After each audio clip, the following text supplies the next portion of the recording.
আগে এমনি ভালো হবে একদম তুমি একটা কাজ করে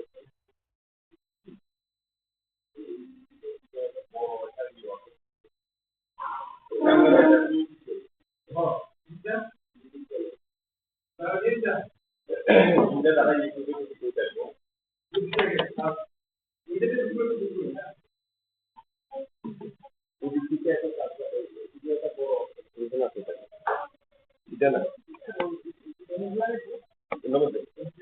না না না না ওই ওই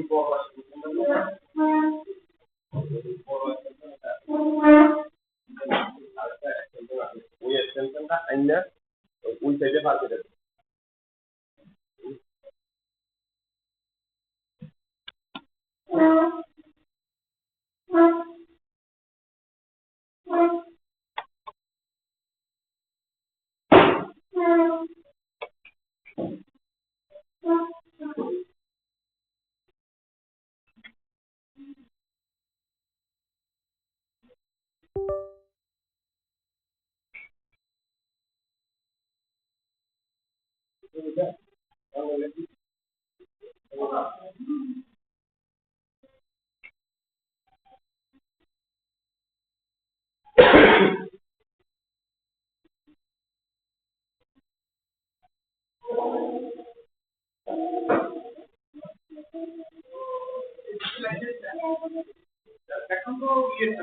Morning, dear participants. Our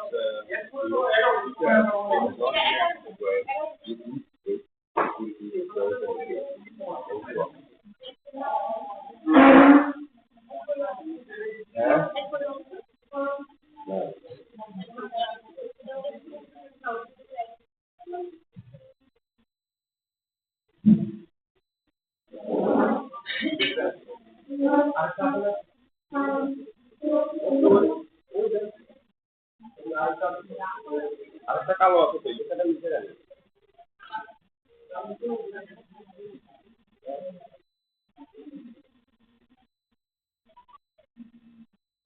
ভালো না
তবে তুমি যা আমি সকালবেলা ইয়া দেখছিলাম ভালো বলে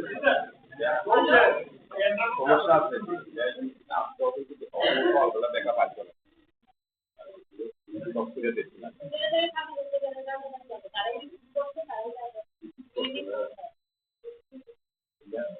খালাইলে করে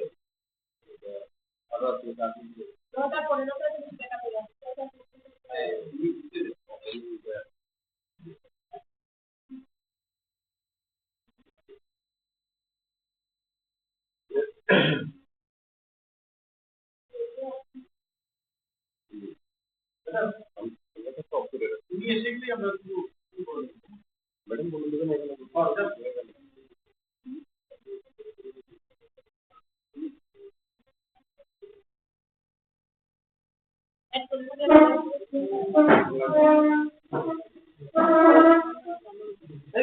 এখানে ওনাটা স্পিকারে হবে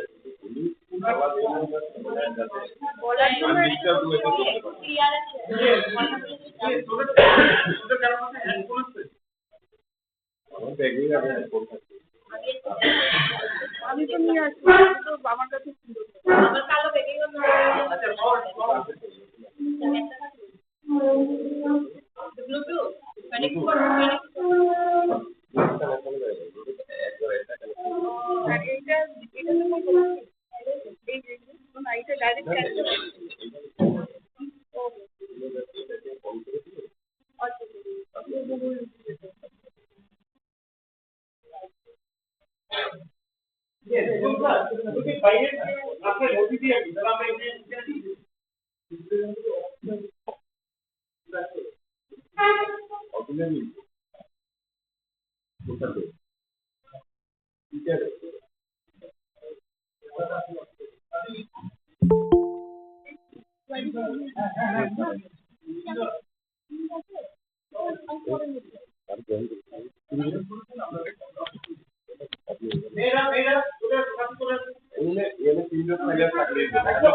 Good morning to respected dignitaries, professors, scholars, students, ladies and gentlemen.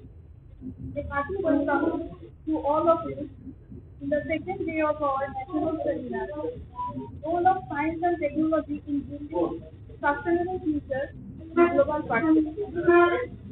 This session of the seminar is held in online mode and with the auspicious beginning of our seminar, two students of BIR BIKRAM Memorial College will now present an inaugural talk. I would now invite Timothy Chowdhury, First Semester Department of English, and Orjita Devnath, First Semester Department of Philosophy, to present the opening talk.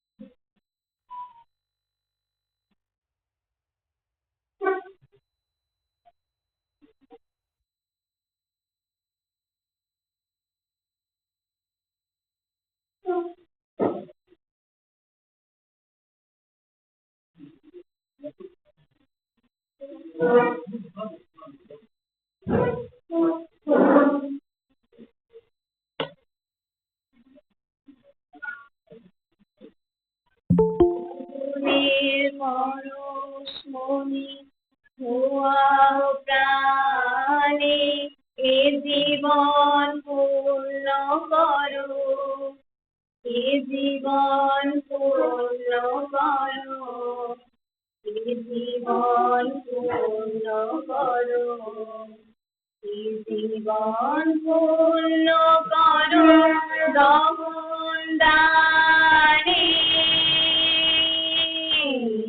আগুনে পরশমণি ছোঁয়া প্রাণে, আমারি দেহ খানি তুলে ধরো, তোমার দেবালয়ে প্রদীপ করো, নিশিদিন আলোক শিখা জ্বলগানে, নিশিদিন আলোক শিখা জ্বলগানে, আগুনে পরশমণি ছোঁয়া প্রাণে, আধারের গায়ে গায়ে পরস্তব, সারা রাত ফোটাক তারা নব নব, নামের গায়ে গায়ে পরস্তব, সারা রাত ফোটাক তারা নব নব, নয়নে দৃষ্টি হতে ঘুচবে কালো, যেখানে পড়বে সেখান দেখবে আলো, ব্যথা মোর উঠবে জ্বলে ঊর্ধ্বপানে, ব্যথা মোর উঠবে জ্বলে ঊর্ধ্বপানে, আগুনে পরশমণি ছোঁয়া প্রাণে, এ জীবন পূর্ণ করো, এ জীবন পূর্ণ করো, এ জীবন পূর্ণ করো, এ জীবন পূর্ণ করো দমন দানে, আগুনে পরশমণি ছোঁয়া প্রাণে।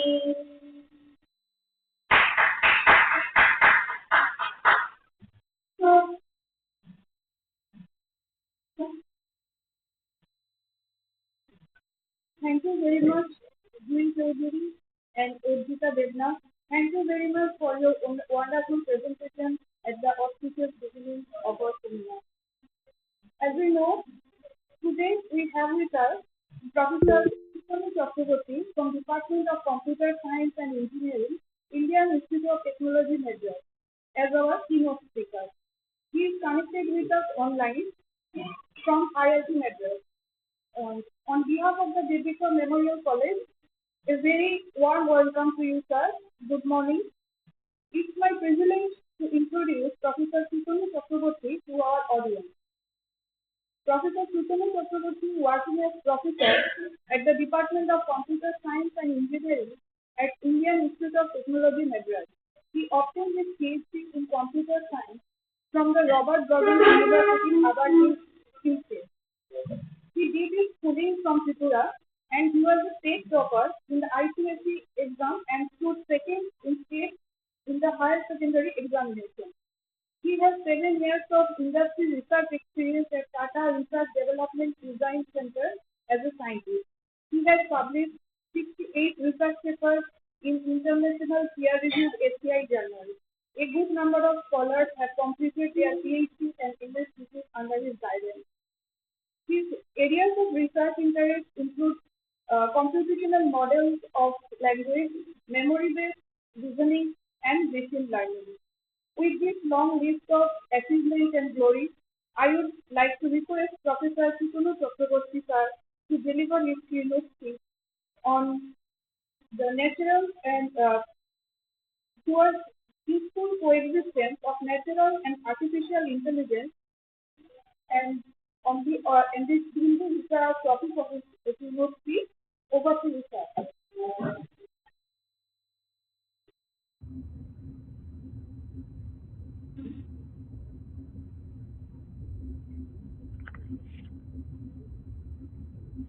Am I audible? I, can you hear me? Yes, sir, you are audible. Okay. Thank. I uh, I am humbled by this introduction. I don't deserve this kind of introduction. I can only say that I am very privileged to be here. This is my home state, and I would have been even happier to perhaps be there in person, but because of some reasons that is not possible.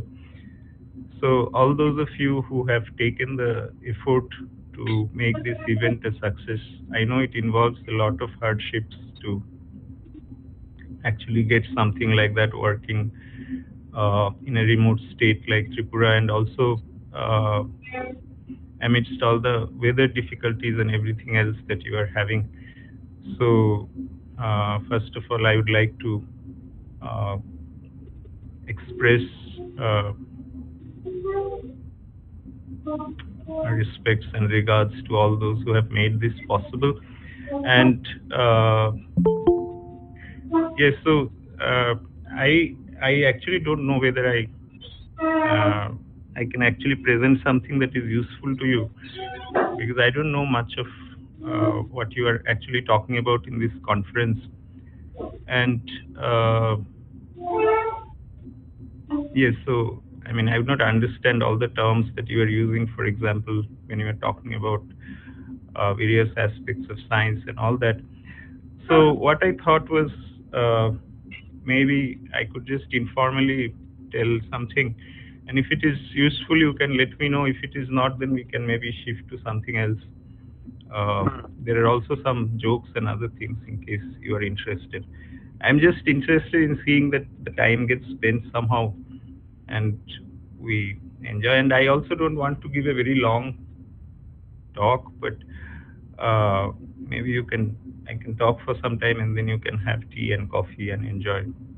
That is also very important. So, okay, I did not make too many slides and all that, but maybe I can write down something. And if you're interested, you can tell which part is useful. You can just make it some informal kind of stuff rather than something very formal. Okay. So, uh,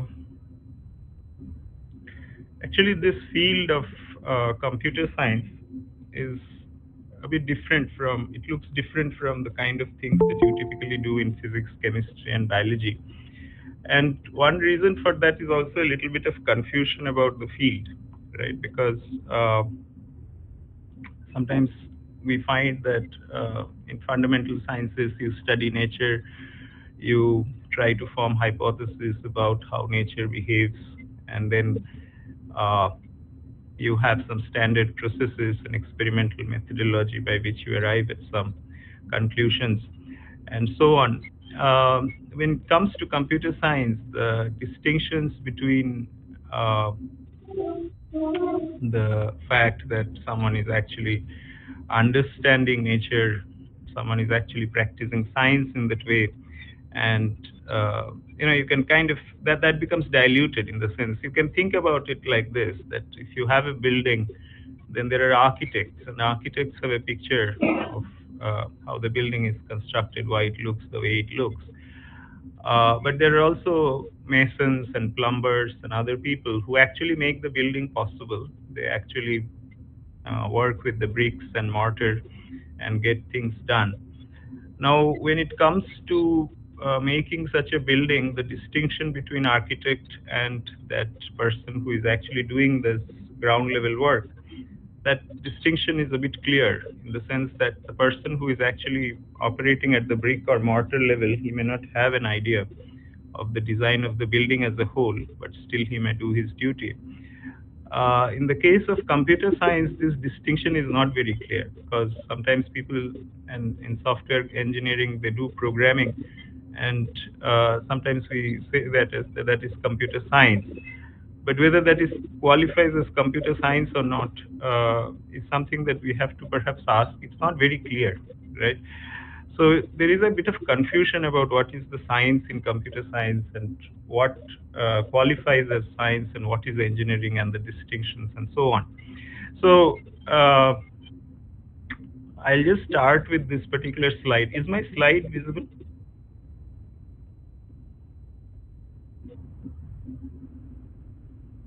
Are you able to? Oh, I have not shared my slides.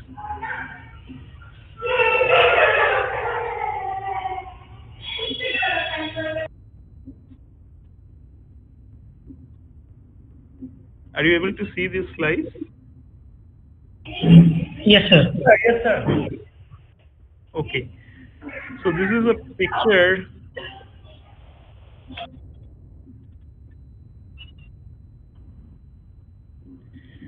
Okay, this is a picture of one computer scientist. His name is Dijkstra, and he came up with this nice statement that computer science should be called computing science for the same reason why surgery is not called knife science.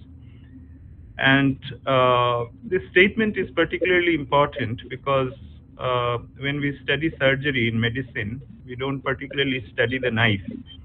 We actually have a lot of understanding about the patient pathology, the anatomy, and so on and so forth.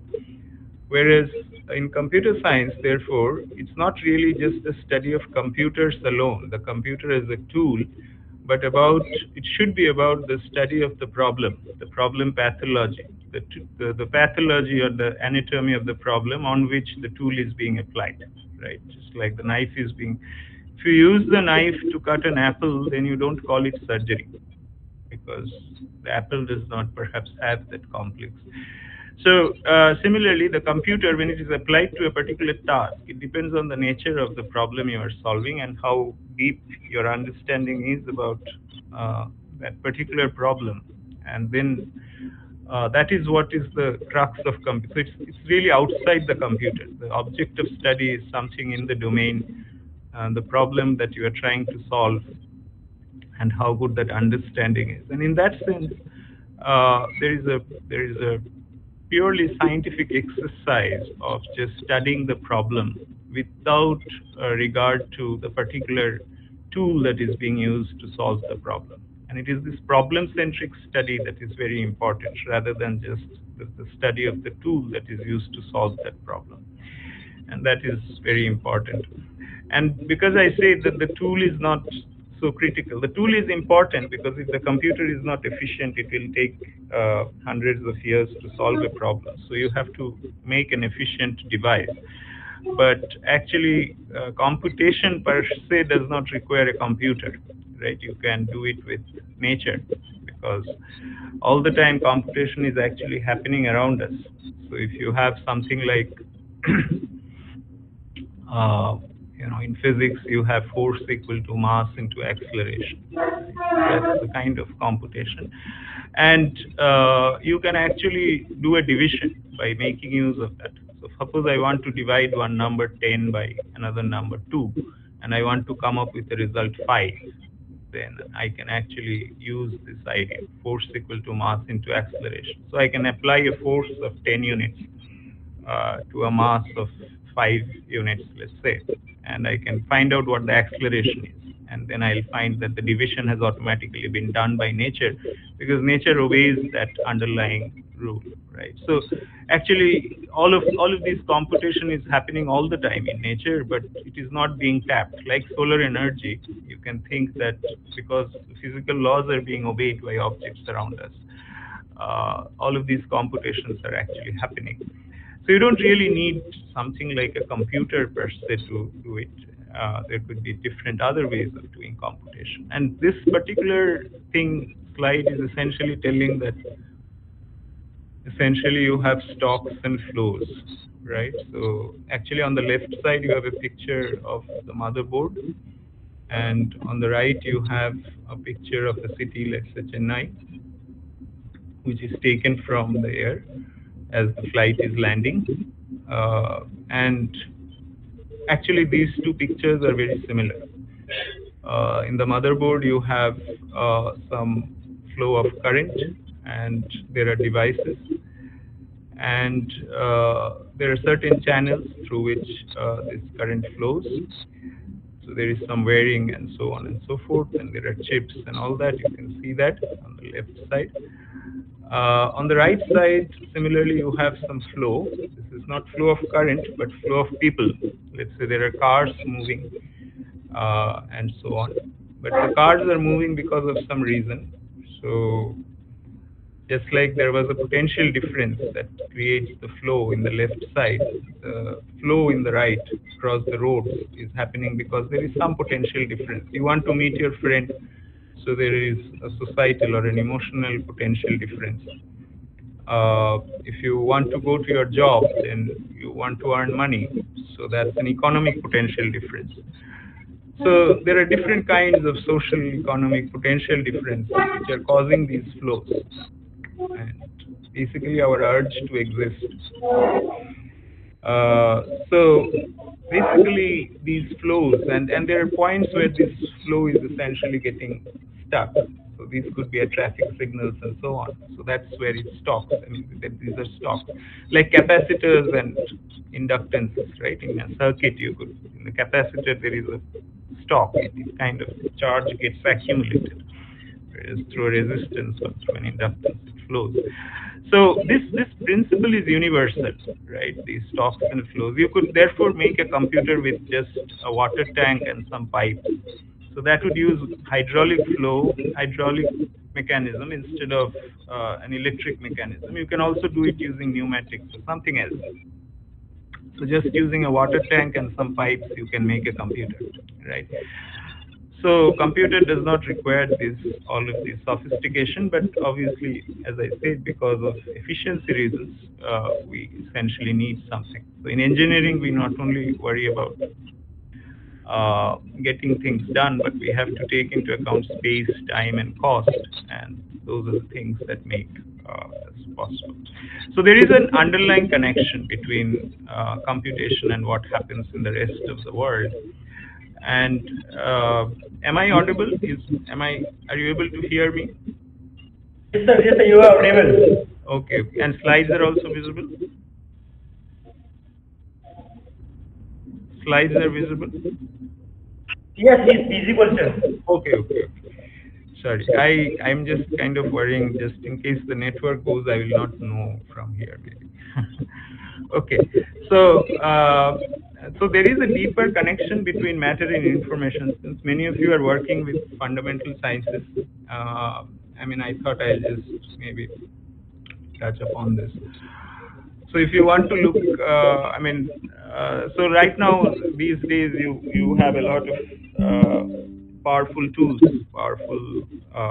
at your disposal. Many of you must be using tools like ChatGPT. Many of you may have used ChatGPT, and you see that it writes amazing poems, and it can shorten articles, do summarization, answer questions, and write some verbose text, whatever.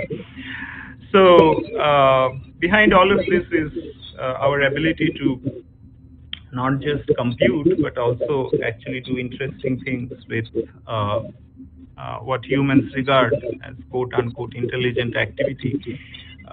So part of that is also related to language, right? Humans are very good at processing language. So that's something that is unique amongst humans, right? The ability to process language. So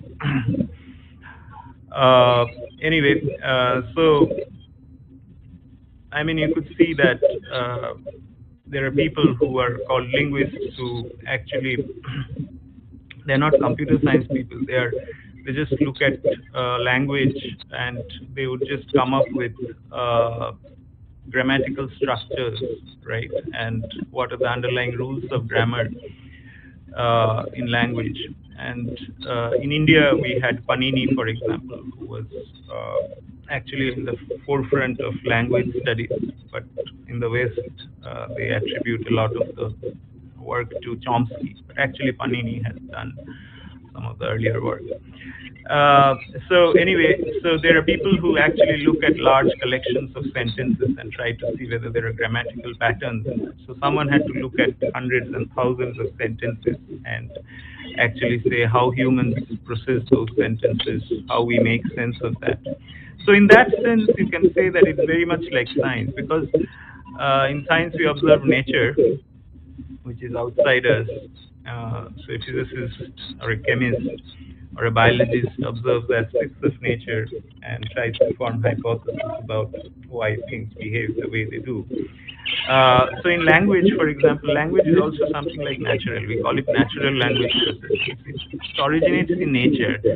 Uh, we have not explicitly designed the English language or the Bengali language or the Assamese language or whatever in the same way as we have designed the C programming language, for example.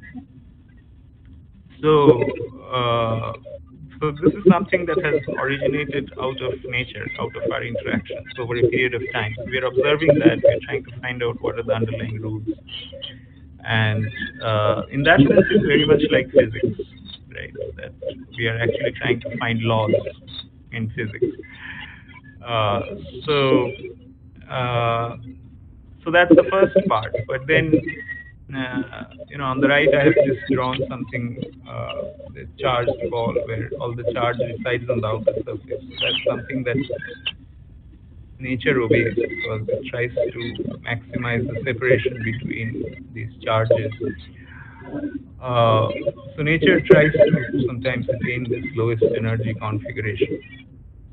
And similarly, you can say grammatical structure, right? So you can say that this is a grammatical configuration, right, of the word because it obeys the underlying laws of the word. But you can't explain everything using it.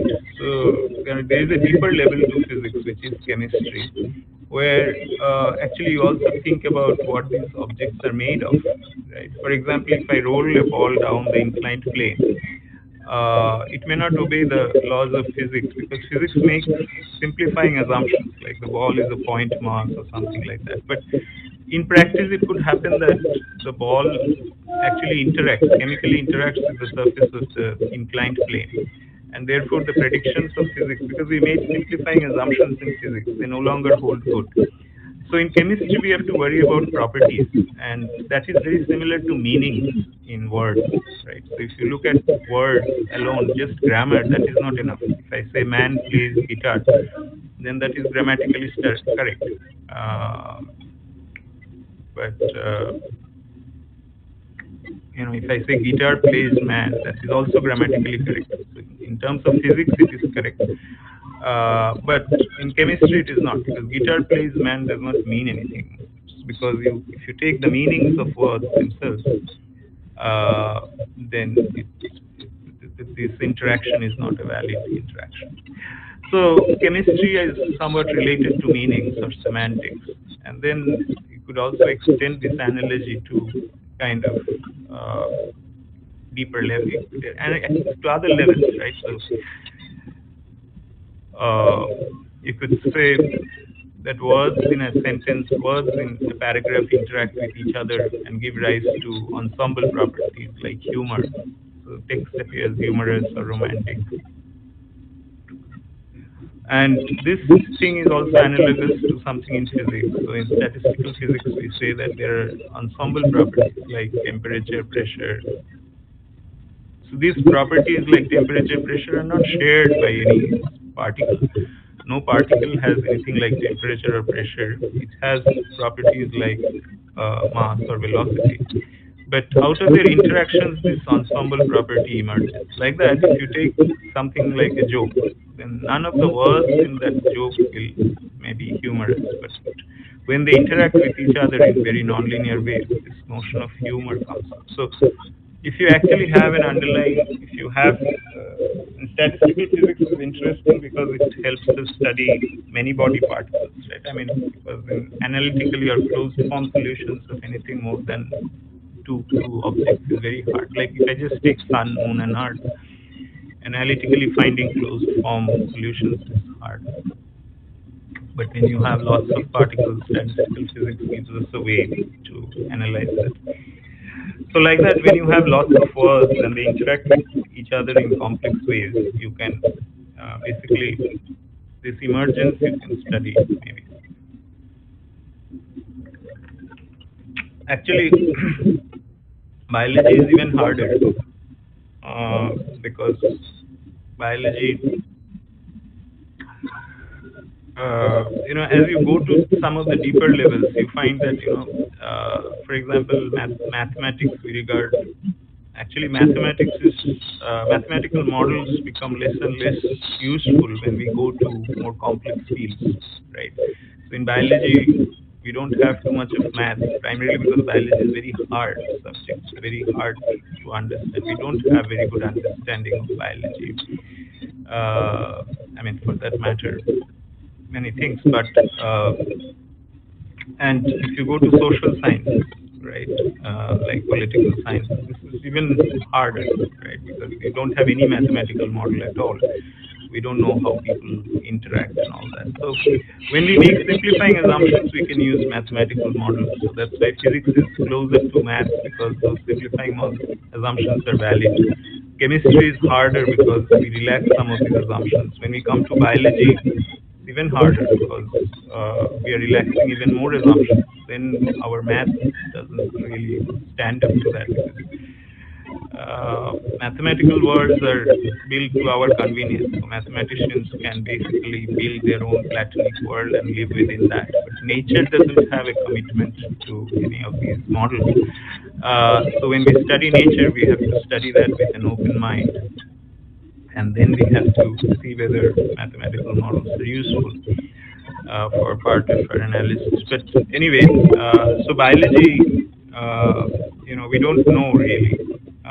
For example, when a particular group of molecules will, we sometimes use the term living or non-living, but there is no clarity as to where the divide is amongst scientists. And actually, there is no division actually, because even so it's a progression in some sense. But anyway, so these are fundamental questions about when a group of molecules displays something that we define as living or whatever in our own ways. But, so what I'm trying to get at is, if you take a seed and if you put it in a soil, then it germinates. And if you put it in a rocky surface, then it does not germinate. So this is something that we can observe. So there is some interaction of the seed with the soil that gives rise to a living form, which is a plant or a tree. Now, this is again very closely connected to understanding language, for example, because when I say something to someone, right, then so what the piece of text that I utter that actually interacts with his or her mental model and gives rise to some notion of understanding, which is like germination. Right? So if the person's, so if I tell a joke to a 2-year-old person, he or she may not laugh because he or she may not relate to it. Or if I say something that is romantic, it doesn't mean much to someone who is a 3-year-old. So the soil has to be ready for the germination to be there. If it falls on a rocky surface, so it doesn't germinate. So there is some interaction of the text is like the piece of, is like the seed. It interacts with memory, which is like soil, to give rise to some life form, which is understanding. And this is the analogy. So understanding is like when this interaction gives rise to a life form, and when it does not, it just remains as a seed. Then I say the person has literally has some communication has happened, but it has not really been understood because the person was not ready to assimilate that piece of information. So if you so understanding truly, right? If you have to say that even though we use Chat GPT and all that, if we truly need to understand, then we need to solve the deeper problems of science first, right? So unless we actually have a good understanding of science, foundational science, we really cannot solve the hard problems of computing, right? And that's why foundational science or fundamental science is so important, right? And this is the key to everything, right? Unless we actually have a good understanding of fundamental sciences, all of these, just having a computer or just doing some fanciful things on it doesn't really solve the problems, right? As Dijkstra said, really understanding the problem is the key. So what I basically, if there is one message that I want to kind of convey here to maybe students who are practicing foundational science or doing physics, chemistry, biology, I would basically say that if there was ever someone who came to you and told that you had to be a doctor or an engineer or a manager or an IS officer and so on, what I would basically tell you is that don't listen to him or her. Just follow what you actually like to do. And because the deepest problems can be solved by foundational science, right? Many of the deep problems. I'll say that, I mean, later on, perhaps I'll just say that science has its own limits. But unless we actually understand science very well, there is no way in which computer science or anything fanciful can really progress. And therefore, it's very, very important to, I mean, in India, I think especially, where there is a lot of confusion because of some reason about various things. We sometimes do not understand. I mean, I don't know. Perhaps this realization is coming in gradually with more of these iStars and other institutes coming up. But I think we really have to invest a lot into foundational sciences and our study of what really things are like. And actually, much of computer science has been inspired by not people who actually did computer, who were trained as computer scientists, but from people who actually came from very other disciplines. They were mathematicians, biologists, maybe, or physicists, and so on and so forth. There is a long list. I have a little bit of that in these slides, but but this is it. So understanding how human mind operates is actually also very hard because unlike physics, chemistry, where we have the object outside our outside us, right? The world is existing outside us. Sometimes when we have to study how the human mind works, there is a folding in some sense, right? Because the observer becomes the same as the observed, maybe. So you can take a telescope and you can look at the sky outside, or you can take a microscope and look at things that are very small. But the microscope and the telescope are existing outside you. But when you are studying the human mind, sorry about this. When you are studying the human mind, you basically, I mean, if you're, I mean, whose mind can you study? You cannot really study someone else's mind because you do not have access, and you actually, from a logical point of view, it's also very hard to say that he or she thinks like a human being, though we understand that they do. But I'm just saying, from a purely scientific point of view, the only object that is available to you for study is your own mind.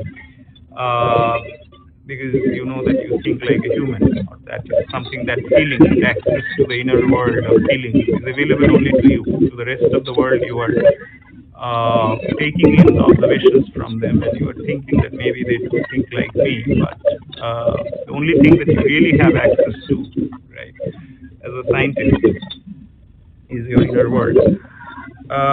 So if you have to make cognitive models or models of how human mind works, then this problem exists that the mind is studying itself, or the microscope and telescope is not outside you, but it's the same. The observer is kind of collapsing onto the observed. They are the same thing.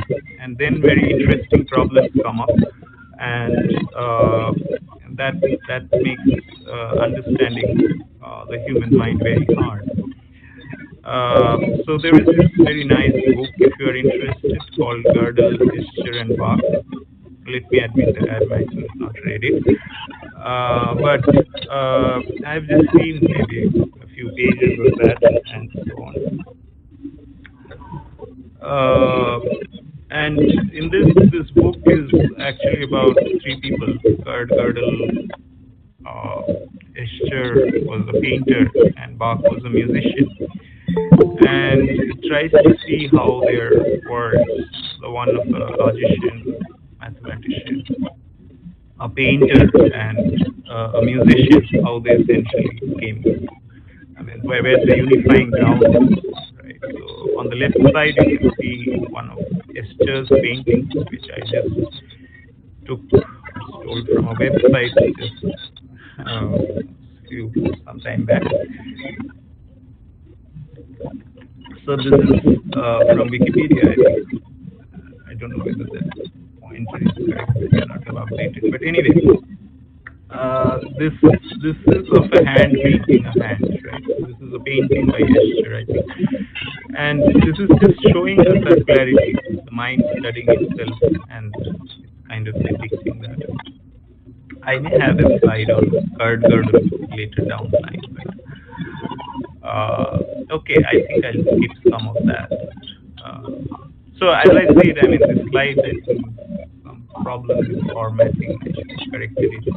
But generally, when I was telling about statistical mechanics and all that, and this, so words are like particles, words have properties, meanings, parts of speech, and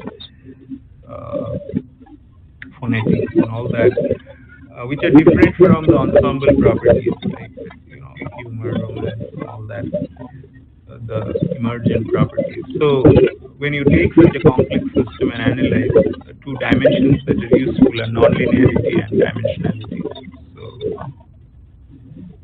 dimensionality means number of particles or number of words. Nonlinearity means that they interact in complex ways, right? So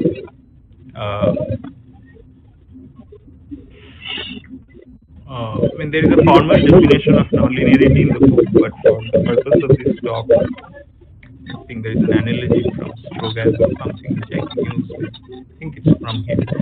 See, I mean, if you take a nice cup of tea and if you enjoy music, then you can basically enjoy both of them. The pleasure adds up. But if you listen to two nice pieces of music, both of which you like, then they do not add up. They interfere with each other. So there is some nonlinear interaction. So nonlinearity happens when their effects do not add up.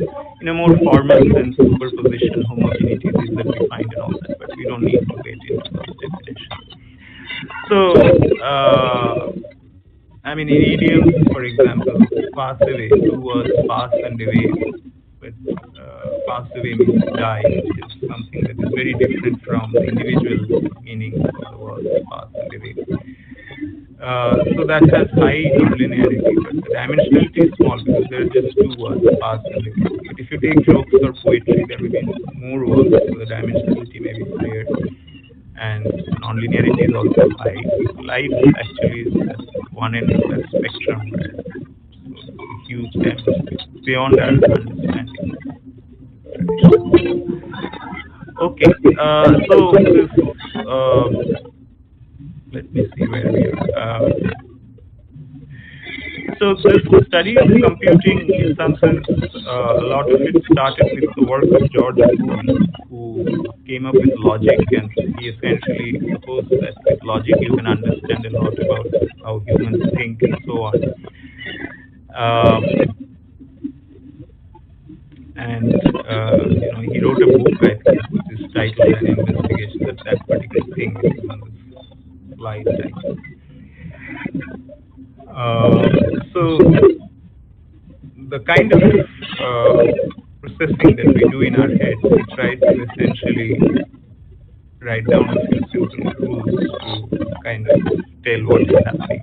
So, right, you see some equation which essentially says, I think, called the principle of non-contradiction, that something and its opposite cannot simultaneously be true.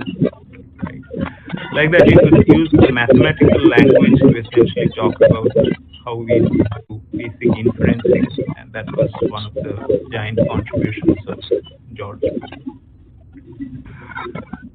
Interestingly, his great grandson, if I'm not mistaken, is Geoffrey Hinton, who has contributed a lot to the development of systems like ChatGPT.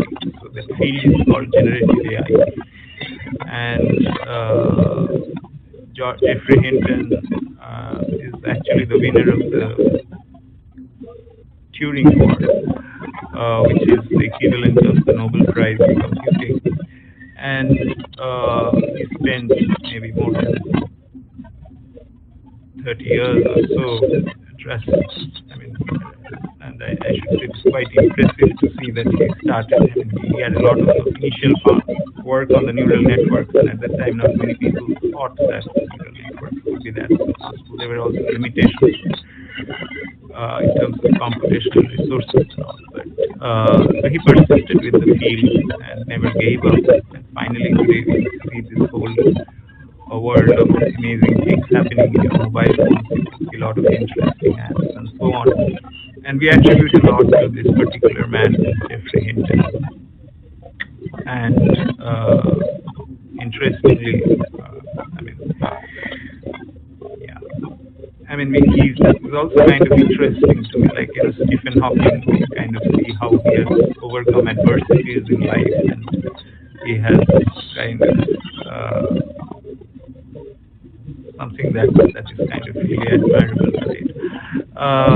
So Jeffrey Hinton also, he's actually not able to sit at all, right? He always has to keep standing, and because of some problem in his back, and it must be a really difficult life, even in conferences or where he goes, he actually just has to keep standing throughout. I don't know, maybe he has some apparatus that allows him to sleep at night, but that's kind of thing. But anyway, that's not the point. So anyways, George Boole, but what I'm trying to say is this legacy, right? Sometimes we don't see something extending across 4 generations, but from George Boole to Jeffrey Hinton, it's really amazing. And then later on we came to know that obviously there are limits of logic, right? It's just logical apparatus, you can't solve all problems. And there was this gentleman called Kurt Gödel, about whom you may have heard. He was one of the most celebrated mathematicians of the last century, along with Hilbert. Hilbert, incidentally, I think has worked with Albert Einstein, also did a work in the mathematical development of relativity and so on. So anyway, Kurt Gödel. Kurt Gödel was a student, if I'm not mistaken, of Hilbert, and I think Hilbert was one day trying to give a lecture in which Hilbert was that really big mathematician who had a huge dream that everything that is ever true, in mathematics, you should be able to write it down. There are some axioms, there are some theorems from which you can prove everything that is ever true in that formal system, and you can kind of do that, something like that, some very ambitious program. And Kurt Gödel, I think, was just a young man at the time, and someone not many people gave a lot of importance to, maybe. And he was just sitting at the back of the class, and he just raised his hand and said, "It is impossible, you cannot do that." And Hilbert, being such a big person at the time, he just could not understand how a young man had the audacity to protest. And later on, Kurt Gödel came up with his famous incompleteness results, which essentially show us that the formal apparatus, right, by using formal logic, we never can really solve all problems. And there is a formal statement, which is again something beyond the scope of this presentation, but you can see that one example is this sentence is false, right? And if you take this sentence, then you can see that if it is false, then it is true, because the sentence says it is false. But then if it is true, it is false. So you cannot assign either truth or falsity to this particular sentence. And logic requires that this particular assertions are either true or false. Right? But this one is neither true nor false. It's very easy.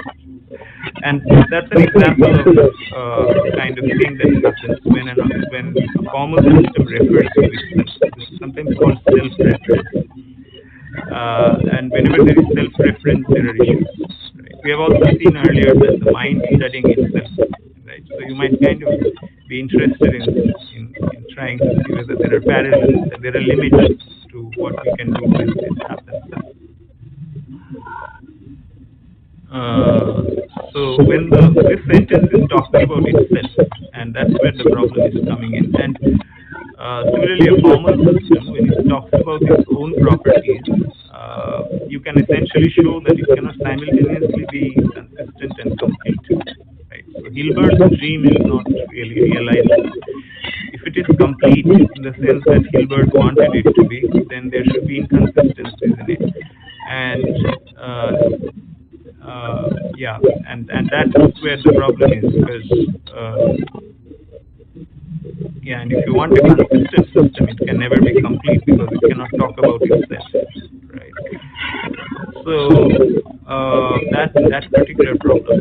Okay, I don't know if you have any questions. You can also pause me and ask, but this is something that has happened, which is Kurt Gödel came in and told that we cannot really solve all problems with logic. Logic is a very useful apparatus, but logic has its limitations, and this is an incompleteness result. So in physics, like you have incompleteness results like that in Heisenberg's uncertainty principle, for example. So this is also an incompleteness result. Things you can't do, you cannot simultaneously measure some position, momentum of a particular energy time, like those pairs. One of them you can measure, and also the definition of measurement itself is something that is being questioned in the quantum framework. But anyway, so these are all, so there are many various incompleteness results. Actually, in computer science, there is this famous faulty problem, and in Kurt Gödel's result is there, and Heisenberg. So all of them are essentially, and later on I'll just show you maybe another one. But these are kind of deep down, there are maybe connections as well. Anyway, I have some slides here, but maybe these may be technical, so I can skip that. Anyway, after Gödel did that in logic, there is this person Wittgenstein who actually showed that it's not just logic, but language as a whole is kind of not self-contained. Right? If you take language, any language, English language, whatever language you take, there are always things that you cannot express in language. So we understand that in simple ways. For example, this Bengali Rasgulla, right? In English we tell Rasgulla. So if I take a Rasgulla and if I want to describe the taste of Rasgulla, I cannot do that in language in a way that is complete, right? So I have to actually give you a Rasgulla and say try it, and then you will get. So there are things that we are not able to express in language. So that we understand in a more commonplace way. I mean, like that there are limits. Love, these deeper relationships that we have, those we cannot express properly in language. But what Wittgenstein did was he took Kurt Gödel's result one step further and actually gave more like a formal reasoning as to why there should always be incompleteness in language, right? Why the formal basis for that incompleteness, right?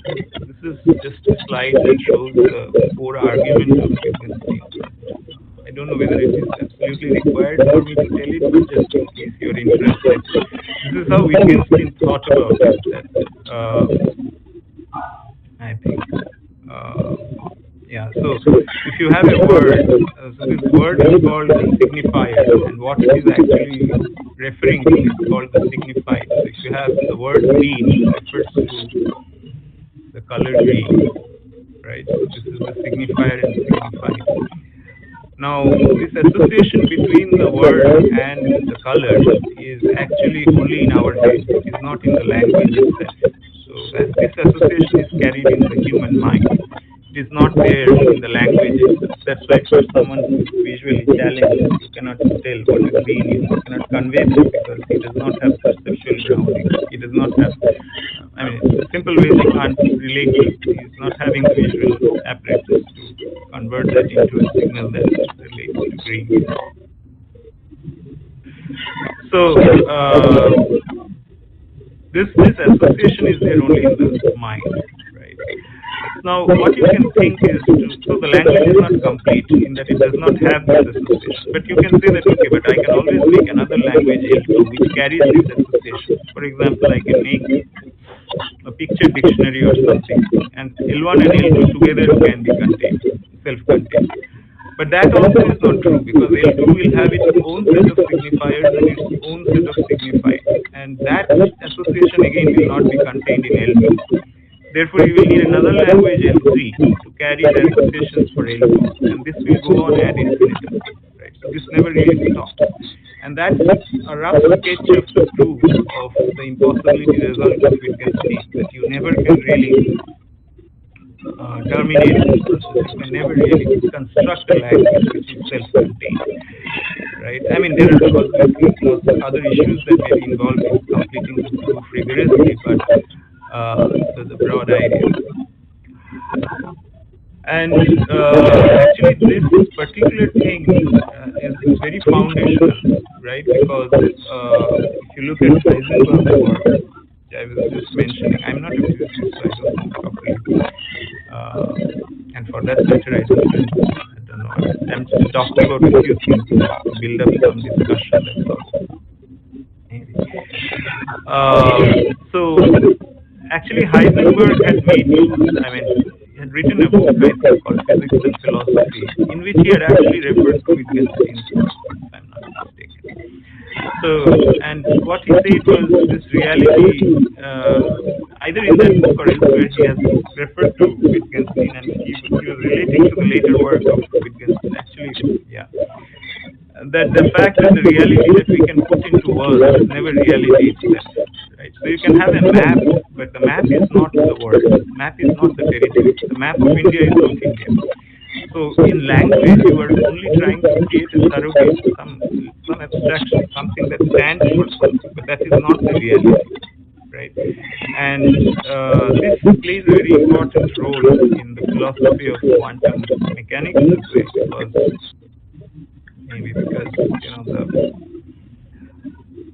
this thing, wave and particle duality and wave particle duality, right? We use that. Actually, this wave particle duality in the inner mathematical apparatus, it may not be so much of an issue, but there is a certain way in which we relate to a wave, that it must be wiggling and so on, and the particle must be like a billiard ball. These are impressions that we carry in our head, that a particle must be like that, wave must be like that. And the contradictions happen because of language, because we assign those meanings to wave and particle. Inside, it exists irrespective of the linguistic connotation. So the contradictions happen because of the use of language. And that's why language can be a very problematic thing, right? Language prevents us from getting into the core experience sometimes. Right? Sometimes you might be seeing physicists or scientists arguing. Some may say that I am a believer, some may say that I am agnostic, some may say I am an atheist. But actually in the deeper levels of experience, they may not be very different. It is just that they are using different words to express things. And in words there are contradictions, but in experience there may not be contradictions. So sometimes we engage in some useless debate because these are more like war of words, right? So elsewhere I was saying about this child who talks to the other child about romance and tragedy. That one child is saying that this movie is romantic, the other child is saying that this movie is tragic, it's the Titanic. And they are engaging in some debate. Now, neither romance nor tragedy means anything for a 3-year-old child, perhaps. But when the children grow up, when both of them grow up, they begin to experience. When they were very young, they were just parroting what their parents were saying. And and that's why there is a fight. But when they grow up, when they experience it, then there is no confusion because they understand that simultaneously it can be romance as well as tragedy. Simultaneously something can be a maid as well as a partner, right? Simultaneously at this very moment there can be day as well as night, because here it is day, in US it may be night, and that is not a contradiction, because when once you know that the reality is like that, underlying reality of the world, that it rotates and this is how day and night is created. Once you know the cause, then you no longer have confusion. So it is really about the journey to the cause or the underlying cause of something. That is the key thing, and sometimes language can be a big problem in the way of actually getting into the experience, into the true experience. And these confusions are very much there. Sometimes we read scriptures and there is an argument, this or that, something like that. But this is all maybe at the level of words, many of these things. At a deeper level, as to where the scriptures originate, there may not be confusion because the experience may be just one. So, that particular thing that takes us deeper into the cause of things is important. And I don't know. So when we talk about ChatGPT and all that, they're all really interesting words, right? So I'm not getting into the mechanisms of ChatGPT, but you can just imagine that many of you may have actually come across linear regression and the fact that you are given some data points and you fit a straight line. Let's see if I can draw a picture.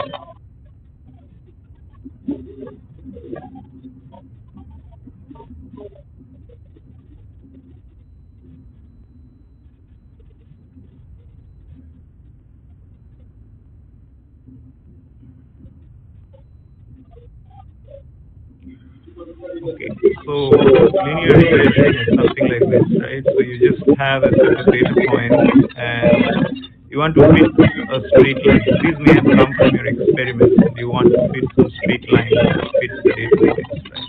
So there are some points here and something like this. So this is the dependent variable, this is the independent variable. This is some function, let's say y is equal to a plus dx. Very simple kind of integration. So, this is what you do. Actually, much of machine learning is really about just curve fitting. It's about taking a lot of data points and trying to fit some model that kind of can be used for inferencing or prediction purposes. So, so model like ChatGPT will essentially be exposed to a lot of, actually I may have an example.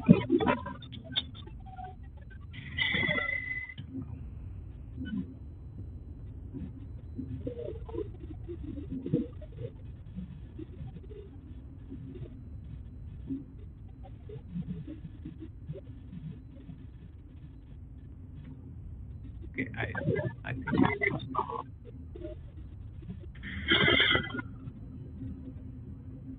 okay, it's fine. We'll manage this. So,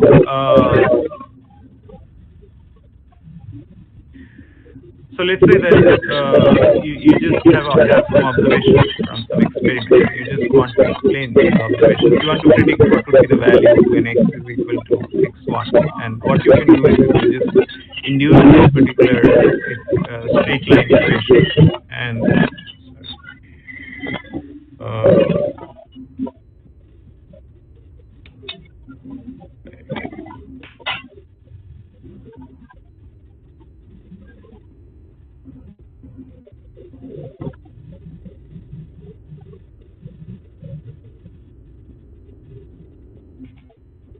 sorry, maybe running low on battery. Yeah, okay. I did something and the picture got distorted. Oh, stop sharing now.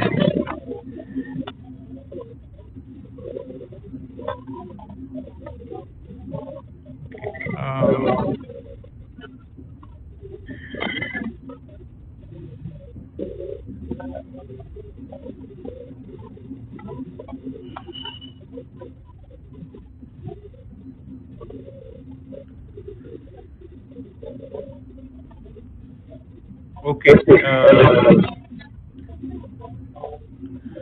Is it visible, the screen? Yes, sir, it is. Okay. So basically, you are basically taking in lots of words, and you are trying to figure out what should be the next word. That's a prediction problem. So if you look at ChatGPT and you are writing out something in ChatGPT, then you might be seeing that, as this is actually generating one word after another. That's how the system is working. So it's looking at the past few words. So it's looking at words. It's looking at the past few words and trying to figure out what should be the next word. Right?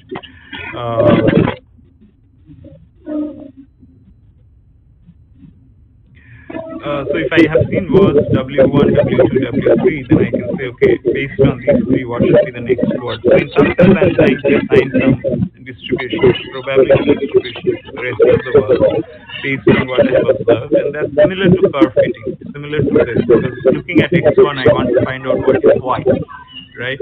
So for that, what you might like to do is convert these words into some numbers internally. That may help, and technically these are called embeddings.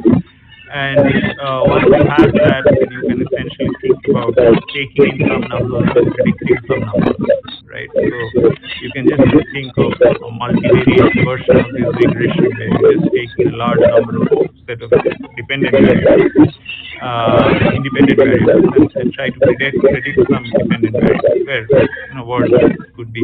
So this is what you actually do. You are trying to fit in a model which can essentially learn in a very interesting way what will be the next word. So if I say hello, how are you, then it knows the next word is likely to be you, because hello, how are you is something that it has seen a large number of times when it looked at the corpus. Now, one of the things is it's basically only exposed to the world themselves. It's not really exposed to the underlying experiences that have given rise to words. And in that sense, it's fundamentally limited, right? And obviously, given something like this, you can actually fit an infinite number of straight lines to this particular thing. In fact, you can also fit in more complicated curves, like a polynomial or something like that, a set of points. And how you choose between them is not very clear. So there are guidelines in machine learning that allow you to say, there are officialist terms like bias and variance and so on that allow you to choose between them. But really, this is again like our life itself, because in our life we have lots of experiences and we are trying to find a model that can explain those experiences. But what is a good model is something that we do not know. So someone essentially should come in and tell us what are good priors, right? So let me see if I can show something here. So actually this is an example to really look at. Maybe this can help clarify what I'm trying to say. So if I just give you this much data and I say what should be the next entry, which is in the question mark, then that's very hard for many of us, because it looks like the thing in the question mark can be either yes or no. But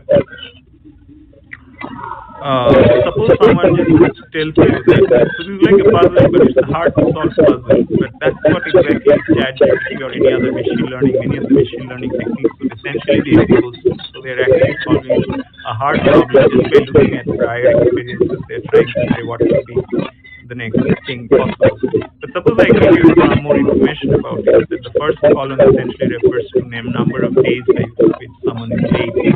The next one is whether they have medical certificate or not, and the last one is whether the term paper gets accepted or not.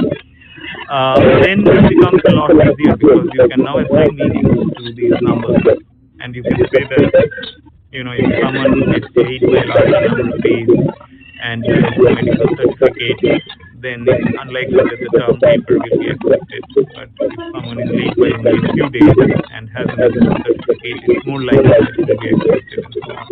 So the moment someone gives you this column based, life becomes a lot easier, which means that this is sometimes called top-down knowledge.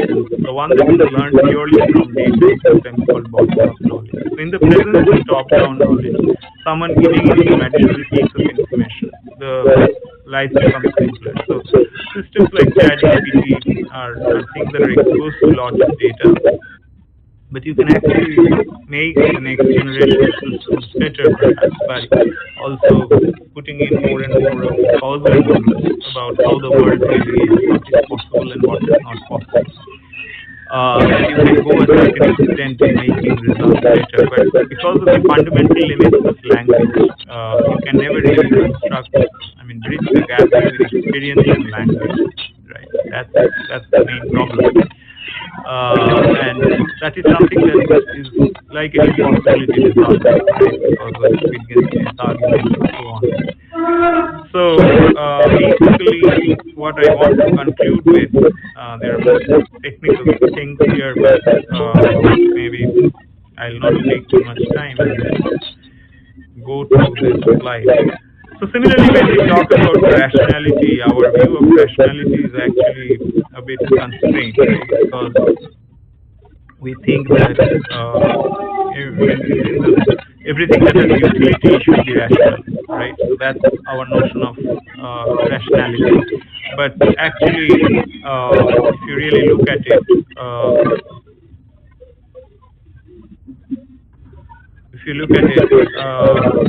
as humans, we sometimes help someone, and what is the rationality, right? So how do we explain? That must also have a reason why we are helping, but it looks like life goes on without maybe helping out someone as well.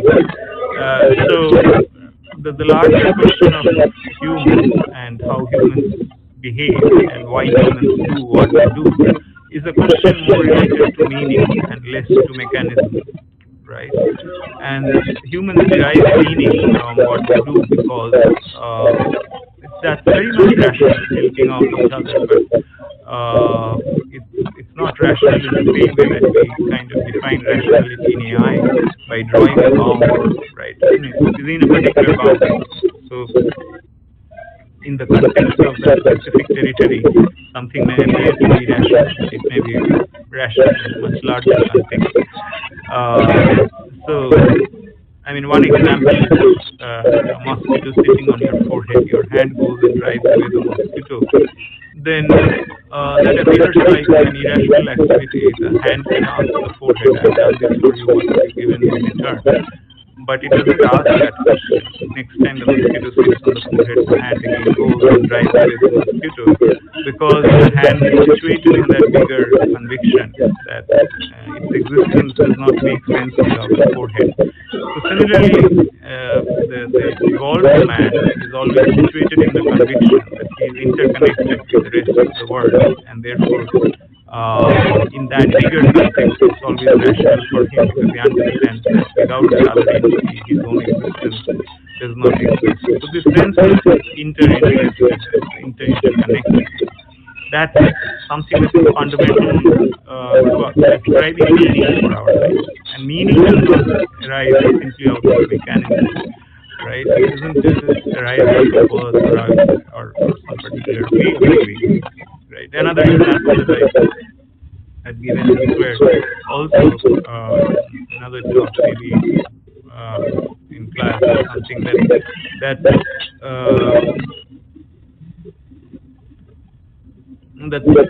there was this quantum physicist John Bolton who essentially said that if I ask you why is the tea boiling in the kitchen, then the physicists would essentially say maybe the water molecules are moving far away from each other, so that's why the water is boiling. But that is a mechanism in the lens. If you ask the housewife, maybe she will say the water is boiling in the kitchen because I want to make a cup of tea for everyone or tea for someone. And that's the meaning of the question. Right? So both of these are valid answers to why is the water boiling, but one is a mechanism level answer and the other is a meaning level answer. And the important thing is to separate, to be able to say that this is the difference between mechanism and meaning.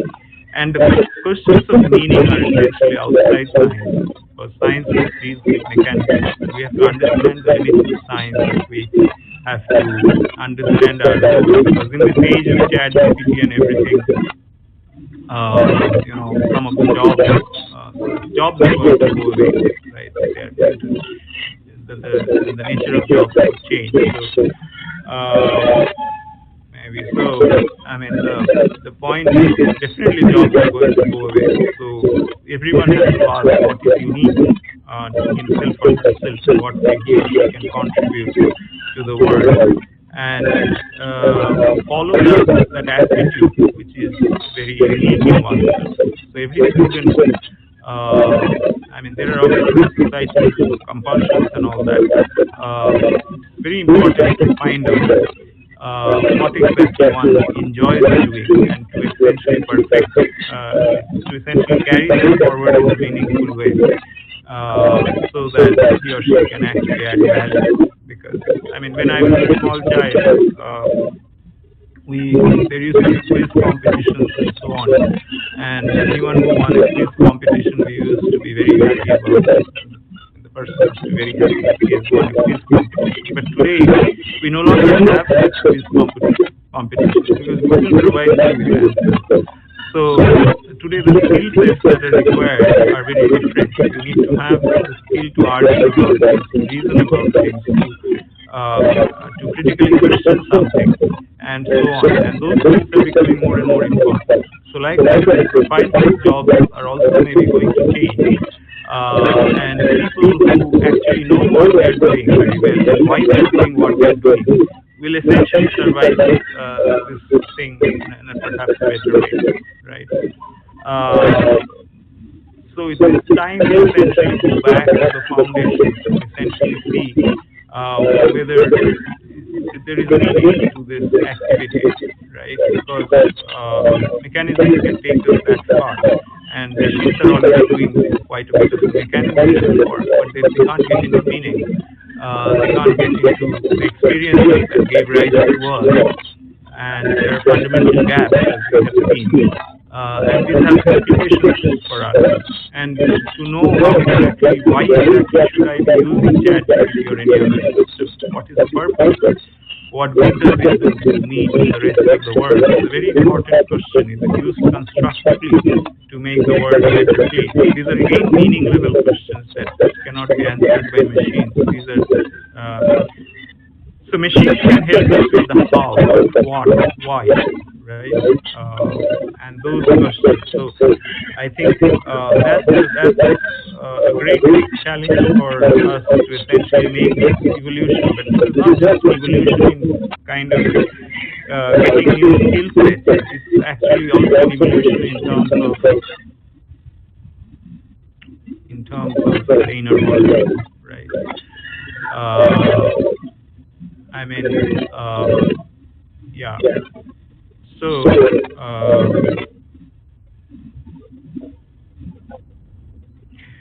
I mean, throughout science, I find that the solutions to many questions, told about neural networks, there are off-field networks.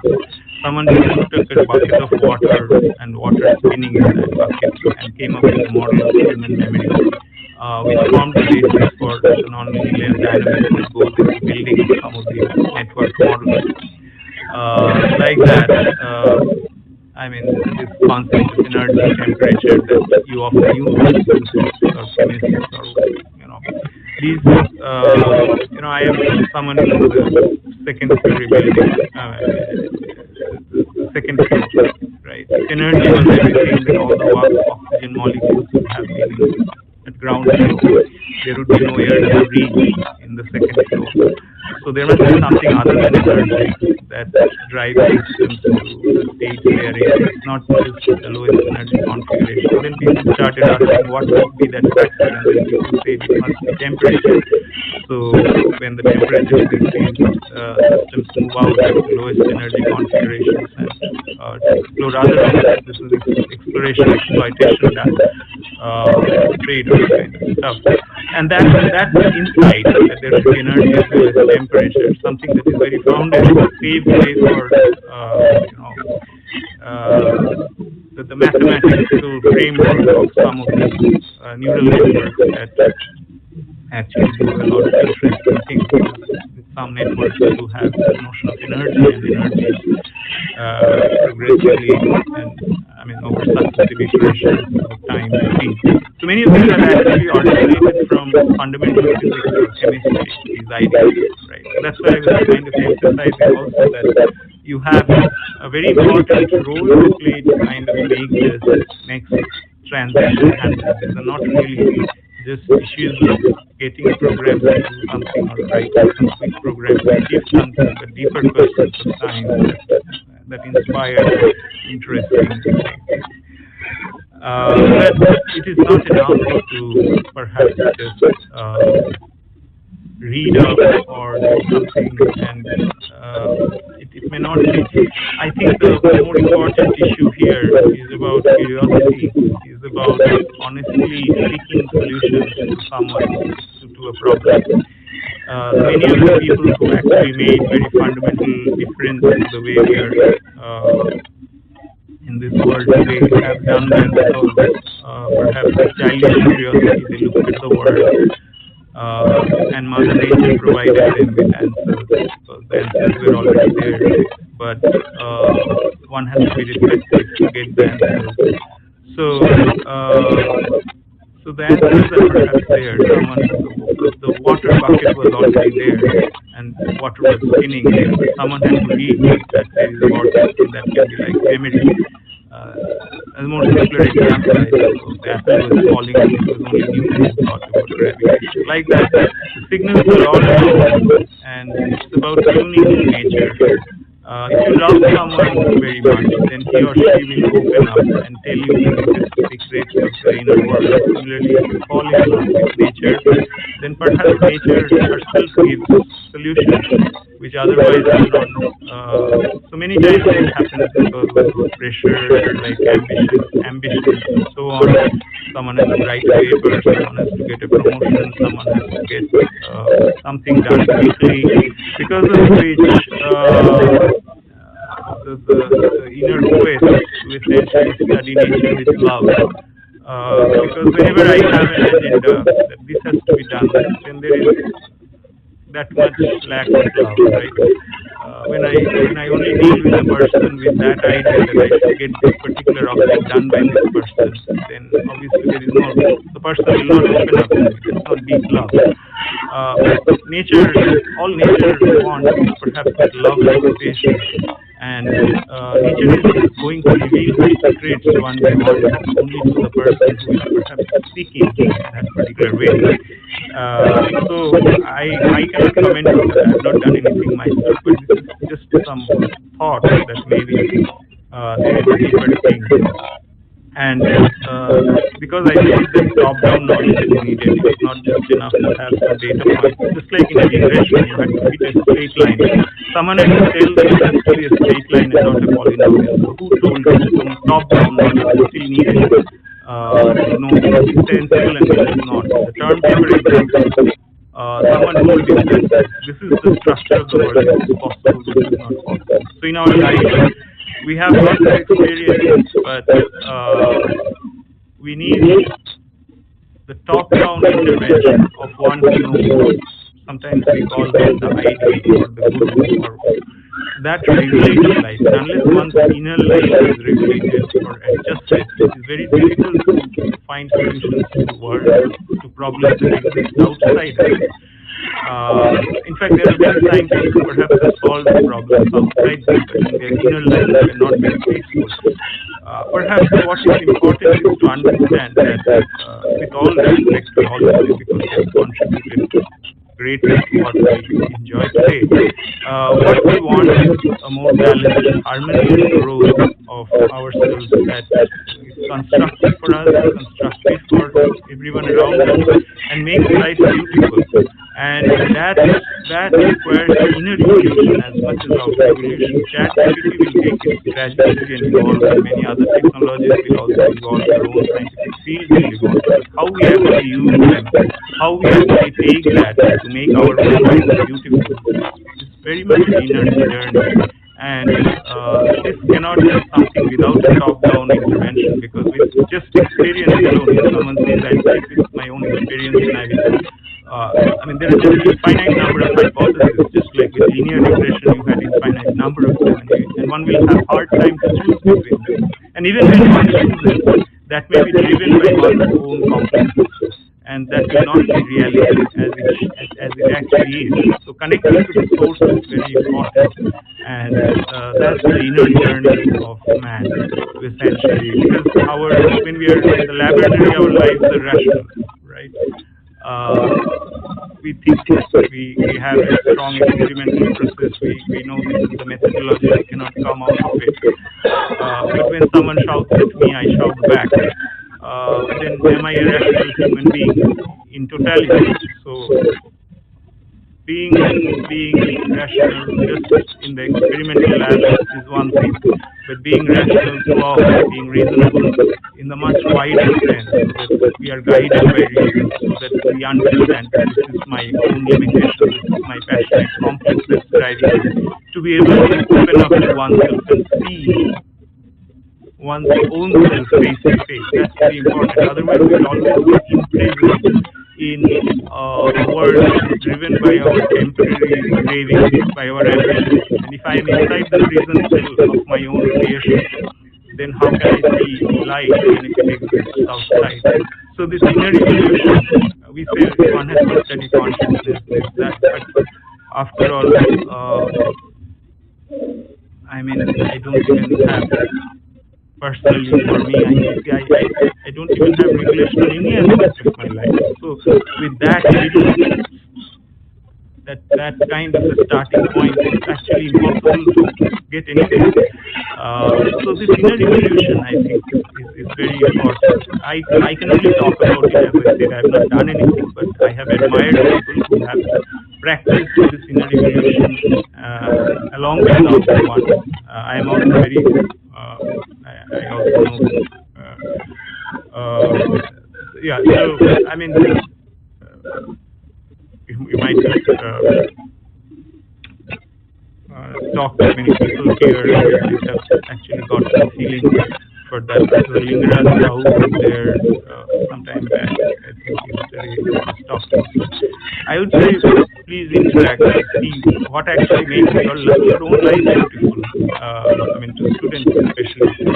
How can you find more meaning in what you are doing, and whether it's actually adding value to what you are doing, and not just by societal compulsions alone. There will be some compulsions, definitely, but gradually, the more and more we find meaning in what we are doing, we elevate ourselves from the level of mechanism, right? Otherwise, what is the difference between where we are and where we are? That's I think something I wanted to say, and I think I've taken more time than I intended, but I'll stop here and I'll take any questions if you have. It's not a very technical talk anyway, but in case you have any questions, you can ask. Thank you for your attention.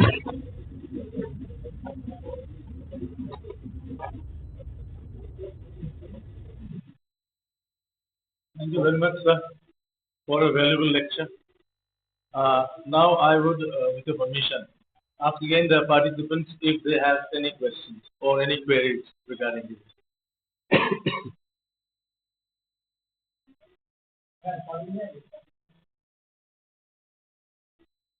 Any queries or any questions? Dear participants, presenters, present.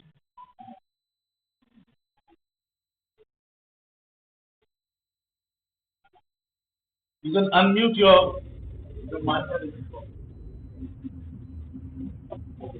Maybe it is not very related to the conference for him. That's why there is no question. But the thing is that, with your permission, you have been talking about inner issue. That's going to be as far as I have understood. Small, and that is, I have found that the lecture was like a travel from mechanics science to higher consciousness. I don't know whether I will correct. It was not all about sustainability, it was about the higher consciousness, about the development as a human being. Probably trying to contribute from this conscious change of world, whatever. I'm sorry, I'm a man. Maybe a higher consciousness where the world can be a better place. Thank you very much, sir. I mean, I don't know, sir. I am definitely not competent to talk about all that, but I mean, if the world has to be sustainable, then it is important, first of all, for oneself to sustain. And for that sustenance, for one's own existence, it is important that if one is not harmonious with oneself, not peaceful with oneself, it's not imaginable how one can bring about peace or harmony around even one's family or anyone for that matter. So sustainability is a big part. When you talking, I felt a strong breathing behind me. In my childhood, I heard about that. Black and white and brown together, walking. Walking with the Lord, we are walking with the sunshine. So that's it. Thank you very much. Thank you very much. It was an enlightening lecture for all of us. And for me personally, it has opened for me a new way of seeing and understanding. So I don't claim I have understood much of it, but the from signifies that people concept. So let's of working together to sustain your own self for the betterment of society. Thank you very much, sir. A waste of the time to give us, and on behalf of Vietnam Memorial College, I once again thank you. Thank you. Thank you so much for giving the opportunity to be with all of you and be in my hometown, even though remotely. This is a place where my heart anyway is. But And this for the participants that this was the link for keynote address. A link for presentation has been given.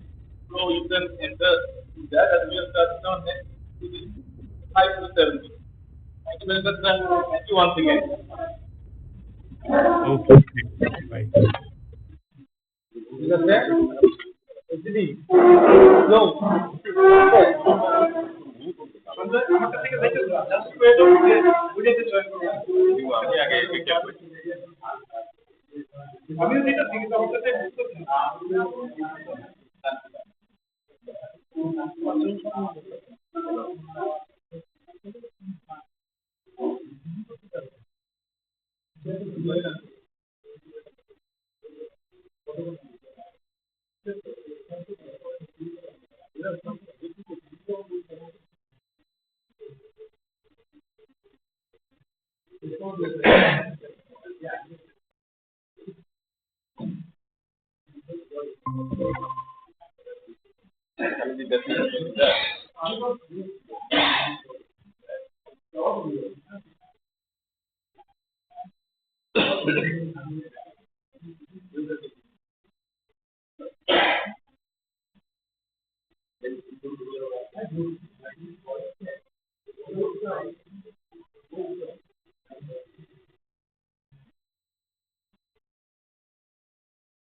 Next সেশনটা উপরে হোক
तुम लड़के ऐसा करते हो, pocket हाथ में लेके चलते हो, उसको कुछ होना चाहिए, अपने बच्चों को इसलिए प्यार करते हो, वो भी तुम्हारी बच्ची है, ऐसा कहते ठीक है ना।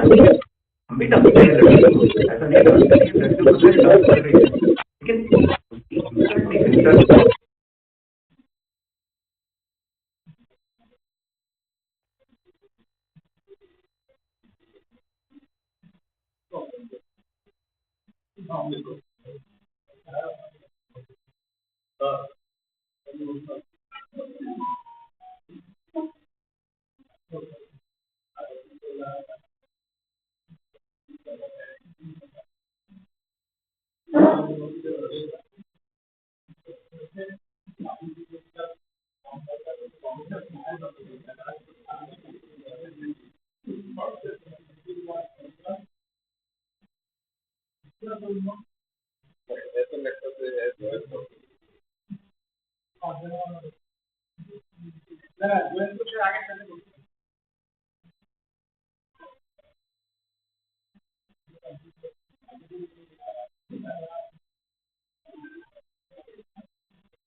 Yes, sir.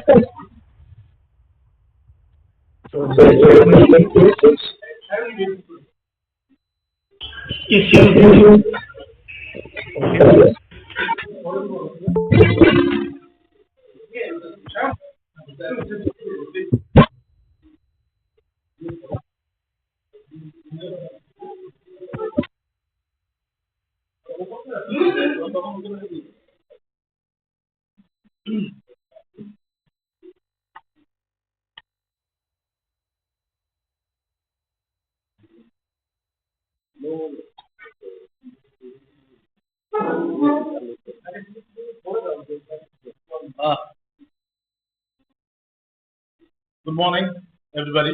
Presenters are here, Soumya Dash and Shayoni Mujumdar, who are with this special presenters.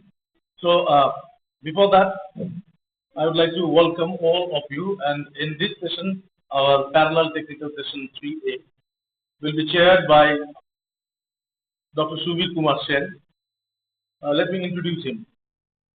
Dr. Shubir Kumar Sen passed MS Economics with specialization in Advanced Economic Theory and Operations Research as optional paper and PhD from Department of Economics, University of Kolkata. India. He joined in 2004 as a lecturer in Commerce, Tripura University, and presently working as an associate professor. Present research interests include regional economic spatial transport network. He has many papers in national, international journals to his name and has 3 projects. Now I hand over the session to Vishal. Sir, please.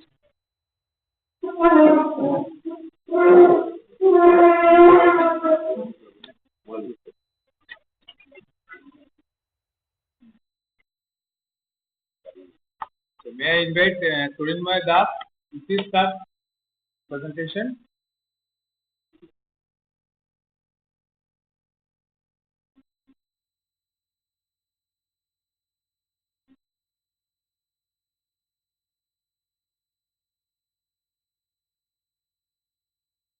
Surinmoy, please unmute yourself.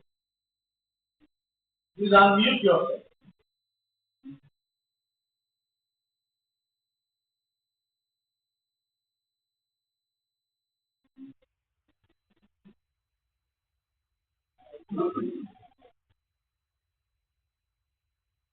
Am I audible?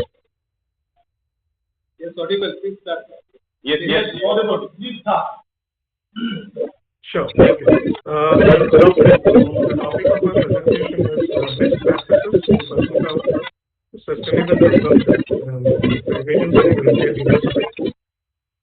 The outline of my presentation will be introduction to the background of the study, then research use, the research gaps of various questions, followed by methodology findings, facility identification, original research work and findings.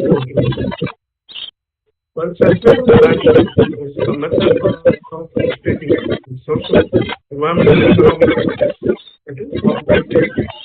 And with the help of sustainable management, firms can identify and mitigate future expenses so that they can avoid the unsustainable business practice, adapt to the changing customer situation, so that they can compete in the emerging market as well as engage in CSR activities. Sustainable market standards high profits, and thus they have a competitive edge over other firms. The focus on sustainable management has increased because of increased customer demand as well as demand for the service. The word sustainable development was first used as a drive work at a near activity. The definition is as follows: use of services and related products that correspond to basic needs and improve quality of life while minimizing the use of natural resources and toxic materials as well as emission of waste and pollution over the life cycle of the service or product. Now, retailers use various marketing strategies so that they can encourage consumers to practice sustainable consumption, for which the retailers need access to a large array of database of marketing actions and processes. Proper use of resources can lead to sustainable production and consumption. Eco-friendly products also play a role in this sustainable consumption. In 2015, at a summit in UN headquarters in New York, 17 SDGs and 159 associated groups have been declared. We have targeted that these 17 SDGs will be met by the year 2030. So these are the 17 SDGs. Keeping in mind the 17 SDGs, the aim of the study is to investigate the best retail marketing practice for sustainable consumption. These are some of the research which have done. So as of now, it is still on the process.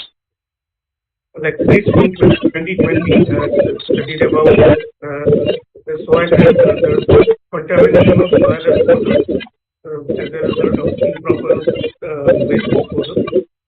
Then in 2019 studied about the fashion products and the second-hand clothes. Then state as that marketing is essential for any kind of business, especially for the big firms that are what we can say. Now it is looking for that ethical boundaries if they are involved in global trade. So it is very important. Focusing specifically on important second-hand clothing from outside India. For instance, we can say that customers are considered as individuals who use products as a means of communication, as well as they use means to express who they are. Kumar green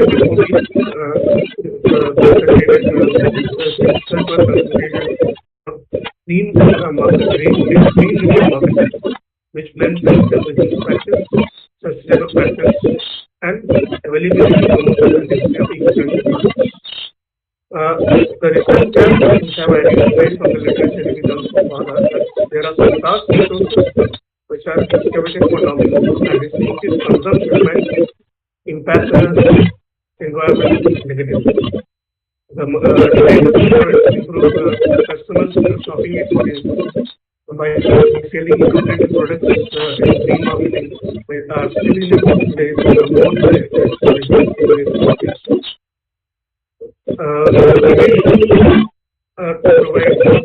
providing the consumers for sustainable consumption by retailers still in the growth stage. Marketing of sustainability remains an underrated subject.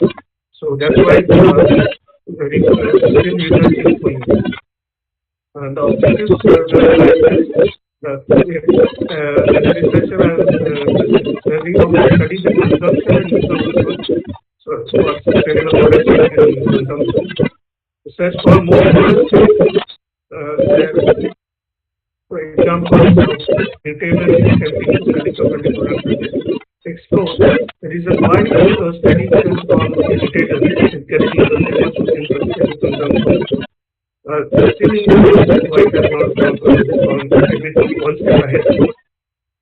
And as a researcher, I want to understand the limitations that researcher might face due to which sustainable marketing is an area of research. For the objectives, we have formulated the course questions. To what extent use and consumption are done so that the environment is not affected? What should retailers do so that customers buy eco-friendly products? How do retailers engage? What practices should do so that consumers are involved in sustainable consumption? And what are the challenges researchers face during while conducting research in the field of marketing sustainability? The proposed research is a descriptive research method, and data collection methods the proposals will be and the target population will be the retailers and consumers and retailers. Sample size as per the research that I have done so far, I thought that advice serving will be helpful for me, quite cheap. Suppose having is organized technically because I have and if they are very provide me the data and help me collect it. That's why it's something data analysis is other software is the final data. So the findings this is based on which is the reference data that I have done so far, and which I have the plan of the research. And what I found out is the retailers use various marketing techniques to influence consumers for sustainable consumption. And at the same time, they also encourage variety in order to use eco-friendly products. And the retailers are trying to concentrate the most to ensure that the products are available at a reasonable and cost-effective price. But sustainable consumption is sufficient, needs supported by the practice of buying eco-friendly products. So, as retailers, they have to do a little bit more. And there is effective use of their consumption. So now this is lacking. So that is another area which has to be taken into consideration. The research situation which I talked about, right? The observation made at the level of their business on the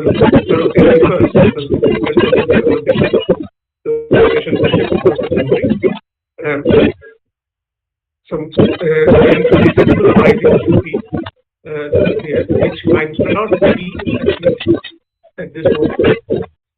So in the case of sources should be used in a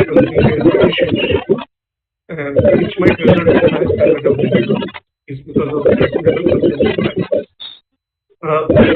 The original research and work that can broaden our understanding of the sustainable consumption and leading to high standard of living.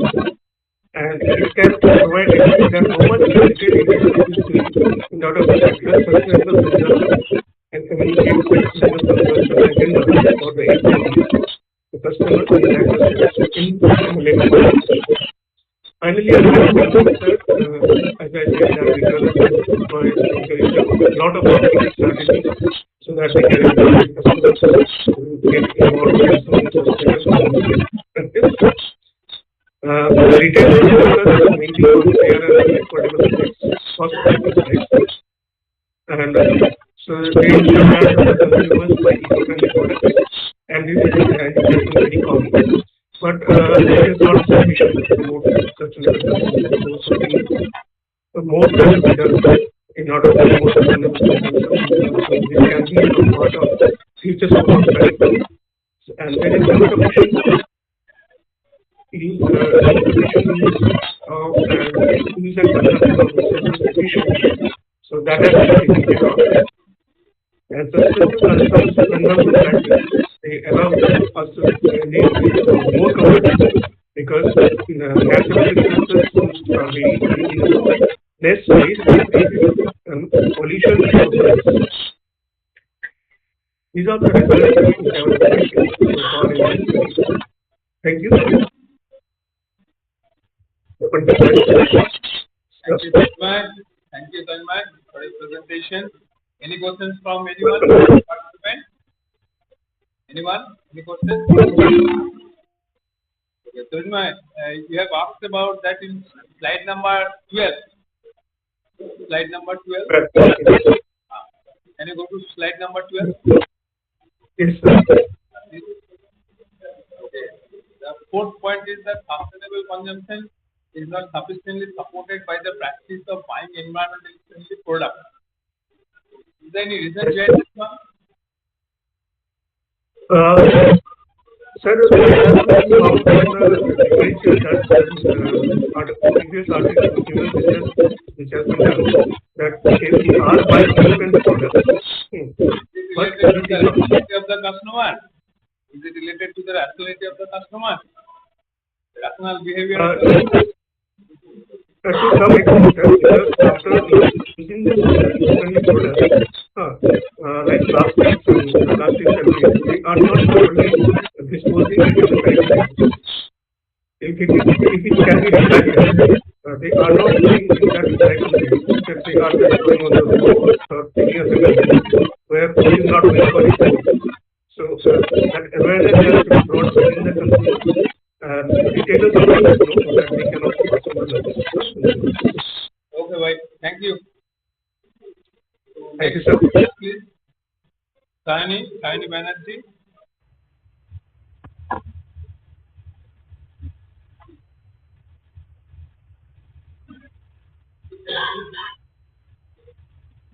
Saini Mojumdar, sorry. Saini Mojumdar. Sorry.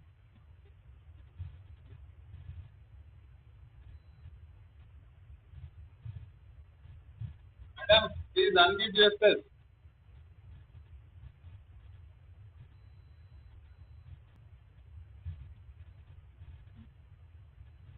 Madam, you are not audible. Sir, am I audible? Yes, please. Now. Hello? Yes, is my screen visible?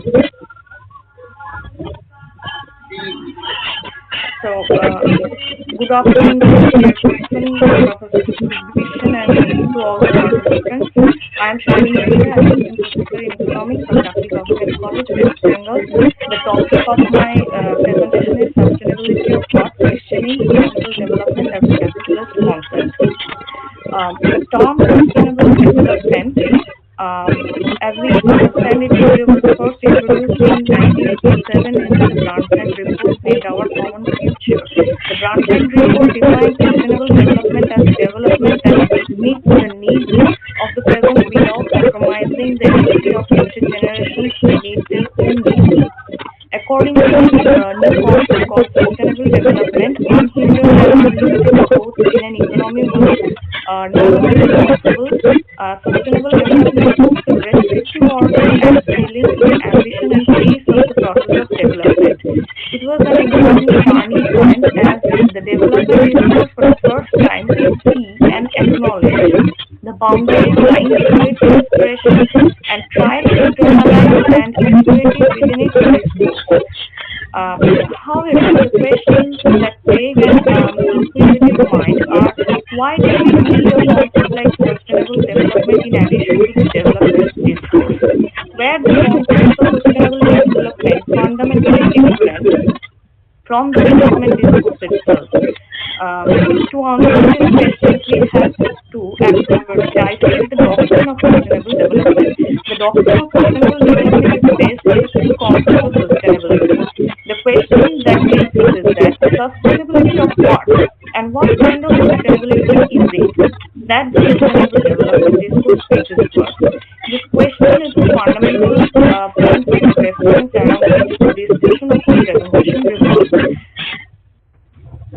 The concept of sustainability is not exclusive to the sustainable development discourse. For the sake of analysis, I deploy two concepts of sustainability, reflecting two contrasting takes towards nature to examine exactly what concept of sustainability resides at the heart of the sustainable development discourse. One is the concept of sustainability proposed by the ecologists, which I call ecological sustainability, and the other is the concept of sustainability proposed by the economists, which I call economic sustainability. Two concepts of sustainability are derived from two different epistemological terrains, which constitute two different political positions also with respect to the nature-human relationship. Now, ecological sustainability, at first I briefly describe ecological sustainability. Ecological understanding of sustainability is older than the sustainable development doctrine itself. It was the precursor to the birth of the sustainable development doctrine. This idea of nature sustainability started to emerge in the middle of the 20th century with the rejuvenation of the world economic order at a rapid pace after the Second World War. This perspective towards sustainability lacks concern and fear of ecologists towards the restoration of resistance, resilience, and reproductive capacity of the nature in the face of rapid human activities, which were mostly termed as vigorous and reconstructive activities in the post-war scenario. Ecologist perspective views nature as a mutually interactive and mutually constitutive relation of components and processes that reproduces the natural circuit. None of these elements are superior to the other, rather each plays a constitutive role and in turn is constituted by infinite number of processes taking place in bringing into existence the ecological life cycle, including the energies, chemicals, and organisms.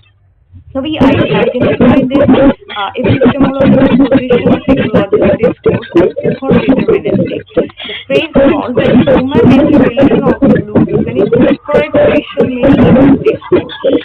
So what is important is that in this deterministic epistemological ontological terrain, the concept of sustainability comes with a negative connotation, with the ambition of saving the natural functioning of ecology from its violation due to excessive human activities and involvement,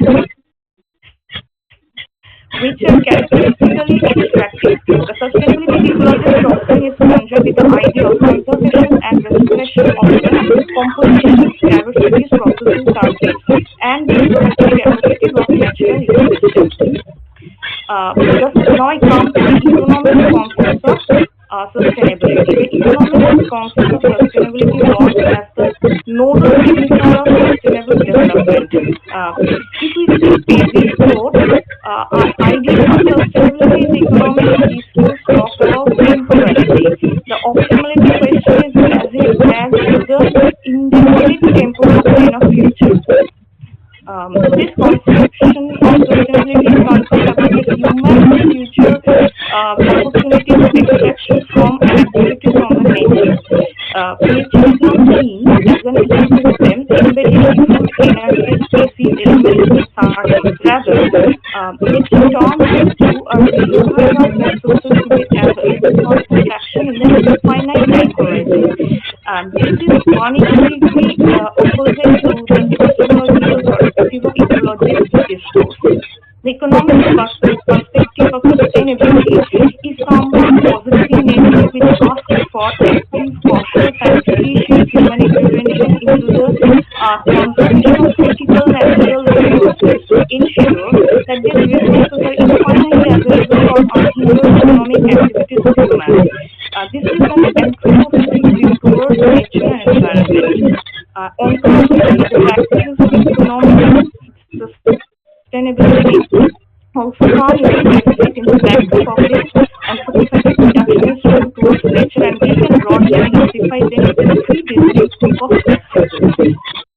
These are sustainable extraction of natural resources, creating alternative resources of energy and materials, and number three, controlling the saturation levels of waste dumping activities so that the assimilative capacity of environment is retained.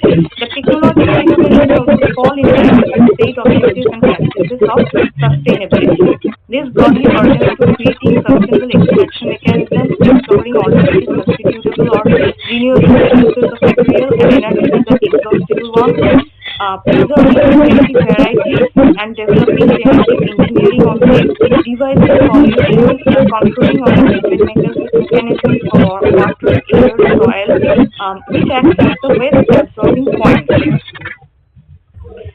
I now return to the central question of my presentation, which why did economic discourse inaugurated a concept like sustainability and the adoption of sustainable development? Why did it need an activity called sustainable before it promotes development in the third world countries?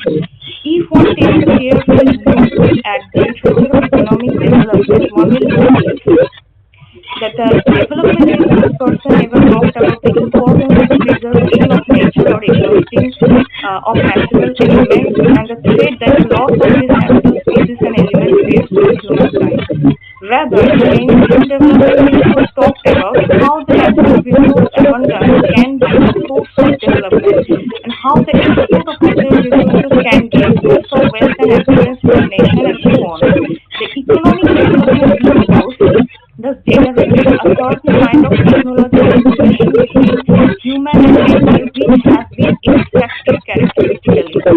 Now, unlike development discourse which held an outright extractive view towards nature, sustainable development discourse is more cautious, somewhat slow the pace of development in order to make it live longer. And with this ambition, sustainable development gives birth to a newer set of technologies which are characteristically more conservative towards nature than extractive. These newer technologies try to make the development process bearable to nature so that the process can go on for an indefinite time period.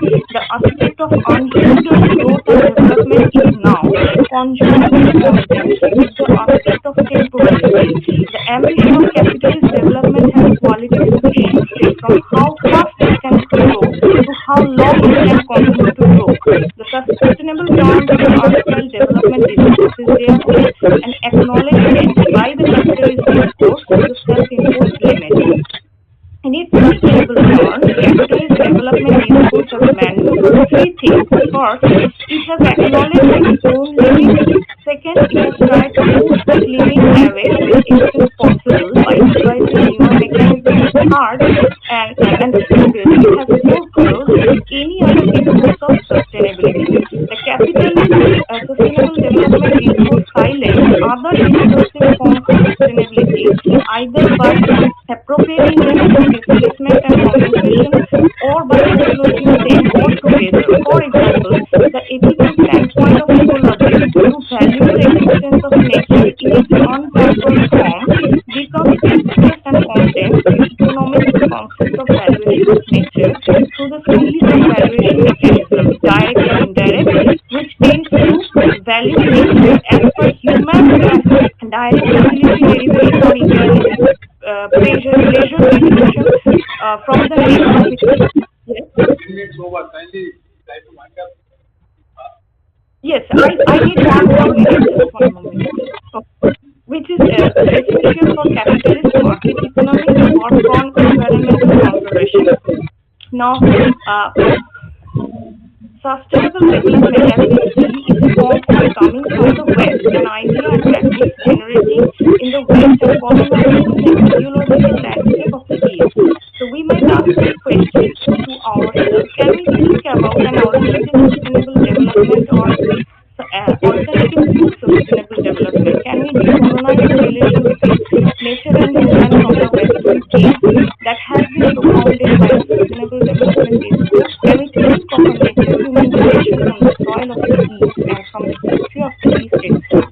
So I end here because the time is almost exhausted. Okay. Thank you, madam. Thank you for such a nice presentation and any questions from audience? Everyone?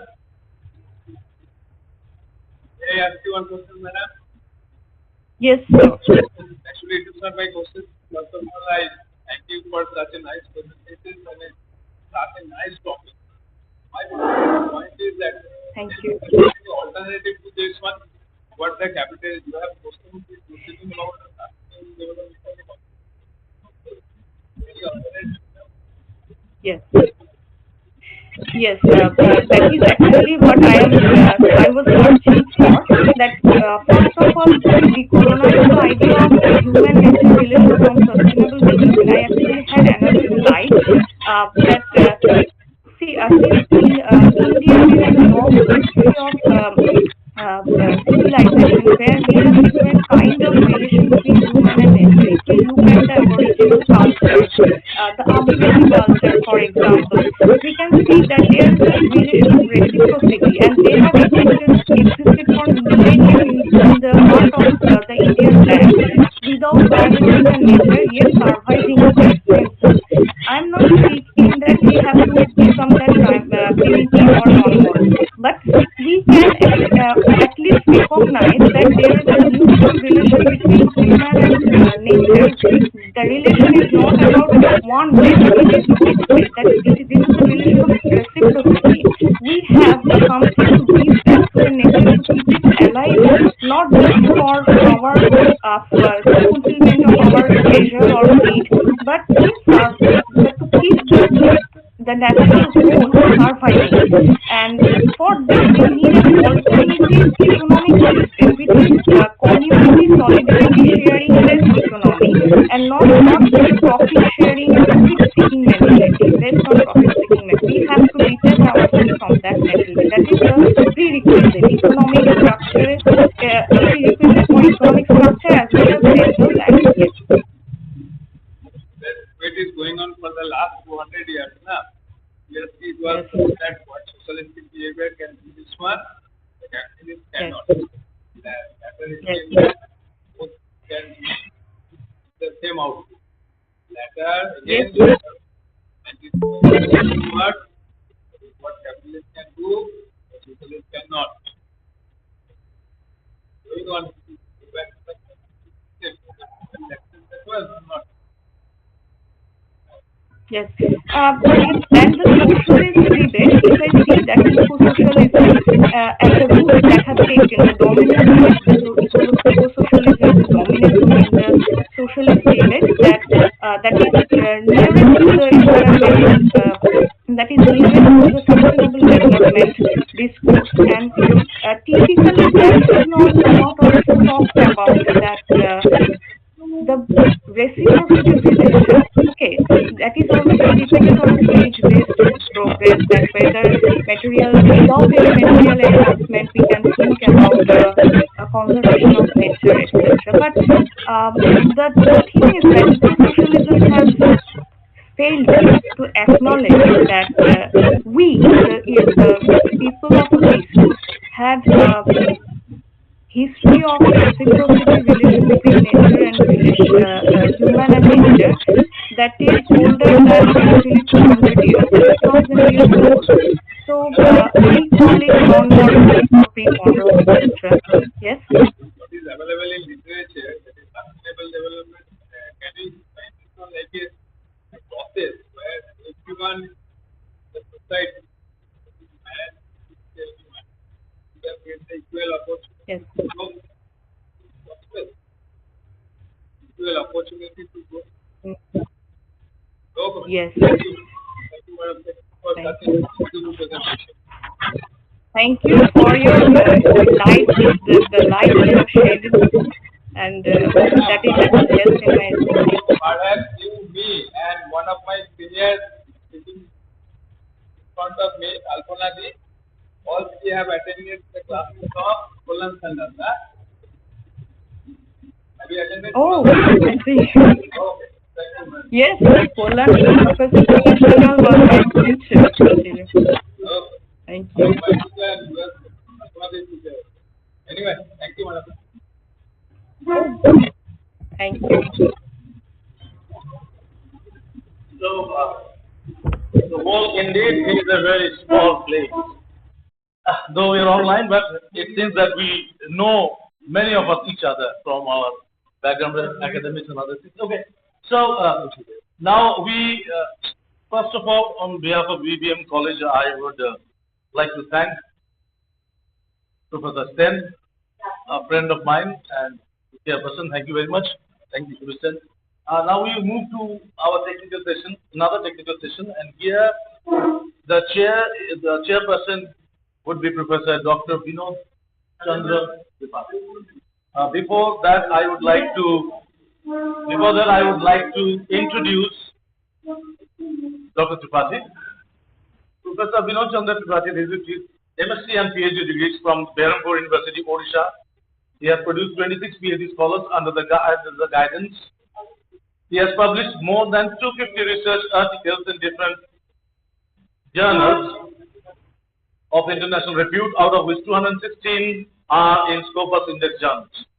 He was the director of the Institute of Advanced Study in Science and Technology, Guwahati, for 11 months during 2012-13. His H index as per Scopus database is 40 and Google Scholar is 51. He is one of the world's top 2% scientists as per the survey done by the Stanford University since the year 2020. He is listed in the ranking of Microsoft Academic Research.com data since 2021 and at present ranks 16 among the Indian scientists of mathematical science having H index more than 30 for the year 2023 as per. He is currently working as the professor and head of the Department of Mathematics, Tripura University. He has research experience of more than 35 years. He was the director, IQAC, Tripura University for 2 years, and this month his research interests are fuzzy test theory, sequence of fuzzy numbers, availability of theory, sequence space series, so on and so forth. So without wasting time, I would now like to call over Professor Tripathi to chair the session. Sir, please.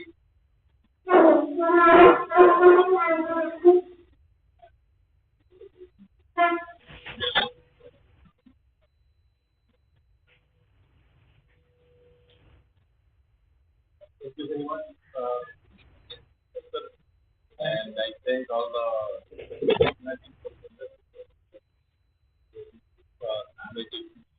opportunity to be part of this seminar.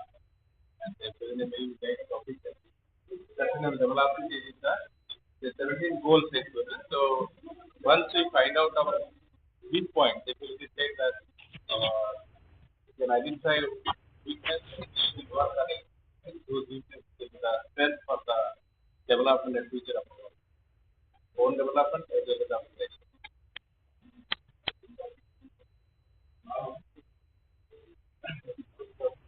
First,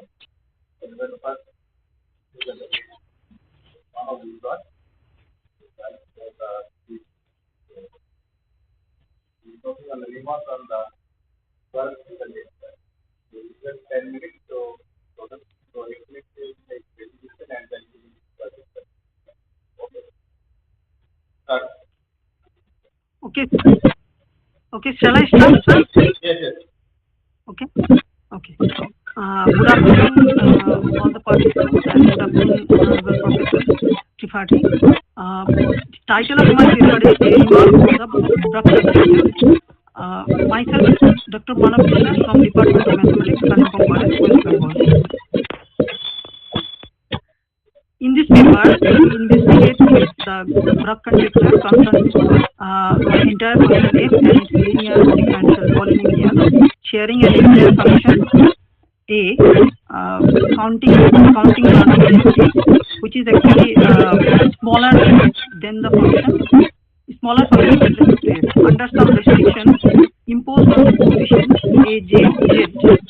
Our results improve and generalize some earlier results. As we know, if F be an entire function in the open complex C, then the order and lower order of F are respectively defined by sigma F limit minimum of log 2 MRF by log R, and lower order is defined as limit minimum of log 2 MRF by log R, and hyperorder of F or hyperorder and hyperlower order of F are defined respectively by the limit minimum of log 3 MRF by log R, and lower order log in terms of limit infimum log 3 MRF by log R, where the maximum modulus function MRF equal to maximum over mod z equal to R modulus of Fj. For an entire function Fj expressed in the form of a Taylor series expansion, the central index numeric is the greatest exponent m plus z modulus m r to the power n equal to mu r, where mu r is the maximum of all the terms present in the Taylor series expansion of Fj. Now, it is well known that the order of F can be expressed as the limit minimum of log mu r by log r. It is this result is given by Lane. Similarly, one can verify that lower order of F in terms of the central index limit minimum log mu r by log r. In 1999, Lane and Young gave the following result. Hyperorder of F, it is also can be expressed in the form of central index of F in limit minimum log 2 central index of F divided by log R. Similarly, one can prove that lower order of F is actually the limit minimum of the same ratio. Let Uz be a non-constant subharmonic function in the open complex space. We BR equal to minimum of Uz over mod z equal to R. Then order and lower order are defined by Berry as is. It is order of U, that is the subharmonic function, is limit minimum of log BR by log R, and lower order of U is defined as limit infimum log BR by log R. If E be a subset of R and chi is the characteristic function of E, then the upper and lower logarithmic densities of E are respectively defined as follows. Upper logarithmic density is defined as limit minimum and integral 1 to 1 chi E by k dt divided by log R, and similarly in the form of infimum lower logarithmic density also. The quantity limit pertaining to the integral 1 to R chi E by t dt is known as the logarithmic model, and if the upper logarithmic density greater than 0, then we say that E has infinite curvature. Now, F and E are two entire functions, and A also be an entire function. It may be constant but also. Then F minus A, G minus A have the same set of zeros with counting multiplicity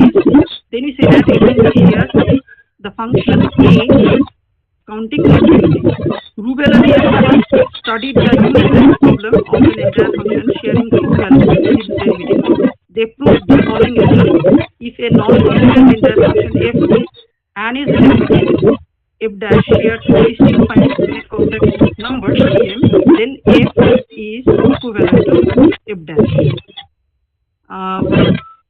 Now, a question can be asked from it.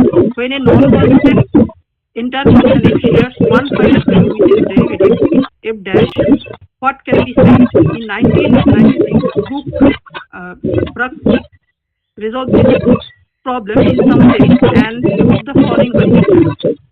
If f be a non-constant entire function with hyperorder of f is finite and also it is not a positive integer, and if f and f dash share a finite value a counting multiplication, then f dash minus a equal to c into f minus a, where c is a non-zero constant. The conjecture was resolved for the case a equal to 0 by Bruck himself, and in 1998, Gunderson and Young resolved the case when where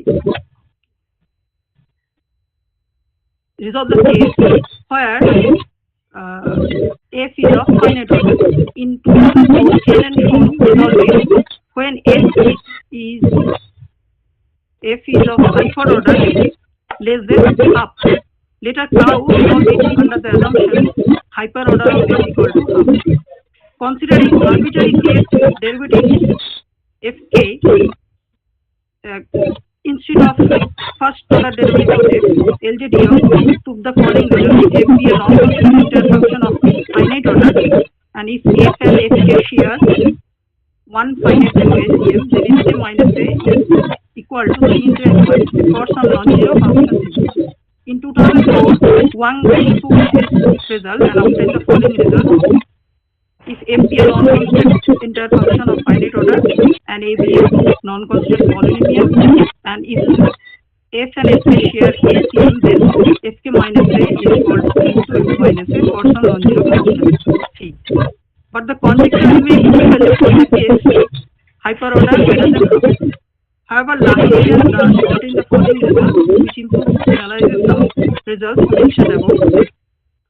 If f be a non-constant entire function with lower hyperorder of f is less than half, and hyperorder of f is finite, suppose that a is a polynomial, and if f and fk share Cm, then fk minus a is equal to c into f minus a, where c is a non-zero constant. For an entire function f, the expression Lf is known as the linear differential polynomial of degree k, where k is a positive integer and a0, a1, a k, z are entire coefficients. The leading coefficients a k, z not equal to 0.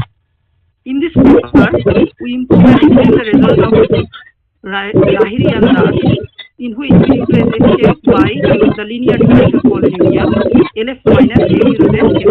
Under some restrictions imposed on coefficients, we obtain the following result. Let f be a non-constant entire function with lower hyperorder of f is less than half, and upper hyperorder, that is hyperorder, is finite. Also, if we suppose that a is an entire function which is small relative to f, that means order of a is less than order of f.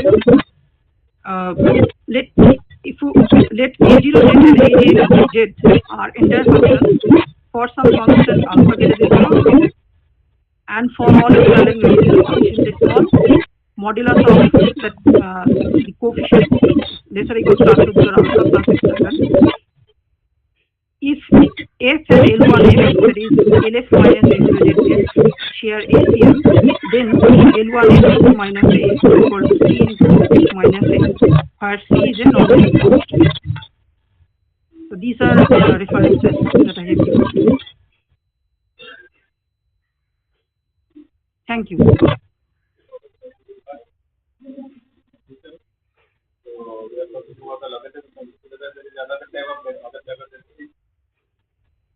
Hello?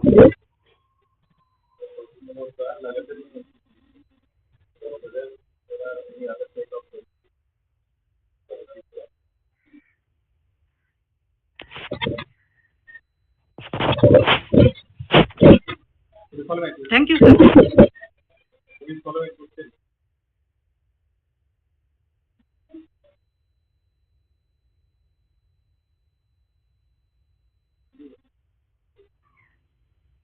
What the question? Then next week,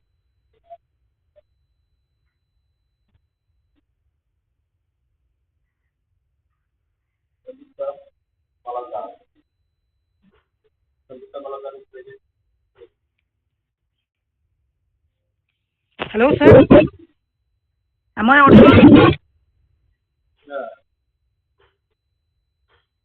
Audible.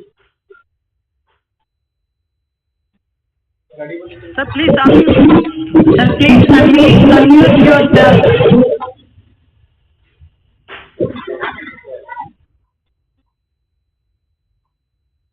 Mr. Malakar has a good say.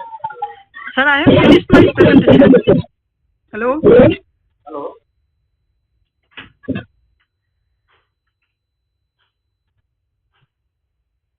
Next model. Hello.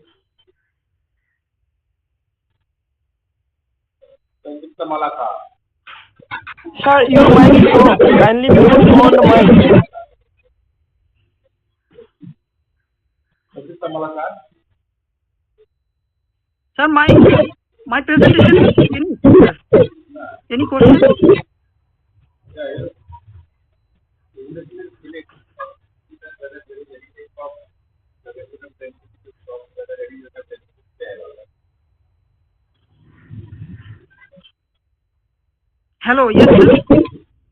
You talked about Yes, sir.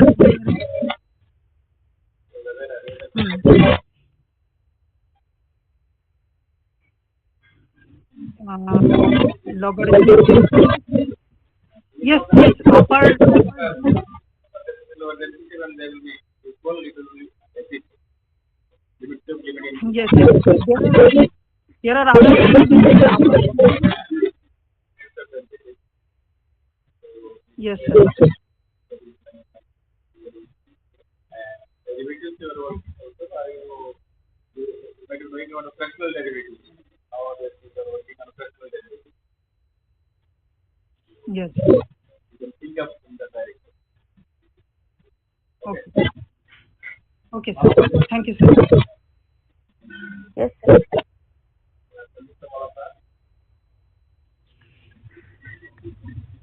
Hello. Yes, sir. Yeah, share your screen and start. Okay, sir. There is a subline page of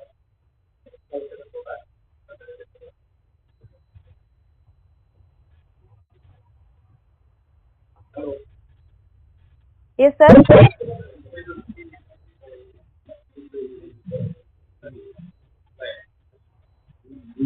Yes, sir.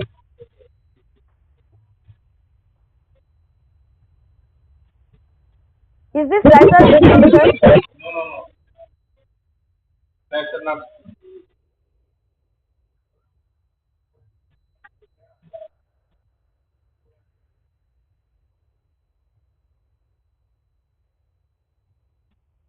Is it visible, sir?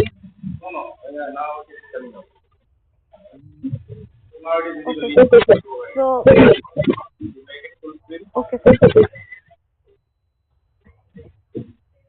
Good afternoon, Chairperson for and other participants. I am Sanjita Malakar, PhD scholar under Dr. Navani Sen from Assam University, Silchar. And today I am going to present my seminar on the topic an inventory model to study the supply chain of agricultural products under different situations. So here is the outline of the today's presentation. First one is introduction, then literature review. After this, description of the model, and then assumption, definition, and model convention.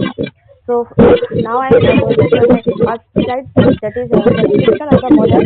So in our inventory study, we have attempted to develop an inventory model to analyze the farmer's profit while selling their products directly to the consumers through APMs, and when selling a portion of their products through APMs and a portion to the market independently. Additionally, the optimal selling price will be obtained, which indicates the cumulative supply price of the product that benefits from profit first.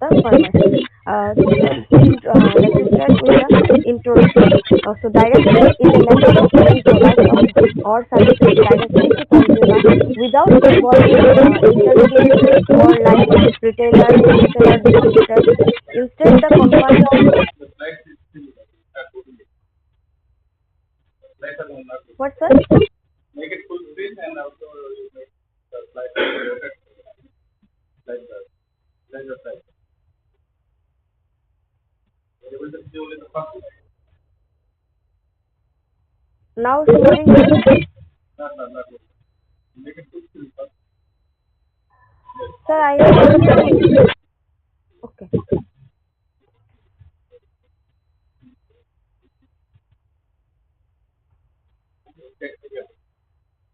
Okay, sir. So, introduction. So, direct sale is a method of selling products or services directly to the consumer without involving any other method like retailer or wholesaler or distributor, etc. Instead of the company or the individual selling their products directly indirectly to the and customers. This approach offers several advantages such as better control over the sales process, increased customer engagement, and potentially higher profit margin. Direct sale can be conducted through various channels, including distributed sales, home parties, or online sales platform, or even through personal networks. It is often associated with the network marketing or multi-level marketing companies where individuals earn commissions not only from their links but also from the sales made by the people they recruit into the network. The direct sales approach requires effective communication and relationship building skills as it involves direct interaction with customers. Sales representatives need to understand customer needs, address customer and showcase the benefits and features of the products or services they are selling. Building trust and establishing long-term relationships with customers is crucial in this process. So, selling a product through the APMC or wholesale market is a limited marketplace where farmers, traders, and commission agents come together to buy and sell agricultural products in bulk quantities. APMC markets are privileged in many countries and they serve as intermediaries between farmers and retailers alone. When selling a product to APMC, the following steps are typically involved. First one is product preparation. Farmers properly studies the issue and ensure their products meet the quality standards and packaging requirements prescribed by the APMC. Second is registration. Products are usually need to register themselves with the APMC and obtain the necessary license or permits to sell their products within the market premises. The third one is transport and delivery. The products are transported to the APMC market either by the farmers themselves or through transportation services. The product should be delivered on time to maintain freshness and quality. Fourth one is auction or direct selling. At the APMC, the products are either sold through auction or through direct negotiation with buyers. In the auction process, buyers bid on the product and the highest bidder gets the purchase right. In the direct selling, negotiation takes place between the seller and the interested buyers. Price negotiation. Sellers and buyers engage in price negotiation based on factors such as quality, demand, supply, and market conditions. The final price is agreed upon between both the parties. Sixth one is documentation and payment. Once the sale is finalized, documentation process including invoices and receipts are completed. Payment is made by the buyer to the seller either immediately or within upon time frame. Product distribution. After the sale, the products are either directly collected by the buyers or transported to their desired location. Selling to APMC allows farmers and producers to meet in wider market and connect with bulk buyers such as retailers, processors, or exporters. It provides a platform for price discovery, fair sales practices, and market transparency. However, it is essential to comply with the regulations and guidelines set by the specific APMC and understand the local market dynamics to effectively sell the products through this channel. Impact on farmers on MSP due to APMC. The impact of APMC on farmers' minimum input price can vary depending on the specific regulations, policies, and practices implemented within the APMC system. Here are some key points to consider regarding the impact of APMC on farmers' MSP. Price discovery. APMC market provides a platform for price discovery where farmers can sell their products to auctions or direct negotiations with buyers. The competitive environment in this market can help determine fair prices for agricultural commodities. However, the extent to which farmers can obtain favorable prices may depend on various factors, including market competition, demand supply dynamics, and the presence of middlemen. MSP as a benchmark. The MSP is a guidance set price intended to provide a minimum level to income security to farmers. While APMC markets may not directly determine MSP, they often serve as reference points or benchmarks for price negotiation. Farmers may compare the prevailing market price in APMC market with the MSP to assess whether they are receiving fair prices for their produce. Market access. APMC market acts as the intermediary connecting farmers with bulk buyers such as retailers, processors, or exporters. By participating in the APMC system, farmers gain access to a larger market and potential buyers. These increased market access can positively impact the chances of selling their products at favorable prices. Role of middlemen. APMC markets may involve the participation of commission agents, traders, and other intermediaries. The presence of middlemen can sometimes affect the prices received by farmers, as they may take a portion of the profit margin. However, the extent of the impact varies depending on the specific market practices and regulations in place. Some APMC have introduced reforms to minimize the role of middlemen and ensure a more transparent and efficient system. Government regulation. The government plays a crucial role in intervention. The APMC system is often regulated and monitored by the government aims to fair practices, prevent market manipulation, and protect farmers' interests. Government procurement at MSP level can also provide a safety net for farmers, ensuring they receive a minimum.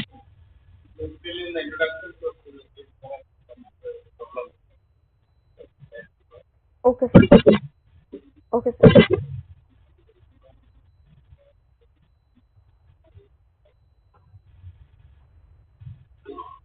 So, to formulate the model, we have considered some assumptions. These are very much important for formulating the present model. So, first is liquidity zero. Farmers sell all these products during the planning season.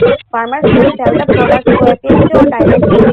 Planning occurs when infinite initial stock of the product is full, immediately after harvesting, and demand of the product is price sensitive. So we have considered the demand for direct sales B1 and A1 minus B1 divided B1, and for APMC market second one, and all these direct sale and APMC the third one. The demand scale and price sensitivity for the consumer buying the products from the APMC or directly from the farmers are seen. The demand function for APMC is B1 equal to this, where P1 is the situation of the product is considered and the rate of distribution is constant. Transportation cost is associated cost associated with the total cost of inventory. So these are the methods we have used during our present work. And our proposed model is, the model is developed in the three different stages. First case is farmer selling the product directly to the consumer. Case 2 is farmer selling all his products to the APMC and APMC sells them to the consumer. And third case is farmer selling the product partially to the consumer and partially to the APMC. Partially to the APMC and APMC supply them to the consumer to meet the partial unfulfilled consumer needs. So selling price varies from the farmers, and planning version are the decision variable for all the cases. Government and APMC together set the selling price for the consumer, and therefore a fixed percentage increase in farmers' MSP for a given product sales. APMC can generate a certain amount of profit. The selling price for the APMC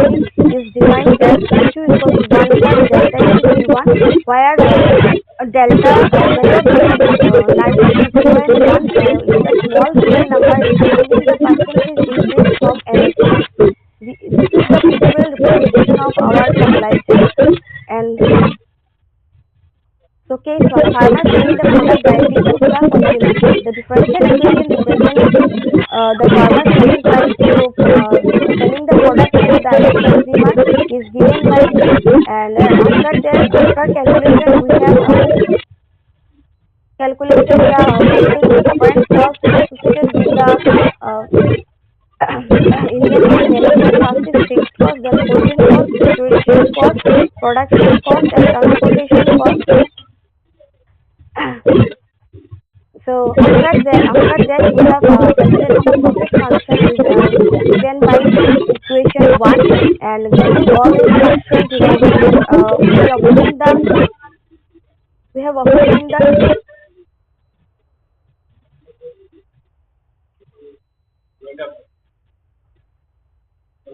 okay sir. So after calculating all the profit in three cases, we have obtained the objective function of the three cases, and for half cases we have obtained the objective function, which is single digit function. And so in the first case we have to choose the parameter which are associated by which is less than 30 to be satisfied. And for the case 2 and 3 we have obtained a multi-objective problem, which is given by this. For case 2 we have obtained the function like this, and subject to the constant this, and here the independent variable is selling price P1, preservation equivalent alpha, planning variable is P1, and planning variable poison for the dependent variable is planning variable for the farmer. And for case 3 we have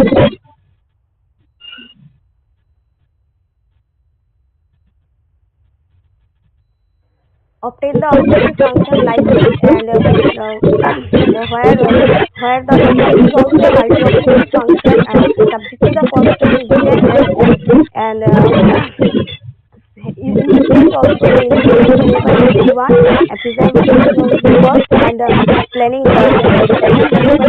So this is the end of the presentation. So we need to calculate all the as it is shown that objective function is multi-objective, so it is not possible to solve analysis. So I am trying to solve this by mathematics. So this one is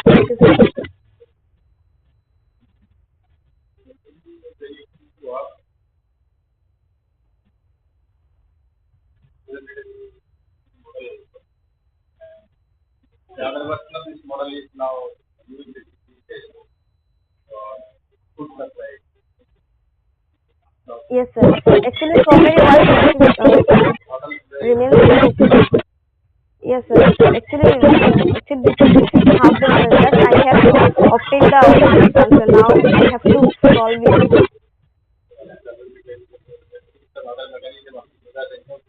Yes sir. Yes sir. Yes sir.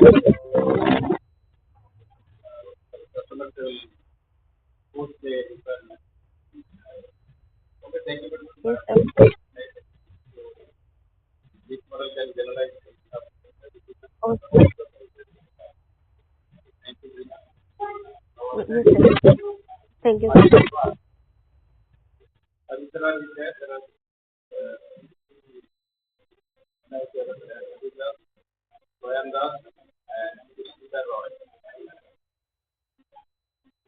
Hello. Hello.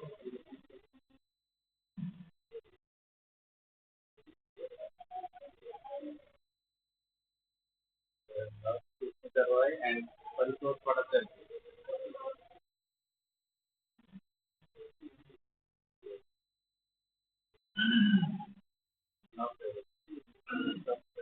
Come back to him actually.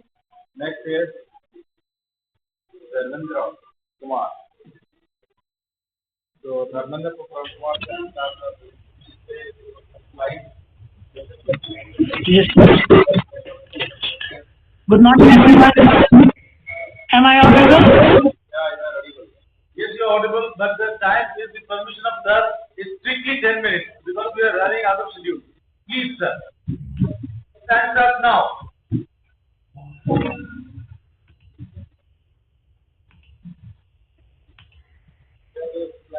Okay. Good morning, everyone. It is truly an honor to be here today, and I want to extend my heartfelt thanks to the conference players for putting together this wonderful gathering of minds. I am truly excited to share with you today as we gather for this prestigious national seminar on role of science and technology in building a sustainable future, global perspective. My name is Dharmendra Kumar and I am a research scholar at BIR University. It is a great privilege to be part of such a distinguished group of researchers and professionals who are contributing to the advancement of knowledge in science and technology. Now let us talk about the paper I am presenting today.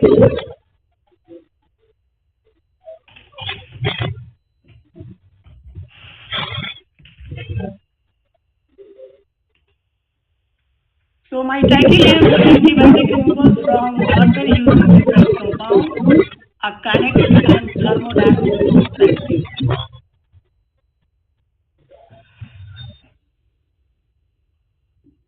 Beginning with introduction, in modern medicine, antibiotics represent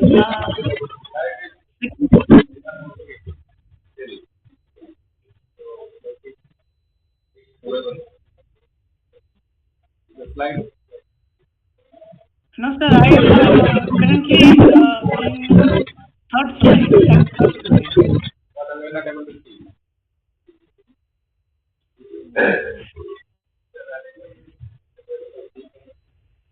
I am already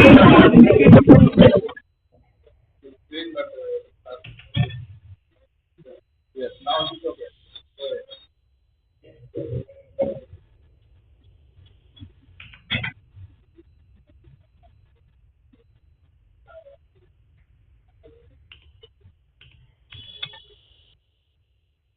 In modern medicine, antibiotics represent a significant class of medication. In addition to being used to treat infections, eczema, asthma, previously the concentration of pharmaceutical compounds in the aquatic environment has increased significantly. Pharmaceutical compounds, analgesics, contraceptives, growth regulators, antibiotics, tranquilizers, anti-diabetics, painkillers, antidepressants, and impotence medications make a surging groundwater, which is a significant environmental issue. In veterinary and human medicine, over 3,000 different chemicals are utilized as active ingredients and have a variety of various chemical forms, excreted metabolized and ordinary compounds. Pharmaceutical compounds can be found in water and they are known to be dangerous chemicals that may change the natural balance of the environment. Recently, the antibiotics were measured in sewage water in hospitals and wastewater rivers and wastewater treatment facilities.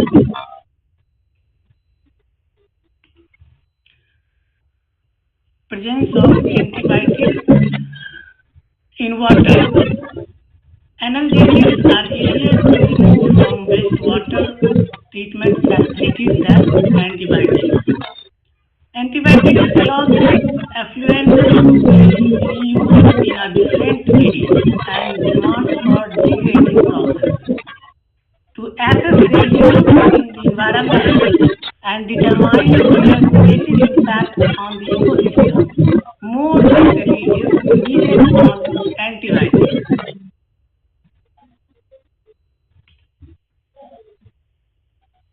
Source and pathways for antibiotic contamination of water, as you can see from the flowchart how it gets contaminated.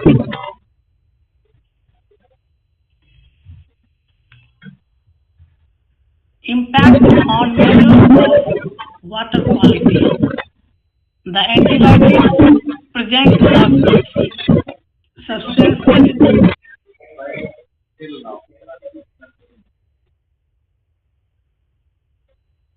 What can I do?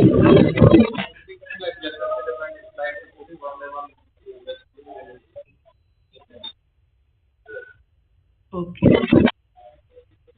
Impact on measures of water quality. The antibiotics present has a substantial impact on measures of water quality such as BOD, electrical conductivity, pH, dissolved oxygen, and temperature.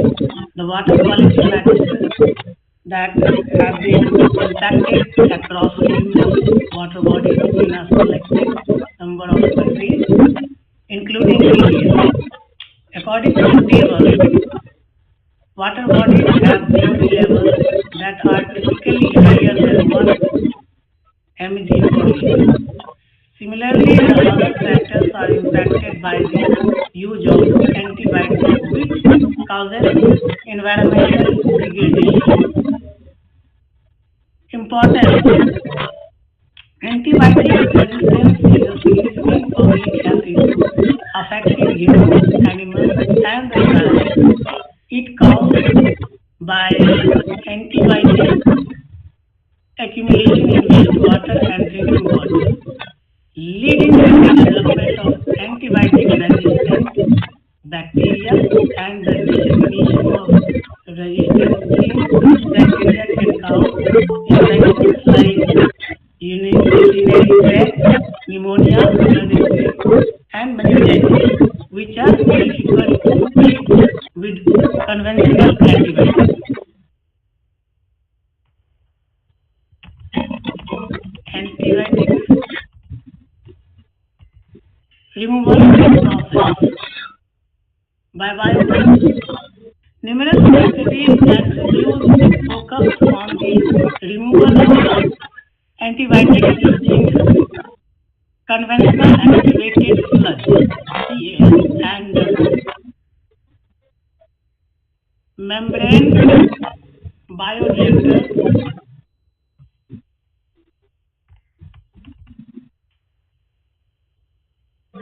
However, research into alternative technologies has shown encouraging outcomes.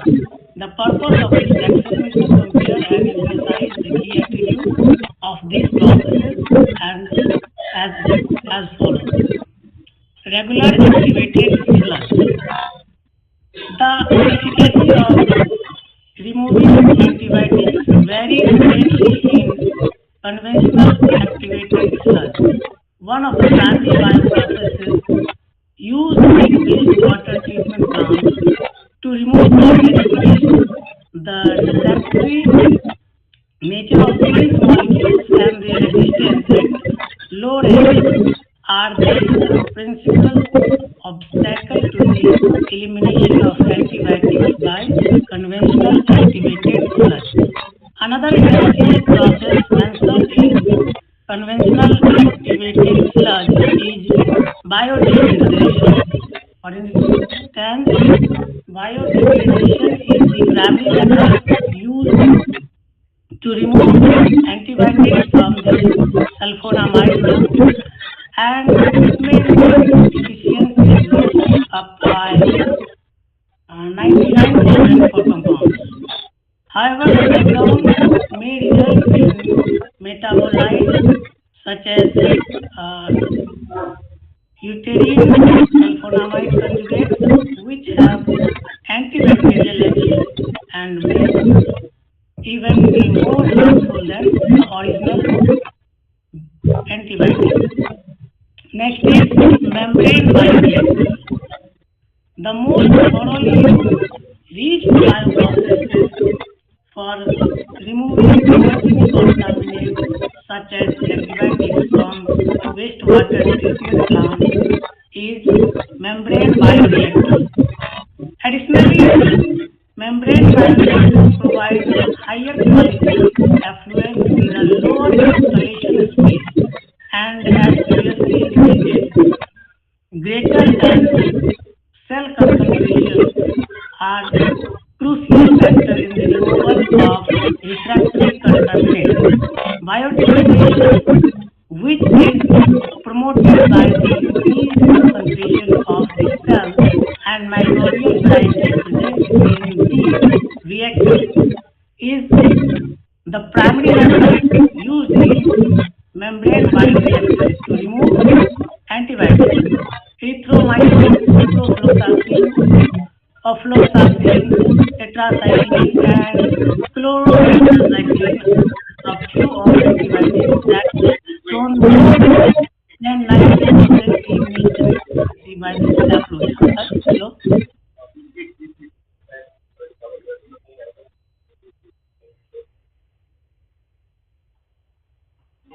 Hello?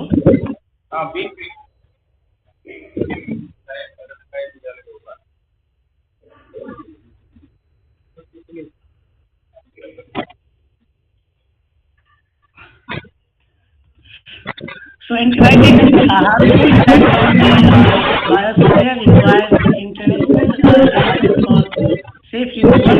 Bioremediation is a promising method, but more research is needed to understand their environmental impact and balancing mechanism.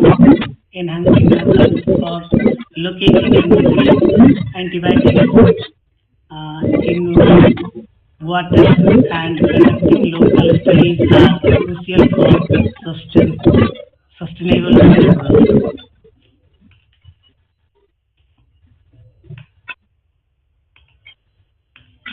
Thank you, and I wish us all a fruitful and enriching conference. Thank you. Any questions?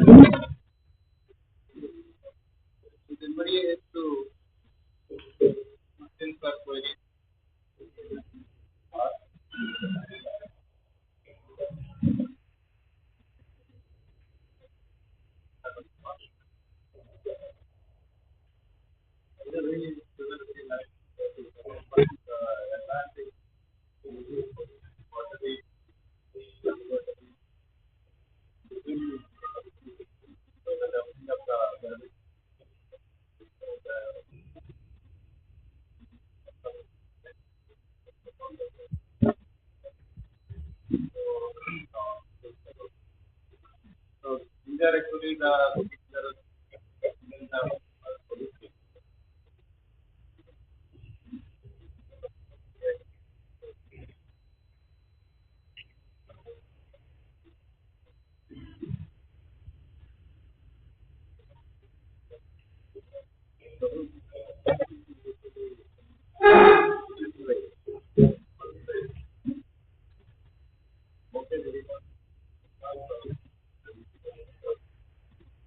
Thank you so much.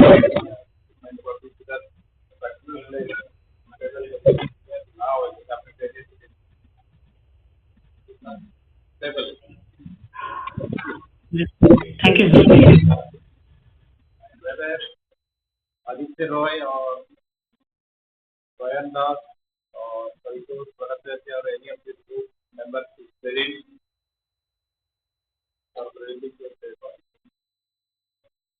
anyway, with this we come to the end of this session by online mode.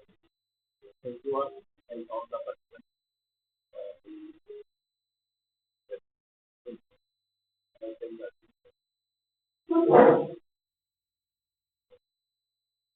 Thank you very much, sir, for your presence and you have given us time. Our pleasure, sir. On behalf of Digital Memorial College, once again express our gratitude towards you, Mr. Tiwari, sir.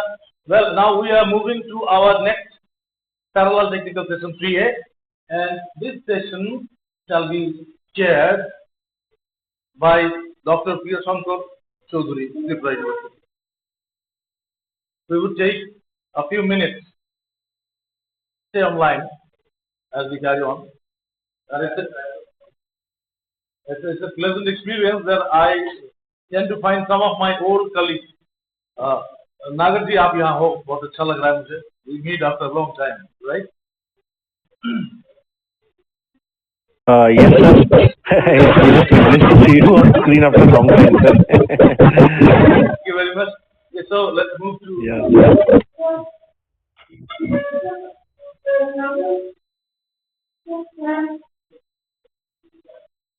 Before starting, we are traditionally, as the owners, to introduce our chairperson, Dr. Priyashankar Chaudhary, born 1957, professor of zoology, Tripura University, did his PG and PhD from Calcutta University.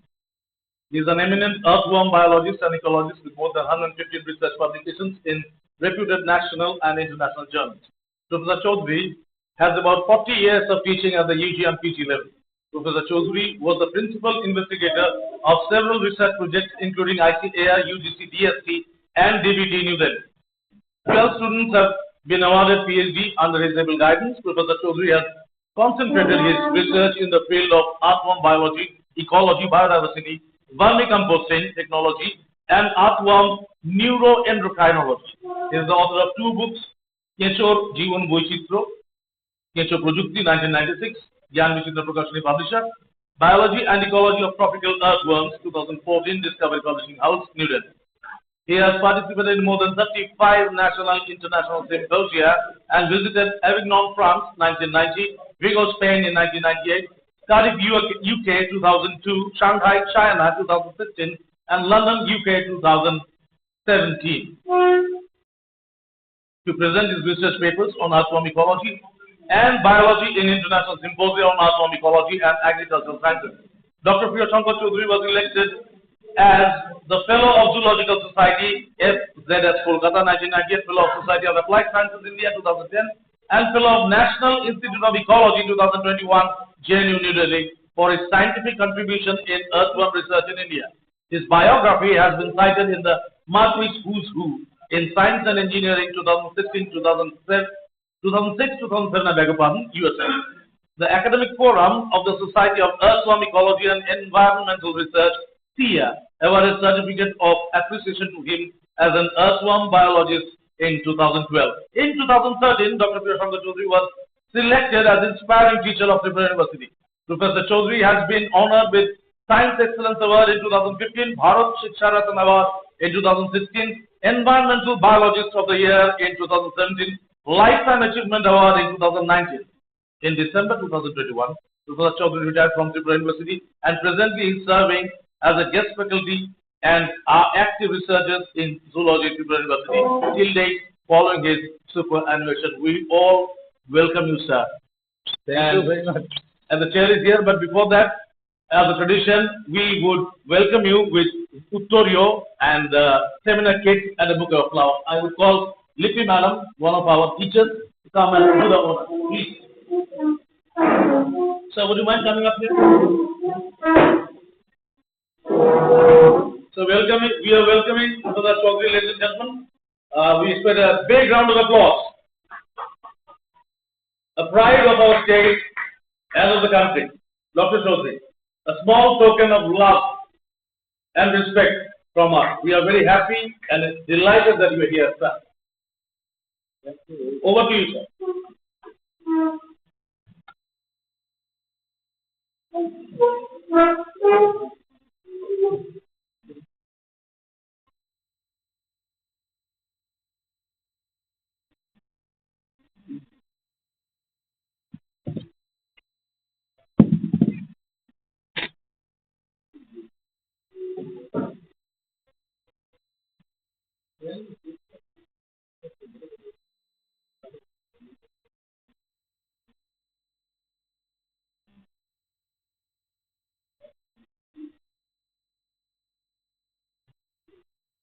Thank you very much. It's a great privilege for me for inviting me chairperson in the national seminar on the role of science and technology in building a sustainable development, sustainable future. under the first in biological science. And I am there it is the first in the biological science. Now in this part there are only five presenters, and as we are running late, so only 8 minutes have been allotted for the presentation and 2 minutes, maximum 2 minutes for interaction. Now before presentation, I am to say to all presenters that you only focus on the basis of study in the introduction, followed by aims and objectives. And if the paper is done, the subject is done by the candidate, then you will focus or you will say something about the methodology. But it is a review paper, no need of resultant discussion. Then you will focus only on the result part, resultant discussion part. Okay. Now in this session, only 5 presenters are there. That is Pushpa Sharma, Riya Dhar, and Dipendu Pal Nehu, Dr. Leena Sharma, Dr. Anju Rohini Rana, Government College, Himachal Pradesh, Jivan Rai Shambhua and Meera Das, Nehu, Rahul Bhattacharjee, Vigno, then Omio Ujha, Deeptina Das, Torun Kanti, Bandyopadhyay, NIT Agartala. Now start. First paper by Pushpa Sharma, Riya Dhar. I think Pushpa Sharma is present. I know the paper is waste water treatment potential of pyrovirus species. Start.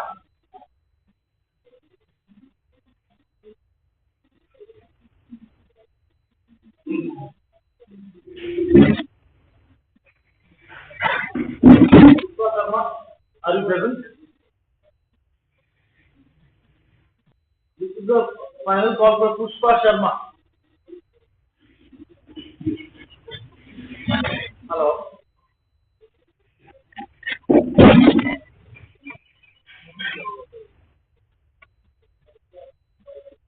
Pushpa Sharma, Riya Dhar, and Dipendu Pal.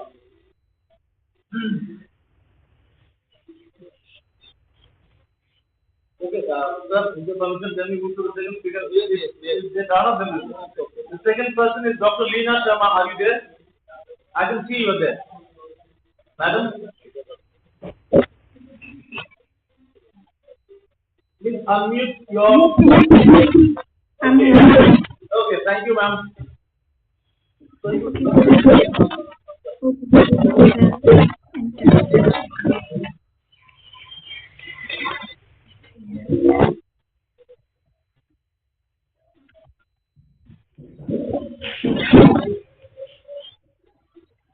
I'm sharing.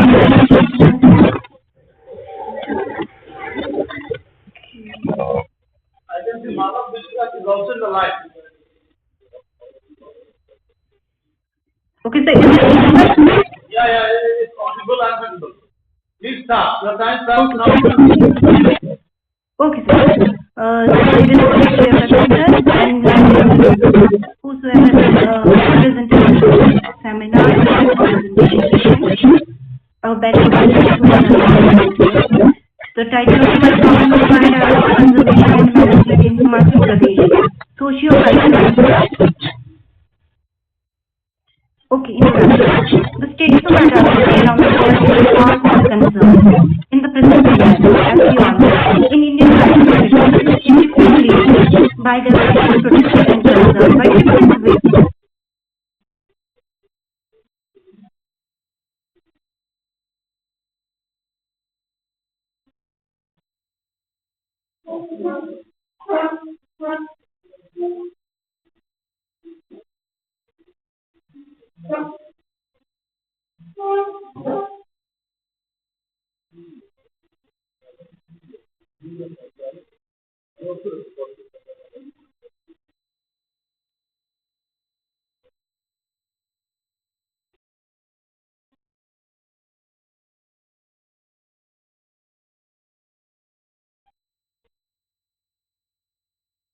is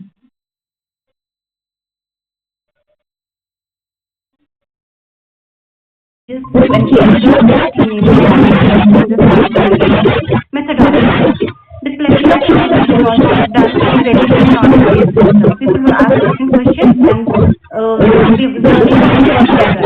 And then analysis of information for conservation purpose as a means of accessing the information on natural health as forest, rules, marshals, water bodies. And then association with management as being health and traditional hominids. Okay, then let me result outcome. The analysis shows that the cultural perspective of remote mountain communities is the precondition of sustainable the educational relationship with ecosystem management inherent in traditional communities. Culture. One cannot become culture in the environment without religion. Some of these are aesthetic, taboo systems, deadly, forms, plants, and animals. Sacred roots. In humanity, roots are called as save or save. The stretch varies from region to region. There are over 5,000 sacred roots which are maintained by the religion and they are managed by the temple community. They are maximum number of They are mostly found in the of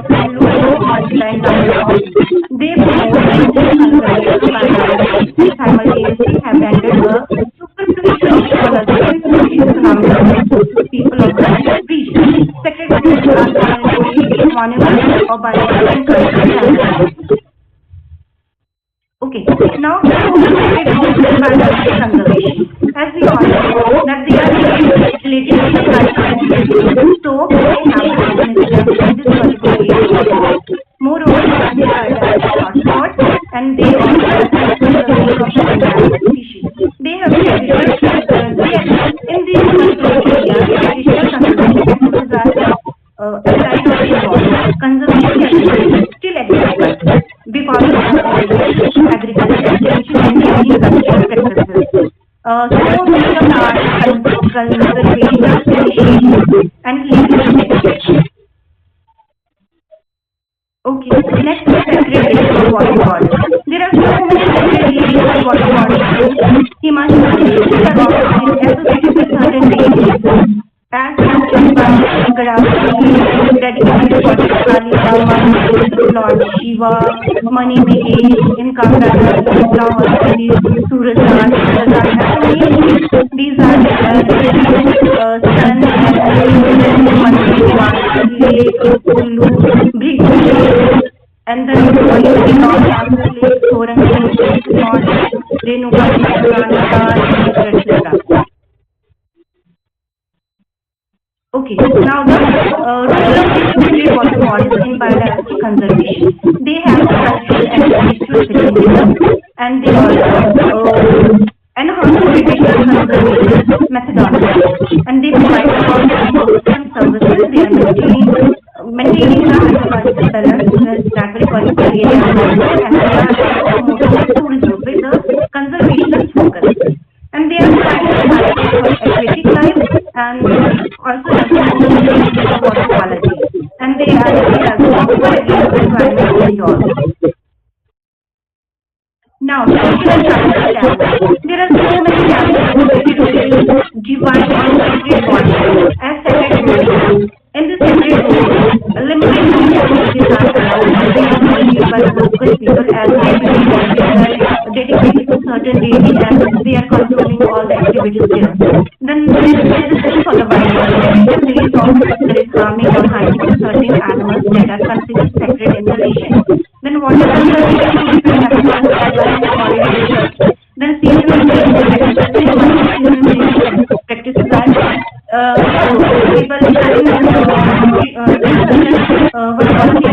they do not take the cattle to the jungles, they burn, etc. Then traditional practices are also already in a particular area. Religious festivals are also having the conservation of these traditions. And management. The next comes are sacred these animals. As we know that there are many several animals by name. Some animals go by the name of facing individuals as people or elephants, bees, whatever.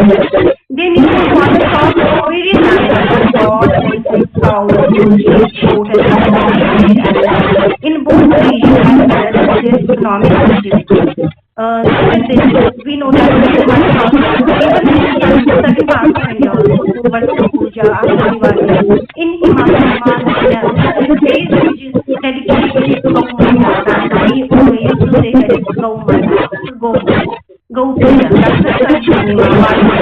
On this day, both the days cows and goats are worshipped. Moreover, our country and Navami are the days that dedicated to the snake. Conclusion. Cultural diversity in remote mountains is closely linked to biodiversity as we need participation with habitats and culture. The role of every local water body in biodiversity conservation is multifaceted and combined cultural, spiritual, and ecological dimensions. Cultural diversity and traditional practices can advertently contribute to the biodiversity conservation. Particularly the balance between the knowledge of the modern conservation approaches is crucial for sustainable biodiversity management and distribution also. Thank you. Thanks for your patience. Thank you so much. Thank you, Dr. Reena Sharma, for your nice presentation. Now, I want to ask only one question. Biodiversity conservation. Okay, sir. No problem, but biodiversity conservation, what biodiversity is found. That is you should mention the wildlife or other animals. Okay, sir. Actually, areas, so common plants or scientific plants, name of study plants, you could mention.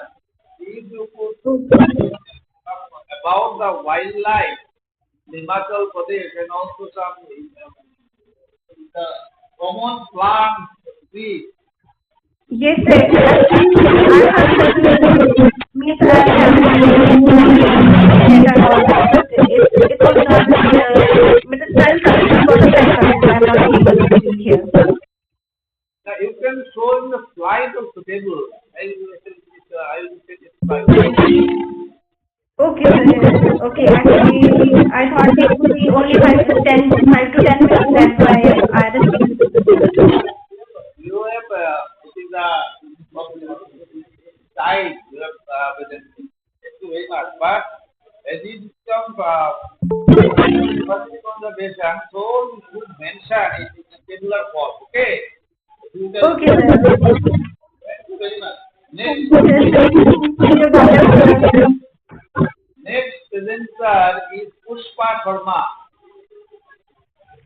Hello, Pushpa.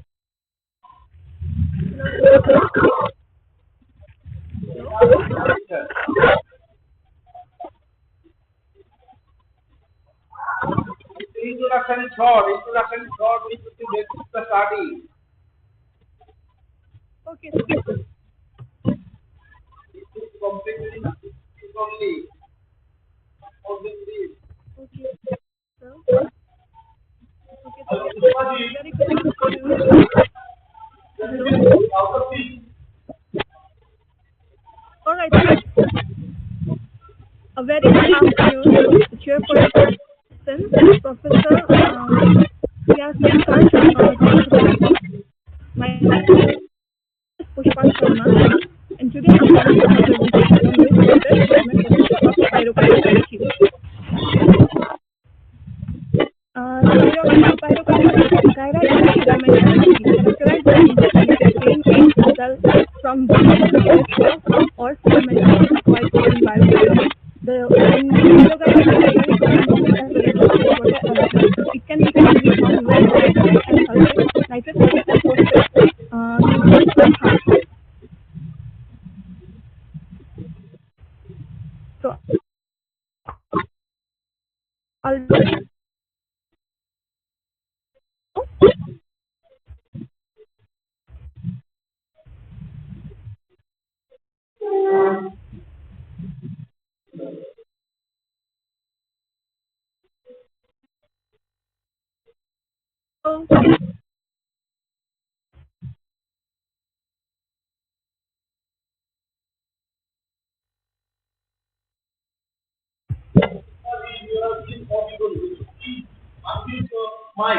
Microphone.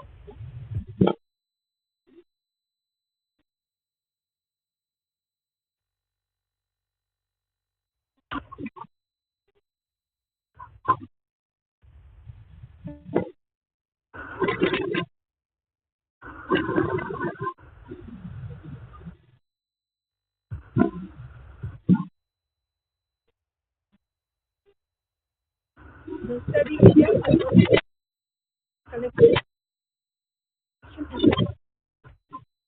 identification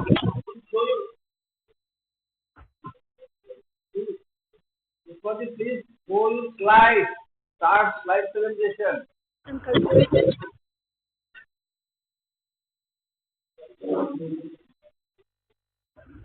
Hello? Am I audible? Start slide presentation, if any.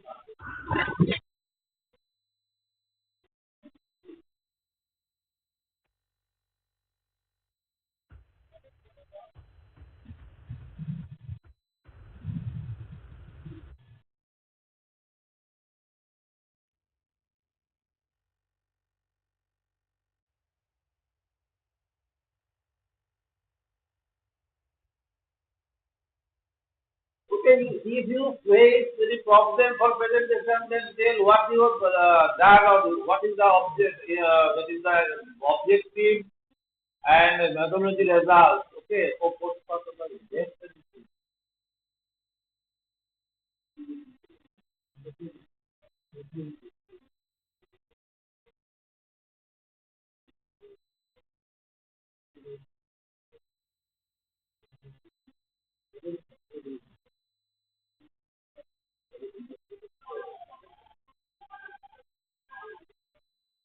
okay, still there is no internet connection to the Ispat Horma. So we'll move to the next presenter. Ivan Rai Thamwa and Nila Sida Nehu.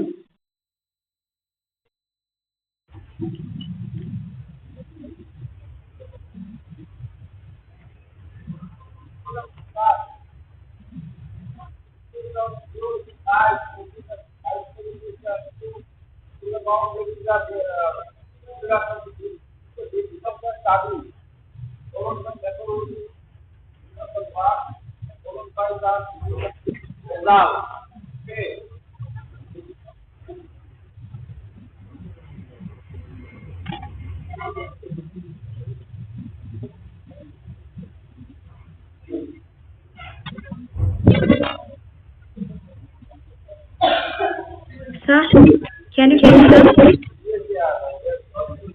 Yes, you are audible. Sir, can you see my slide? Yes, sir. Can you see my slide? No. Oh, very good. Please. Only introduction in short, 3 to 4 lines. Sir, can you see my slide? No, we cannot see your slide, but we can hear you. Oh, okay, sir. Is it visible, sir? Yeah, it's visible. Now it's visible. Please start. We have 8 minutes. Very good afternoon to each and every one of present out there, and especially to the speakers present. And the topic I'm pleased to present today is in vitro propagation procedure. Okay, so about introduction. So as we all know about citrus, citrus is one of the most commercial food crops of all over the world, and usually it was originated from Southeast Asia, that is from Northeast India, and it passes to the other part of the country like China. So, and it also considered that India is one of the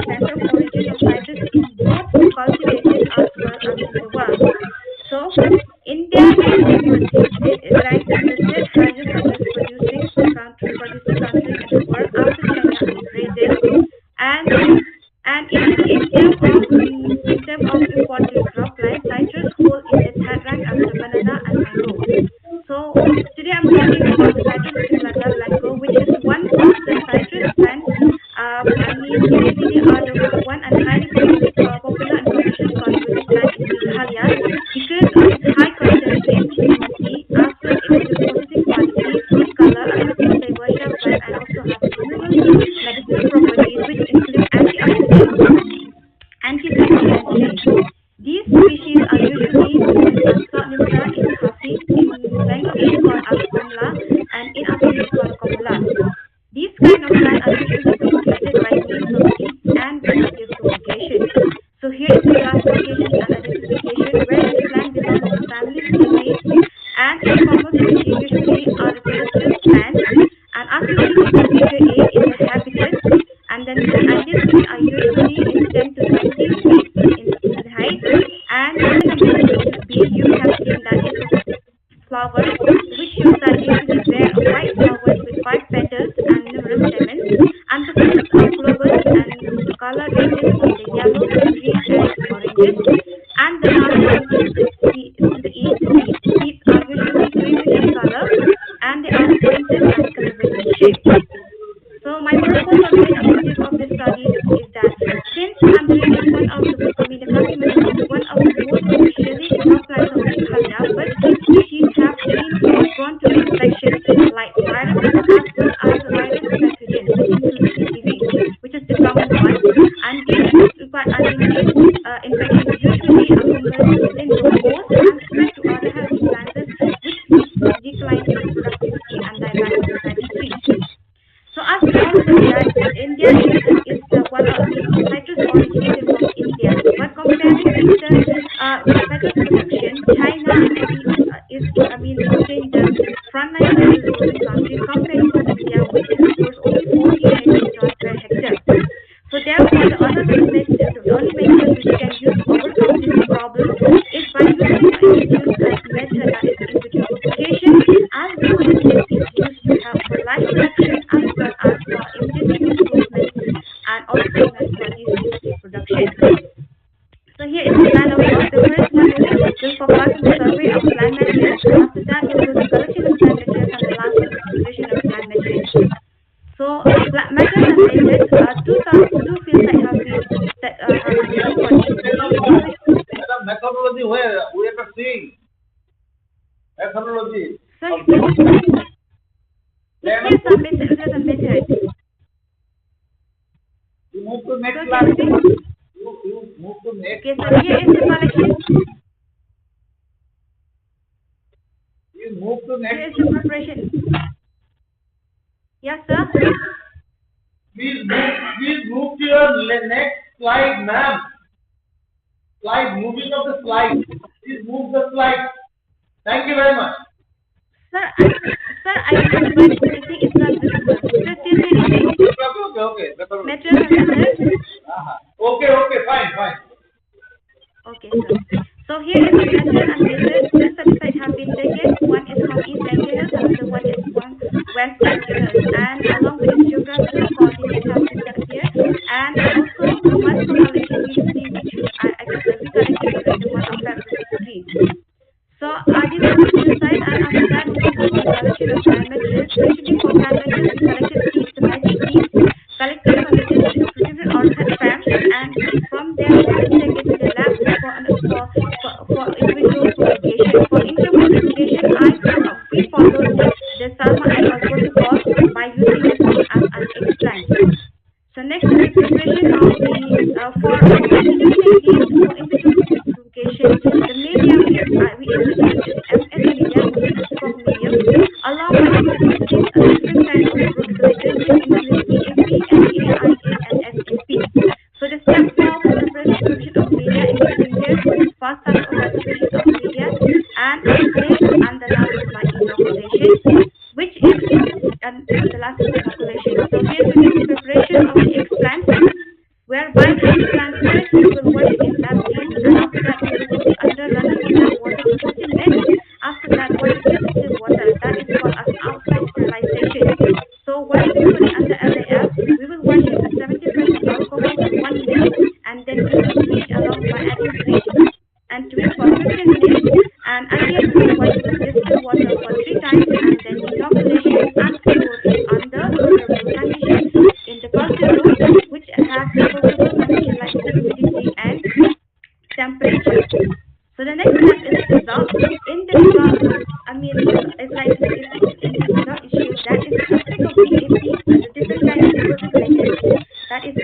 NAD and SNP on plant nutrition.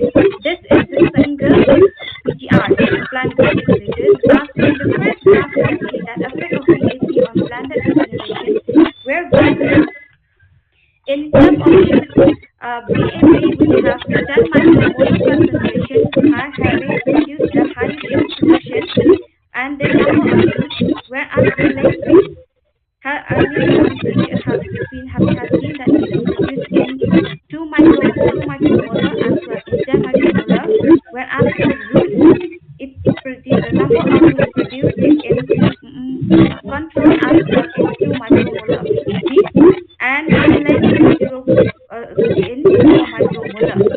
So for NAD, the shoot number produced in 2 micromolar, and then for the root is also 2 micromolar. Effect of SNP on plant regeneration, it shows that the shoots produce more on 6 micromolar SNP, whereas the root is on the 0. So among comparing all these growth regulators, the number of shoots produced is in BAC with 10 micromolar BAC, and then the rate as the number of roots have been produced by 2 micromolar of BAC, whereas for the shoot, the length number and the length of shoot and the length of the root is shown by SNP with 8 micromolar, where having the good result, showing the good result. So next we will come to the combination. In combination, this is the combination of the two growth regulators, that is BAC and NAA and IC and BAB. In this graph, it shows that BAC and NAA shows good results in terms of the length growth of shoot. So here is the picture showing the effect of different kind of growth regulators on the plant regeneration, whereby we have seen the first one is the multiple shoot effect of BAC, and also here the second one also along with the root formation and effect of NAA on root formation and effect of SNP on growth development, and also effect of BAC and NAA on multiple shoot formation. And as we increase the growth regulator, here is the combination. As we increase the growth regulator, the plants turn yellow or brownish in color, which shows that they cannot adjust the growth regulator at its higher concentration. So here is different stages or the different stages of plants collected during each stage of their life cycle. The first one shows 15 days, the second one is around 2 weeks, and the last one is 3 months. So these plants after 3, the plants are having in 10 micromolar BAC after 3 times of crop culture, it shows that the root forms into scallop, whereas the shoot is still growing. And then after transfer into the new media, different stages of growing and of shoot forming, followed by the development of plant development formation of both root and shoot. Here is the harvest process. After 3 months of culture, the plant will be transferred and then wash it into the water to remove the trace of living media. In this process, we follow the process of charcoal, peas, and cellophane 1:1, and the garden soil compost by powder. After 1 month of consumption of this plant, 100% of so I just need to reach to the conclusion.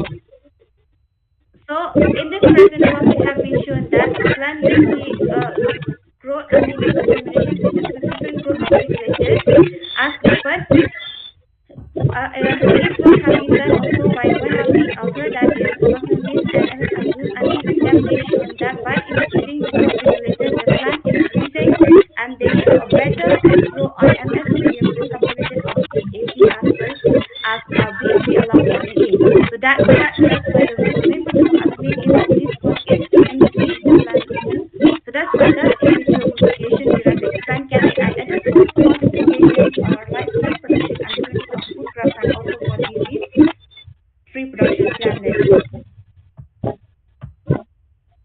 So this is a friend, and that's all.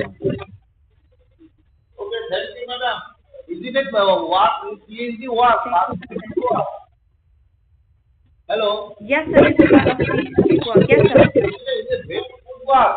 It's a very good work. Thank you so much, sir. I congratulate you. Thank you so much, sir. Presentation is good, but it's excellent.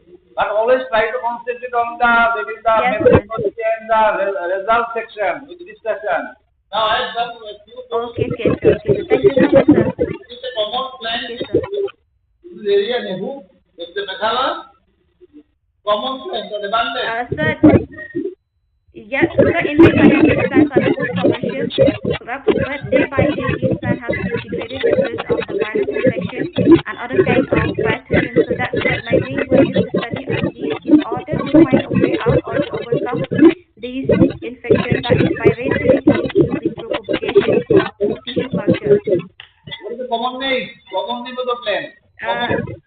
Sir, usually we call it sodium granule. It's mandarin, Hasi mandarin. Okay. What is the significance of the study? What is the significance? Significance is to study or to overcome to raise the culture, sir, to increase to overcome first is that we already proved that in vitro propagation that usually the pathogens can be removed. So that's what I plan research to remove these pathogens by introducing this in vitro protocol, sir. Okay, thank you, madam. Thank you very much. Thank you so much, sir. Next presenter is Rahul Bhattacharjee.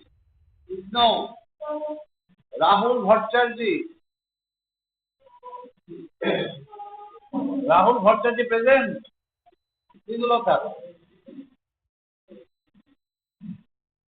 Rahul, are you there?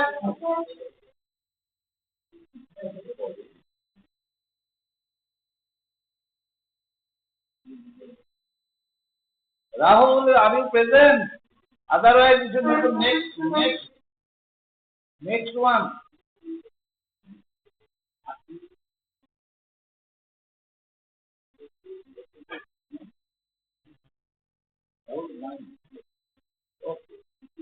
Huh?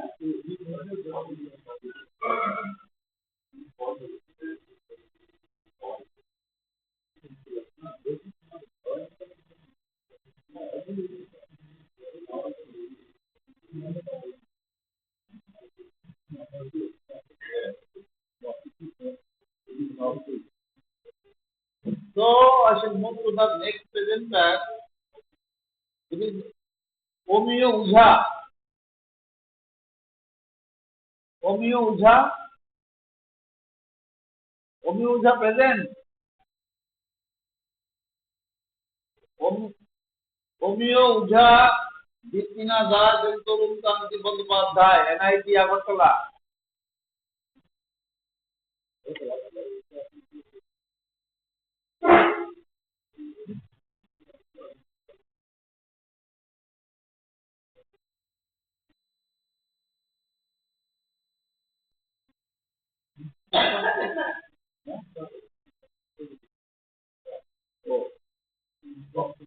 So Pushpa is present.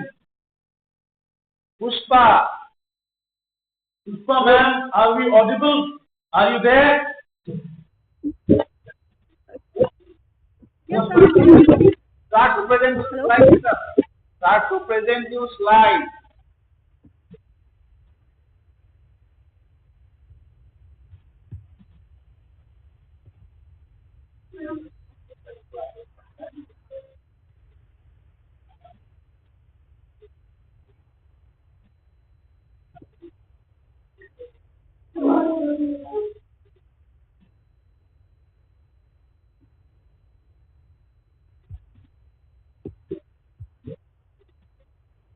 Pushpa, hello.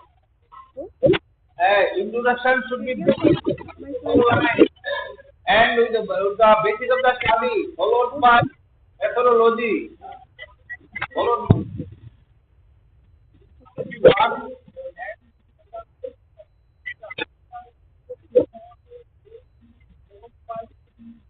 okay, now start the session. A very good afternoon, everyone present here. My name is Deepa Sharma. I am the student from North University. So today I am going to give a presentation on wastewater treatment potential of pyrogenic species. Pyrogenic filamentation is characterized by interconnected chains of cells from various types of filaments in aquatic environments. Pyrogenic commonly found in freshwater habitats can form land or floating masses contributing to the overall picture of aquatic ecosystem. So many work have been done through the various types of the earth, but I have chosen this pyrogenic species because it is the commonly developed in the nearby strata.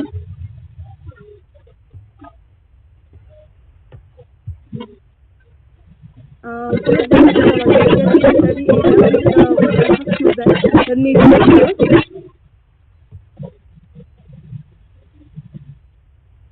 Hello? Am I audible? Yes, madam. Audible. Yes, audible. So, study some collecting of samples, identification of active, isolation and culturing of earthy and earthy samples with chemicals. Preparation of media includes experimentation of wastewater treatment. So, study area we have chosen the basic samples itself, the collection of samples collected from there on nature. Identification of samples was done under the 40x microscope lens, and the culturing of sample was done in the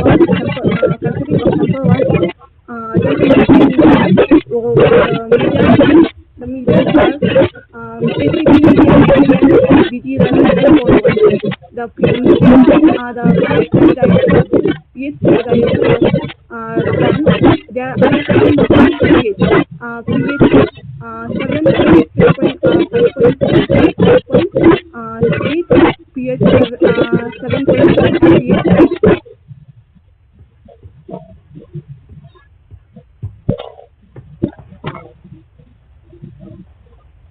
Hello? Am I audible? Yes.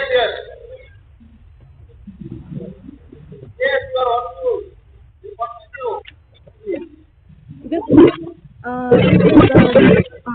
pyrogenic I have identified under the 40x designation. In the experimentation of I have tested the wastewater that is from the nearby. Actually, it is nearby, but now it looks like a drain. So I have tested from there wastewater, and the wastewater was filtered. After filtering the wastewater, I have prepared at 21 for 15 minutes. From there, the sterile wastewater, and this sterile wastewater I have calculated 1 gram 3 grams and 1 gram 3 grams 3 grams and I just set under control. That's there. There I haven't added any. So I have added I have 600 ml of wastewater, sterile wastewater, and in 1 liter ml there I have inoculated. And after inoculating, I have cultivated for 9 days at room temperature with 16 hours and 8 hours dark matter. After this, I have alternatively analyzed the chemical parameters on the day 1, day 3, day 5, day 7, and day 9. After analyzing, this is the picture from where I have collected the wastewater. This is the picture of the autoclave. After autoclaving the wastewater, I got this sterile wastewater, and this is the picture of what I am using here as well. After analyzing the energy, I have mentioned in the technology, like I have selected 4 different B and C and forward. So the best of the pyrogenic. So from there, I have standardized different pH of 6.2, 7, 7.8, and 8.2. Out of all this 5 pH, I have got the creates even more suitable for the algal growth. And here I have taken taken the ID for further study.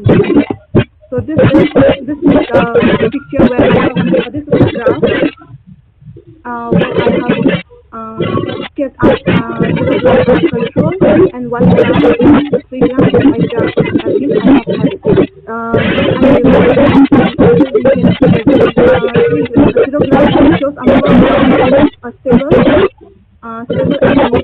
and 1 gram shows a bit increase in the algal biomass, and 3 grams as compared to 1 gram, 3 grams are the increase in the algal biomass, and the decrease in the algal biomass because of the laboratory conditions.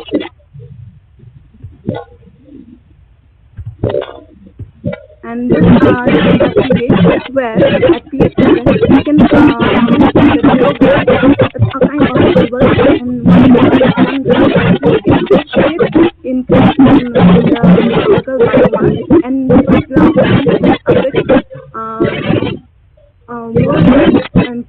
grams is a bit more increase in algal biomass as compared to 0 gram and 1 gram and 5 grams. Okay. And this is the distribution of carbon dioxide. As the algal biomass grow, the carbon dioxide decreases. Here in the graph, you can see the 0 gram decreases 16% of carbon dioxide. This is because of the I haven't added any here, but this would be happening because of the laboratory conditions. And 1 gram decreases 87.50, and 5 grams decreases 97%, and 5 grams decreases 67%. And this is the issue of nitrogen, where you can see the 0 gram where you can see percentage 36%, where followed by 1 gram is 60%, 3 grams which is 53%, and 5 grams which is 60%.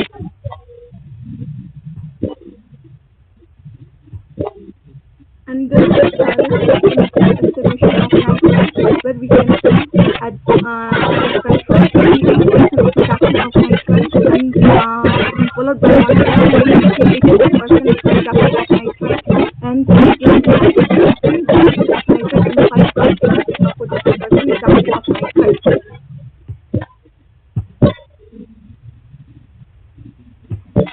Where are the last estimation of phosphate? Hello?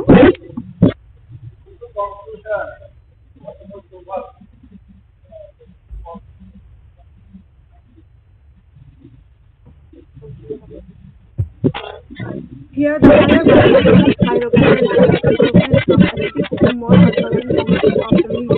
The maximum reduction of carbon dioxide is seen in phosphate in 78% in 3 grams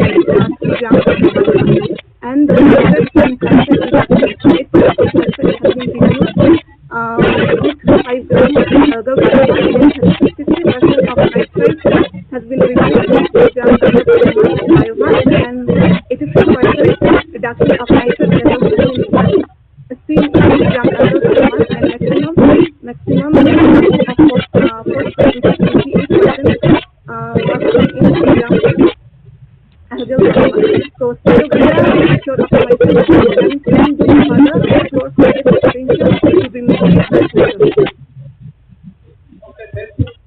Thank you.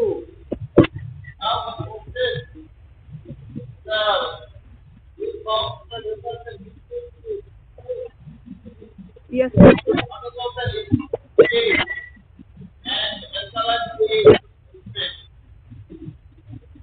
Pardon me?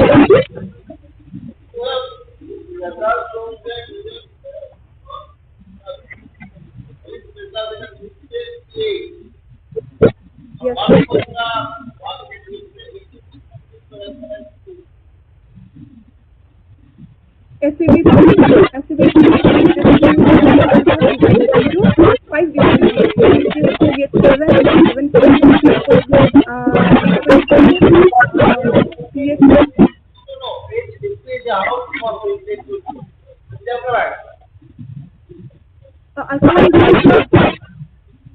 Hello?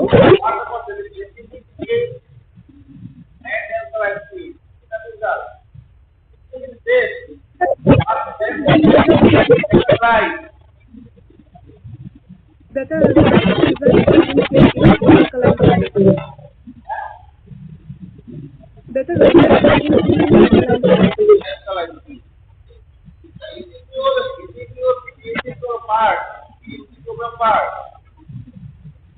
No.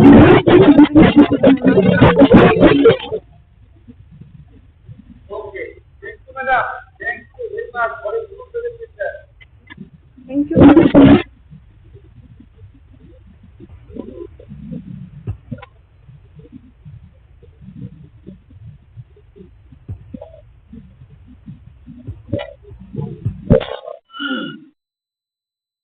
Next presenter is Rahul Bhattacharjee. Rahul Bhattacharjee. Thank you, sir. Thank you, sir. The introduction part of 4 lines, not more than this. Not allowed. Okay, sir. And objective, then followed by there is a methodology, then followed by resolution discussion. Only allotted 8 minutes. Okay. Start. Okay, Rahul. Sir, your time starts now. Nice to meet you. Thank you. Good afternoon, everyone. And basically, I'm going to present a newspaper where I started a new news because this problem in Meghalaya is very prominent. And last few years, this problem has been entirely affected the generation of Meghalaya. So I'm sharing the slide. Wow. Okay. Sir, is my slide visible? Yes. Okay, sir. Thank you, sir. My title of the impact of coal mining on environment and comprehensive report on impact of Meghalaya. Basically, my finding is what is the legal damage that is happened between 2014 till now. So I am just looking at legal issues and what is and how this one is impacted by this issue. So there are Meghalaya, and then there are 3 hill districts in Meghalaya. One is Gaon and Khasi Hills, and then Joint Hills. 3 districts in Meghalaya, which are basically 12 districts, and the population is 2,020, but area is 2,400 kilometer area. Our population is 29, production is 2011, and now it is expected population in Meghalaya 2020. So 12 districts, mainly the 3 districts are in Aravalli, and then the now my next slide is mineral map. Okay, I'm done. So mineral map is the mineral map of Meghalaya. There is many coal fields are there, like is Garo area, but Joint is coal fields, very various coal fields are available in the Joint areas. So if you see the coal resources in Meghalaya, it is 35 to 56 million years ago, Yosemite, and total reserve of resources is 76 to 8 million, and coal are found in and ash. This is the quality of the coal, 24%, high calorific and there is but sulfur content. The major issues of sulfur content is very high in Meghalaya. Coal is found in Meghalaya, about 40 million tons of coal are reserved in Meghalaya as per estimated. Most of the coal mining in Meghalaya, small scale ventures, and this is basically known as rat mining. Next slide, please. Next slide. Okay. So this is the criteria revised Rimbaud, Singer regions, and Lamari regions, and Jared regions. So these are the position where we'll find the high result of course, and Nasiang is one of the places which is spiritually important and knowledgeable places. Other than this, so there is use of coal mining gets a complex user forest destruction of forest by biodiversity has been disrupted, degradation of land, stress of water resources, depression of vegetation, soil productivity, and these are the environmental issues that they are. However, these are the two processes where the coal mining has been done. One is the box cutting method. This is the box cutting method. Another is hand cutting method. So these are the two primitive methods that is followed by countries. And they are all unscientific, no legal issues are there. So this is the problem where the problem is started. This is my now next slide. I show both the problems and the mitigations. Now in July 2012, this is the first place has been observed in national level and then what happened is transferred to the case to Honorable National Tribunal. They are started the battle of the legal system and demonstrated also by the positions to regarding the land of mining of Meghala without following any rules and regulations. Very important. This is my talk is on this issue. A landmark law was proposed by Honorable National 2013 Director Secretary Meghala and Director General of State Meghala rat mining for which throughout the state of Meghala. So this ban happened in 2014 in NGO. Honorable National also was an order to permit the transportation of line development and distribution of direct mines to Meghala. So there is a problem started from there after the banning of so many coals are there. So there is direct mines to be shifted these coals lying in the air there. So in the year 2014, Honorable direct state government establishment of check for geological operation. So there is the state government has the direction to do the check and the photograph. In the year 2002, Honorable noted that state government has been complied with the this is the analysis that state government has been all these complied very already. Now, in next is that direction of NGT and then it comes to Supreme Court. Supreme Court goes to Supreme Court regarding the land. So there is one committee has been formed BC Katoki, which the rules place in different like central position to measure concerning mining, including environmental exploration and issues of rehabilitation. So Justice Katoki was announced to measure concerning the national mining, including environmental exploration and big rehabilitation.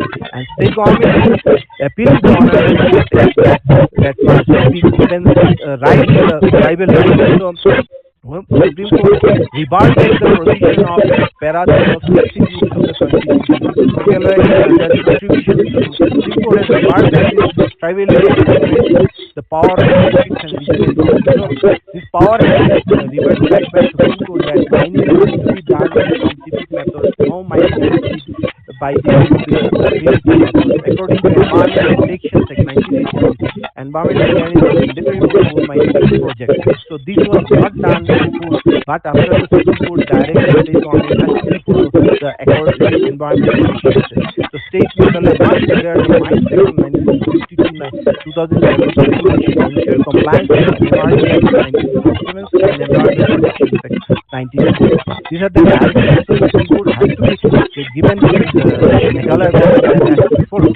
But analyzing the report of the committee and everything we find that the committee invited 21 different departments institute to help the expert of the opinion to mitigate the destruction of environment. So 21 departments that committee is there, so they have to be looked after the restoration of the environment. Second occasion, this is the last occasion where the committee and preparing any reports the honorable review. So they have completed their committee. How but this committee different things are there.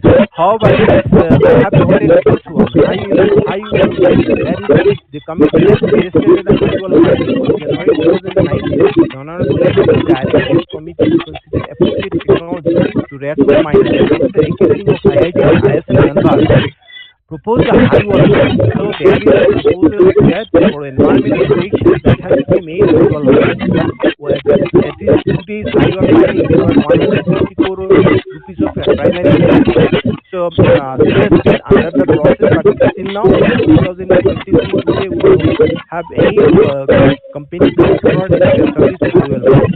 Now their next environment protection they have taken other than the other many other regulations is treatment of acid mine drainage AMD. So there is a one committee has another one is the treatment of acid mine drainage that is originated from coal mining. So there is Dr. Professor overseeing of the environment part in the treatment of how can we remove the acid from the acid which was transferred from the mine. So officing Please short, time is over. Okay, sir. So officing has dealt with the officing has seen a lot of things. We have been different these ones, and we are working on we are observing physically. We have a team to look into the entire happen. But because of rules and regulations, we cannot banning is there, but how find that put the different regions and this is now in 2023 is mining act and reporting we are waiting for report what is the report he has submitted to the government we are looking after this. These are the few after the ban happening incident happened in different papers. We have found that 15 people died in 2018 paper, and there is another report in 2018 Meghalaya mine takes 6 months to flush out water. So there is after the ban there is no many mining has been happened. This is also 2022 report when Mr. All mining is one dead and another hard. So these are the things we have found that many reported now that 2022 we find that so many things are happening in Meghalaya without any without any Supreme Court act and things are not overcast in Meghalaya. However, the state of Meghalaya, this is the highest professional chief minister has declared that Meghalaya after 9 years will become scientific mining. So he has declared in May 2023 that he is going for scientific mining. So these are the few things I want to okay, let's finish my talk with the things that monolith is there, water body is there, and there is the God airport is there. So thank you. Thank you very much. So, Rahul Bhattacharjee. What was nice. Thank you, sir. The content is very good content. It's a review. Yes, sir. Yes, sir. Even measures have been taken. You have also yes. Always try to maximum time. Yes, I know. I go up very hurry. I go up hurry and network issue has created a lot of problems. Yes, sir.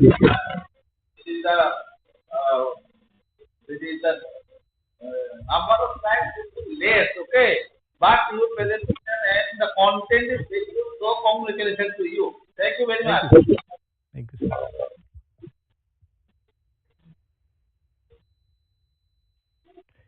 Yes, Omni Oja. Omni Oja present. Yes, sir. Yes, Introduction short, 2 to 3 lines. Basis of the work. Okay, sir. Okay, sir. 2 minutes introduction, okay? Start presentation. Okay, sir. Okay. Mr. Oja, your time starts now.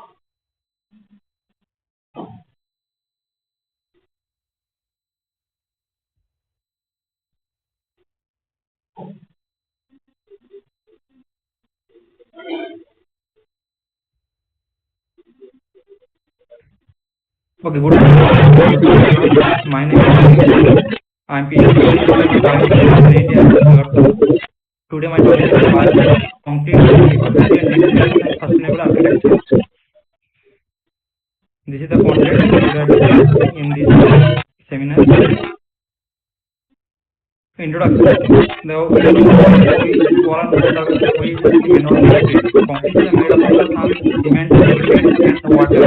And this cement is very much the consistent, rigidity, and affordability, and also it is a density is high. But this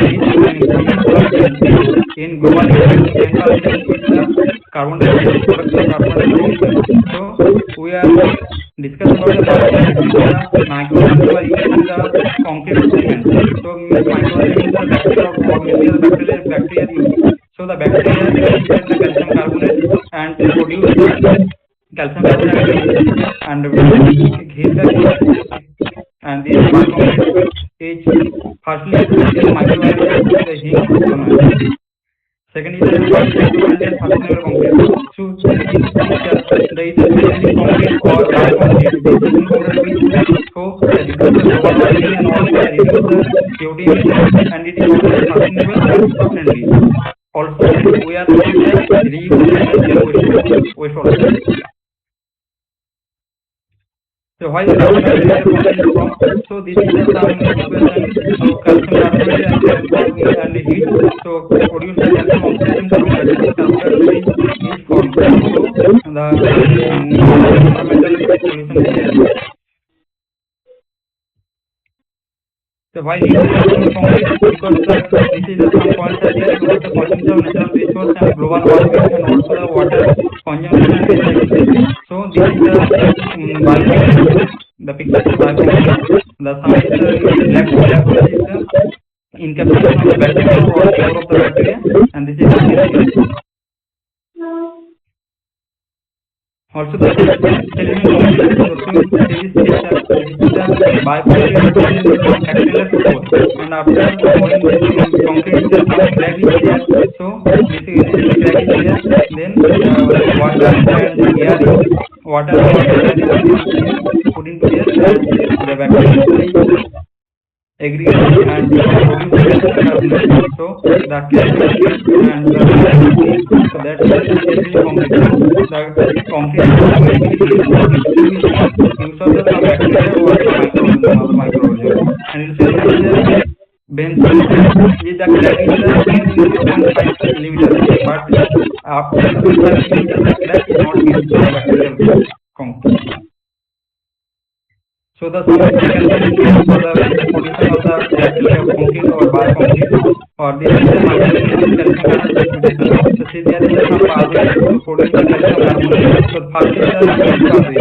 So first is the reagent and also the urea enzyme to convert to the ammonia and carbon dioxide. This carbon dioxide also the presence of water produce the carbonic acid. This carbonic acid present in the hydrogen ion produce the carbon carbonate. This carbon present in the calcium will produce the calcium carbonate. Calcium carbonate is precipitate and produce the bioconcrete.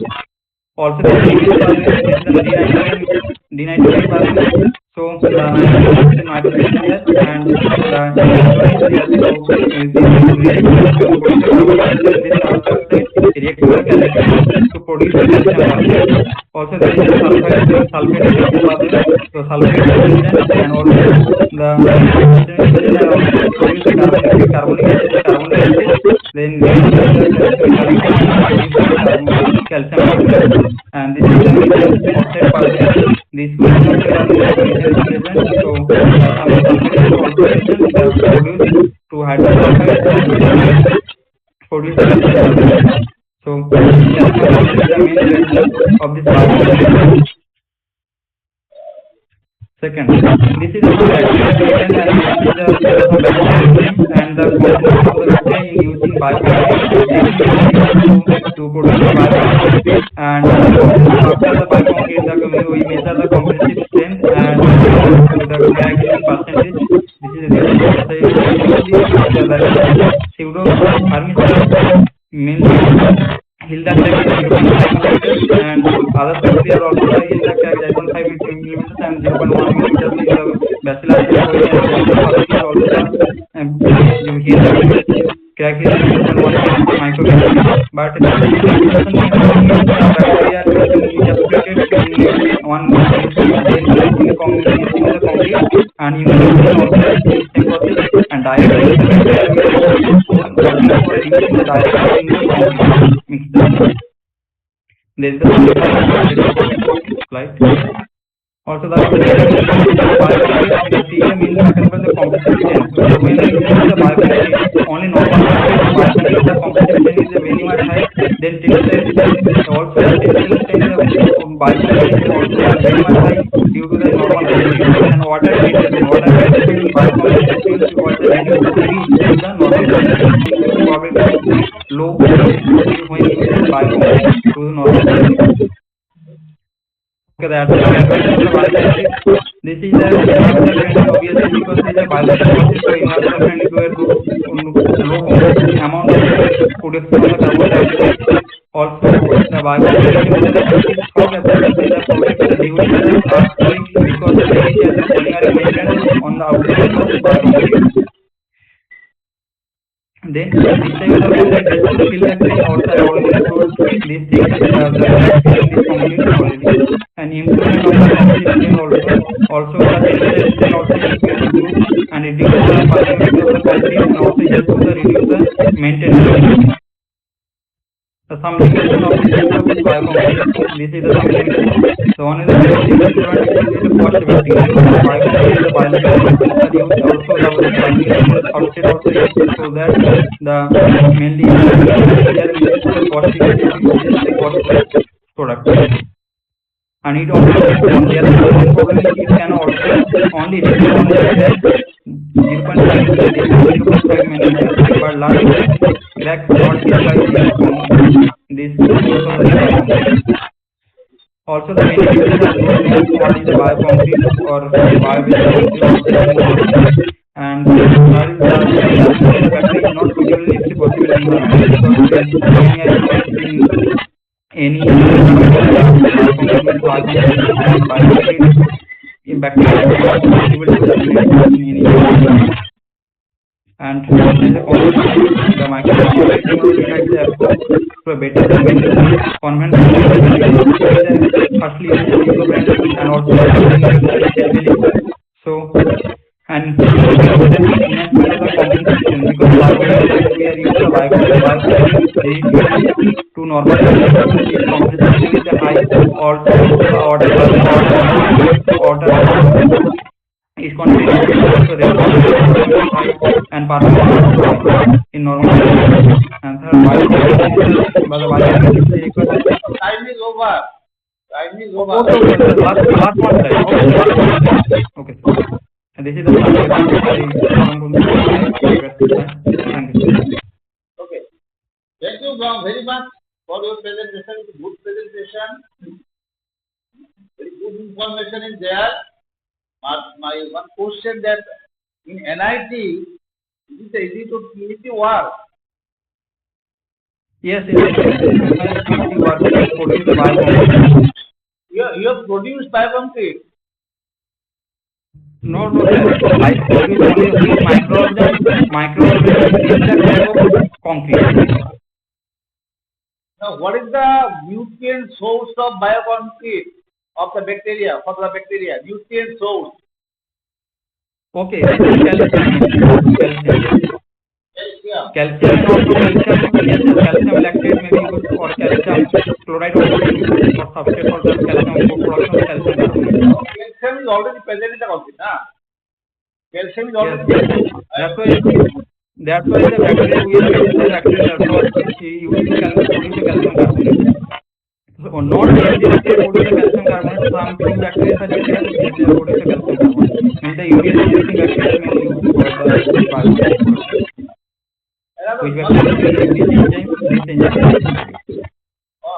Only one question, that is whether bioconcrete can be utilized in building preparation.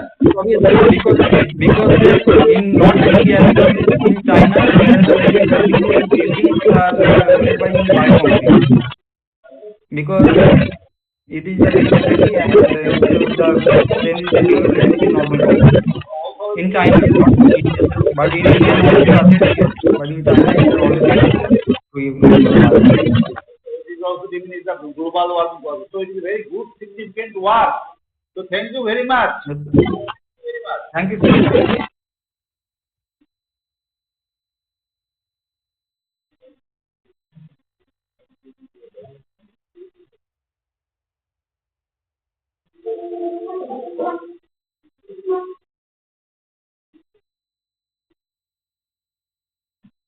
Okay, ladies and gentlemen, first of all, I would like to thank Dr. Priyashankar Chaudhary sir for taking out the time and sharing this session as the chairperson. Now we move to our parallel technical session, PA, next one, that would be chaired as chairperson by Dr. Bindu Ranjan Chakma. But before that, I would like to uh, introduce him. Dr. Bindu Ranjan Chakma is an associate professor in the Department of Political Science, Maharaja BIR BIKRAM University, Agartala. He joined Tripura College Service on January 5, 2004. Before joining MBB University as associate professor in the year 2017, he served as assistant professor in political science in Netaji Subhas Mahavidyalaya Udaipur, Swami Vivekananda Mahavidyalaya Mohanpur, and Ram Thakur College Agartala. Dr. Chakma obtained his graduate and postgraduate degrees from the Department of Political Science and International Relations, Jadavpur University, Kolkata, and MPhil from the Department of Political Science, Delhi University. He obtained his PhD in Political Science from Tripura University. He authored Ethnic Unrest and India Security Concerns, New Delhi, Abhijit Publications, Stateless People in a New Global Order, New Delhi, Lakshit Foundation, 2014. Edited Environmental Administration Concepts, Issues and Challenges, Delhi BIR Publishing Corporation, 2019, and co-edited Ethnic Integration in the Northeast India, Issues and Challenges, New Delhi, Excel India Publishers, 2013. Northeast India Before and After Partition, Delhi Shivalik Prakashan, 2013. Besides these books, he also contributed several chapters in numerous edited books and good number of articles in peer-reviewed journals. We welcome Dr. Bindu Ranjan Chakma, but before that, I would request our Teachers Council Secretary to come over and add a bouquet of flowers. Sir, please. Already presented. No, this is the second. Okay, so thank you very much. Give round of applause. And now I hand over the honors to Dr. Chakma. Sir, the floor is yours. Okay.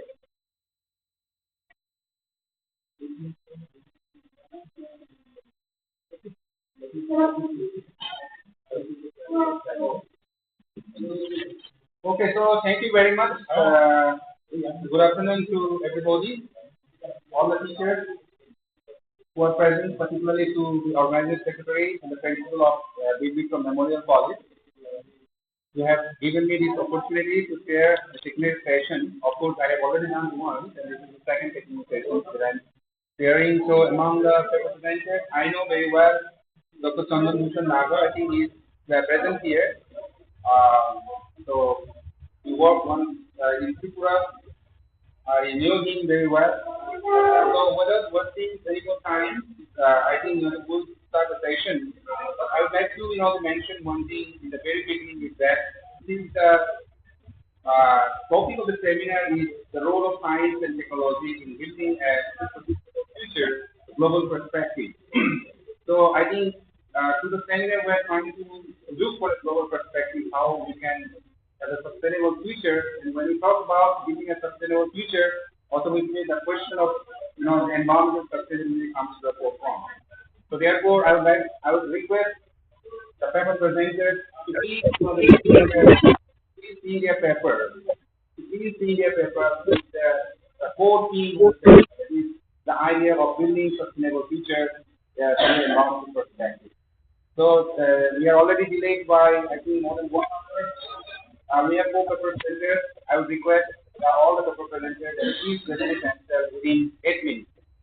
Within 8 minutes. So without taking into any more time, I would request now Chandan Bhushan Nagar, who is working presently in the National Defense Academy, Pune, Maharashtra. Please present this paper, and the title of the paper is Forces on Sustainability and a Green Policy in India and Bangladesh Federation. This is going to be, I think, very interesting to hear. Please, Chandan. Yeah. Dr. Nagar, your time starts now, right? Is it okay? Yeah.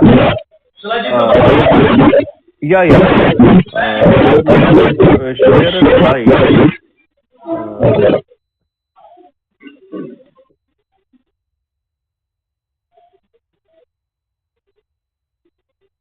Is it visible? Yes. Yeah, actually, now this time I will come to the main point. Actually, when we used to talk about the sustainability issues, I used to come across a very important factor that in terms of the foreign relations, sustainability is a neglected area. That is why I just thought of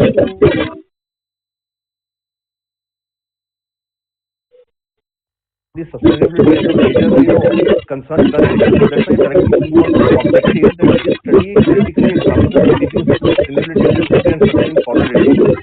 And why I have chosen India rather than the nations, there are two main reasons. One reason is that the value added conference is being organized that strategically is very much important in terms of the bilateral relations between two countries. And second thing is, while we worked at Tripura for a longer time, I realized this thing that without taking cognizance of this area, we cannot flip off the sustainability in foreign relations. That is why I just thought that I should focus my thought on the relations. That generally what happens in foreign relations, we generally talk about the power-centric approaches. That whenever we discuss something related to foreign policy, that always it moves around the traditional paradigm.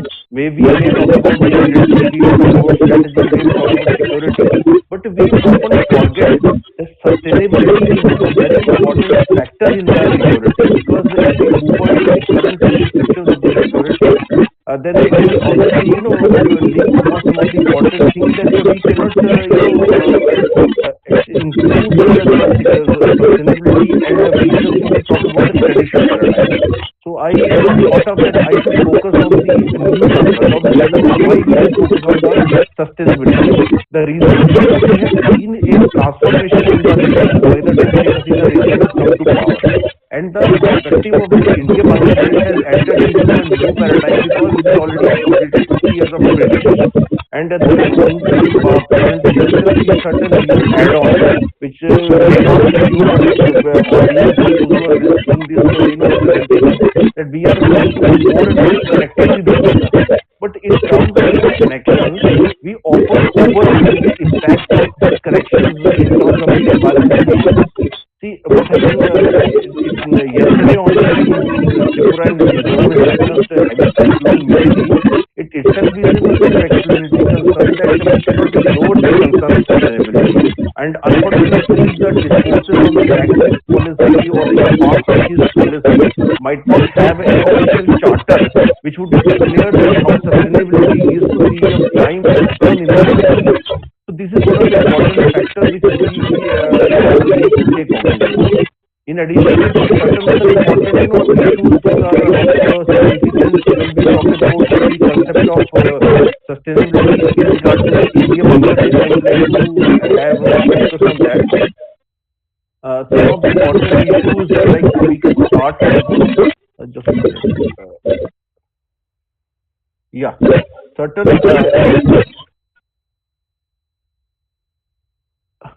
important issues which can focus highlights of sustainability in foreign relations. The most contentious issue right now between the two countries is that water issue. See, water and climate change, we used to talk about are correlated because India and Bangladesh as two countries also have attempted to resolve their boundary questions.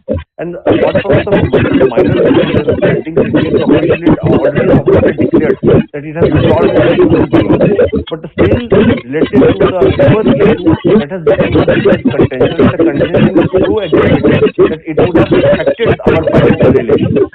So I would like to focus that there is an urgent need to resolve these issues.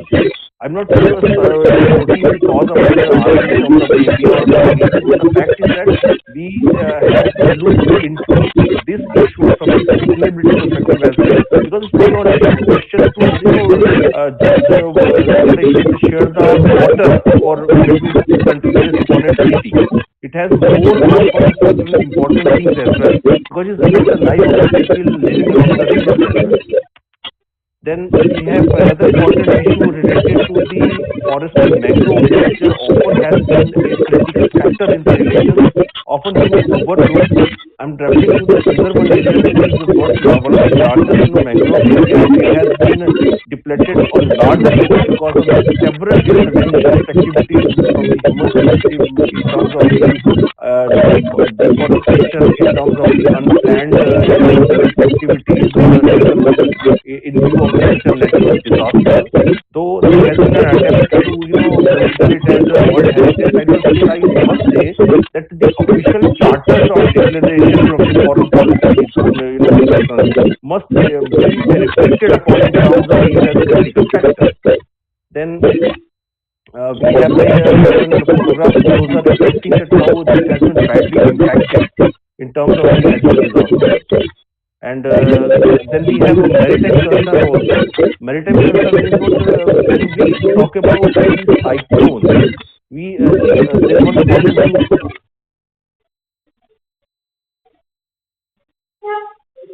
we talk about the Chittagong area. Chittagong we will talk in terms of its economic capacity and its security capacity. But I just need to emphasize that Chittagong also has one important factor related to its dignity in regard to the state of Tripura, because Chittagong is a coastal region, and the impact of coastal climate obviously would have been visible in the state of Tripura. So which needs to be taken into consideration. Why I think this is because according to one research by Indian Institute of Environment and Development, Dhaka and Jhansi University, it argues that climate catastrophe has forced people to migrate from coastal region to the capital area. And I believe the city like Agartala, city like Dhaka might not able to consider the ongoing pressure of the migration from the peripheral areas to the core areas. So this will become a critical factor in terms of the economic concern as well. So we cannot say that it is a plain concern that we discuss about the cyclone and we talk about the disaster, but it obviously would have a socio-economic impact. Migration obviously would have a certain other secondary impact possible or negative in nature. We can quote it in terms of the security, we can quote it in terms of economic pressure. So this again would make the relation critical from the sustainability perspective. And the important thing is what the observation is. Observation is that these are the fastest emerging economies. So both countries need to think from an independent perspective that the sustainability should become a declared point in the relations, which generally has been ignored or which is being ignored in the and the important thing in the aspect of my paper, I mentioned one very important thing, that the G20 summit declaration also states for one nation, one family. But I feel that without talking sustainability, what is the meaning of one nation, one family? So we take cognizance of that. That is why we always consider it as a relevant factor, which generally is ignored. So then besides my observation. Thank you, sir. Okay, thank you very much. You have concluded your presentation within the time, and it's a very, very nice presentation that you have talked about the biodiversity issues in the Sundarban, climate change, and protecting the marine resources like the coral reefs.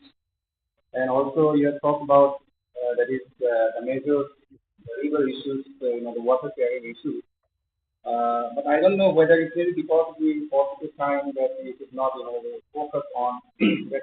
How do you think that we will be able to resolve the water sharing issues, particularly KISTA? This is one of the very, very important. There is a sustainable relation between India and Bangladesh is concerned. Yeah, actually, I personally feel that if you take a research of the same river, the issue has been resolved by Britain, which was in between the countries. And whenever you talk about the Kista river or Panama, I think that we should review its treaty. The treaty was signed back in 70s, and it was based a sign on the data available at that time, but we have not reviewed the treaty in the present time. Whereas the dependency of the population on the river water, the flow of the river water, the economic requirement has all been transformed. So I feel that the Commission should also need to review the custom from the legal perspective. And second thing, I personally think that India, Indian government of India should not should not highlight the domestic political contention what they may have with the Bangladesh West Bengal government, because it has affected a lot. I would like to share one specific thing with you here. Actually, in NDA we have cadets from Bangladesh, and one officer of the Bangladesh Army also has joined last year. While delivering a lecture, he represented the critical factor that Bangladesh government is sensitive about this Pista River up to a level that they have to only make up the mindset in the domestic concern whenever they discuss it at official level. That if India was not going to consider it by 2025, then Bangladesh obviously would have other priorities to put at stake in a country like India, because they have declared that they are not dependent on India for that. So I think the Indian leadership would be considering it also. Yeah. The point. And there is one more thing I think that do you think that the environmental issues that we have in the South Asia, it can be resolved only by taking into consideration of India and Bangladesh? I agree with that. Yes, Maldives and Sri Lanka, because these countries, but particularly Sri Lanka and Maldives, they are the coastal countries. Sir, I agree with you, but the thing is that we have declared an official charter of foreign policy to deal with a specific part of the continent. Once we would work on the declaration of an official charter related to the issue of sustainability, I think that we may be able to make other countries understand what is the requirement of the time. Yeah, that's what I'm saying. We have not included any chapter, any chapter of sustainability on any of the official policies. If you talk about the active policy, if you talk about the flexibility, any policy declaration, but we have come up with the recent times, we have not included sustainability as a part in that. So I think it must be included also. What you are talking absolutely right. Now, forget about the foreign policy. Let us talk about the green policy, which is a national level also. How many parties they are actually focusing on the green, That is why I wanted to present it from a critical perspective. Something that is not included, why we need to keep it aside. I think it's the high time we should talk about that, and let's talk about it critically. I agree that interpretation is required. I can't deny that. That is absolutely true. Very much sorry to that we could not give you much time. Anyway, it was nice. So thank you so much. Okay. Thank you so much. Thank you, sir. Thank you. I think the Kobi Raj team is a joint paper presentation and it's one from the memorial of the from the memorial for the identity. Okay, Ramaswamy Naidu Memorial. Okay. This is related to, I think, most of the presentation of technology. So I was just to teach, the restrict in the time allotted. Thank you very much. Thank you very much. Thank you to the organizers and the chairperson for this wonderful opportunity. Firstly, let me start. Start. You are audible. Yeah. Thank you, sir. Today's education, if we observe, it's really common for everyone, but at the same time, people learn differently and think differently, and they have different learning styles. At the same time, if you compare it with other professions like banking or shopping, business, any other profession, they've all changed with the help of internet. But if you observe the classrooms, it remains the same. It has remained the same throughout these 100 years. The person who studied in 1950s, if he enters the classroom now, wouldn't have any difference, wouldn't notice any difference. So, in this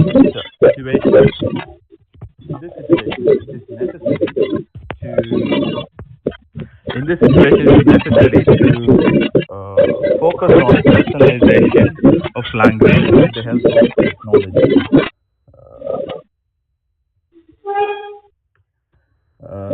So, in this presentation, I'm going to focus on especially discuss about research question and personalization and how technology can really help with personalization. I'm Praveen, a research scholar doing my PhD from MK University, Tamil Nadu. The abstract is about how online education has become important. These days, everything is done online. As I mentioned, it could be shopping or business or banking. But online education hasn't been exploited. The advantages have been exploited, has not been exploited by the academic institutions. Maybe when the corona hit or during the corona time, institutions were trying to invest a lot of money in technology related solutions. But these days, once the situation has become normal, we've kind of started to ignore the advantages of technology. But the main thing with technology is that it can promote learning. When learners are provided opportunities to learn online, autonomous learning is encouraged and personalization is also being focused. So we will look at the steps. That's involved to personalize language learning with the help of technology.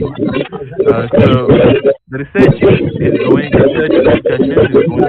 going to mainly focus on how language learners can really personalize the steps involved in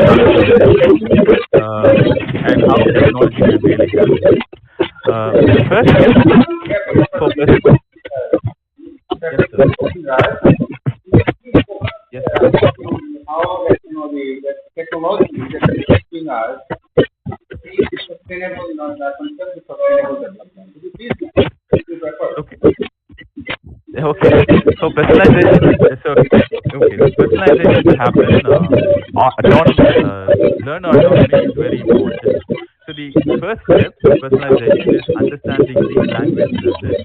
To understand the language learners, we need to observe the learning style or the learner goals and the learner proficiency of learners. To achieve this objective, so we have some tools like e-learning authoring tools,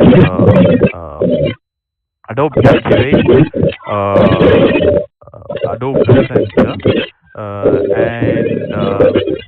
and even these e-learning authoring tools could be costly.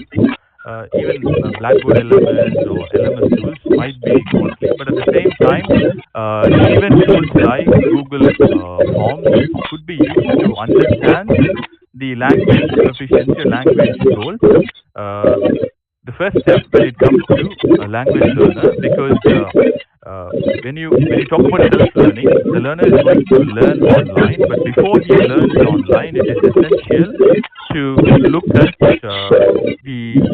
to understand the learning style, because if teachers can understand the learning style or the learning goals, they have the information before they address the learner.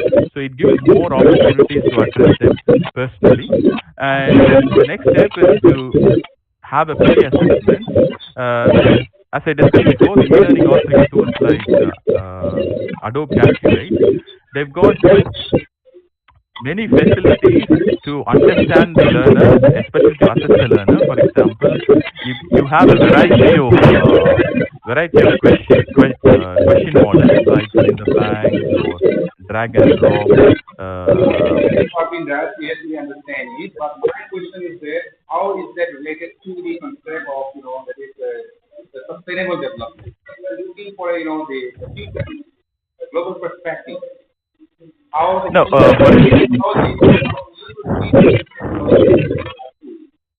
and it is environmental sustainable. So sustainable is nothing but you encourage the learners to learn every day. So that's the first point. And to do that, why not? Of course, why not? Because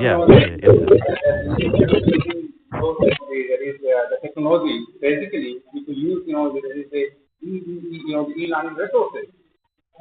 Yes, sir. Yes, sir. So when you have a platform, when you have an LMS, and when you can use an e-learning authoring tool, what you do is first we try to look at we present an online course, especially when it comes to language learning. We present the online education through technological tools like these e-learning authoring tools. So before the learner comes to the class, like a flipped learning model, where the concepts are presented online to the learners. So the learners learn the information related to the learning concepts, the theoretical concepts online using technology. And when they come to the classroom becomes a place where discussions can happen. So when you have more discussions or conversations, teachers can focus on helping to improve the pronunciation of the learners, to improve the debating skills of the learners. So before the learner comes to the classroom, so you provide the information of the learning curriculum or the learning lessons online using these steps with the help of e-learning authoring tools like Adobe Calculate or Adobe Presenter, and if you and even Edpuzzle or Quizlet. And these are Okay, these you come to the conclusion because you have less than 1 minute time. Okay. So okay, of course, if the learner does the learning at home and comes to the classroom becomes a place where they can practice the language. If that happens, then the learning becomes sustainable. Thank you, sir. Okay, thank you very much. Thank you very much for the presentation, I should say. Okay, so our next paper presents Sandeep Roy. Sandeep Roy and Oditi Mukherjee. They are from KBNIT. They are going to the presentation. I don't know who will present it. Sandeep Roy, I think. Sandeep Roy present? Or Oditi Mukherjee? No, I think they are there. Okay.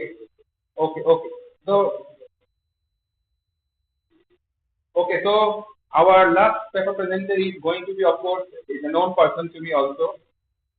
He is Professor R.K. Mahapatra from Tripura University.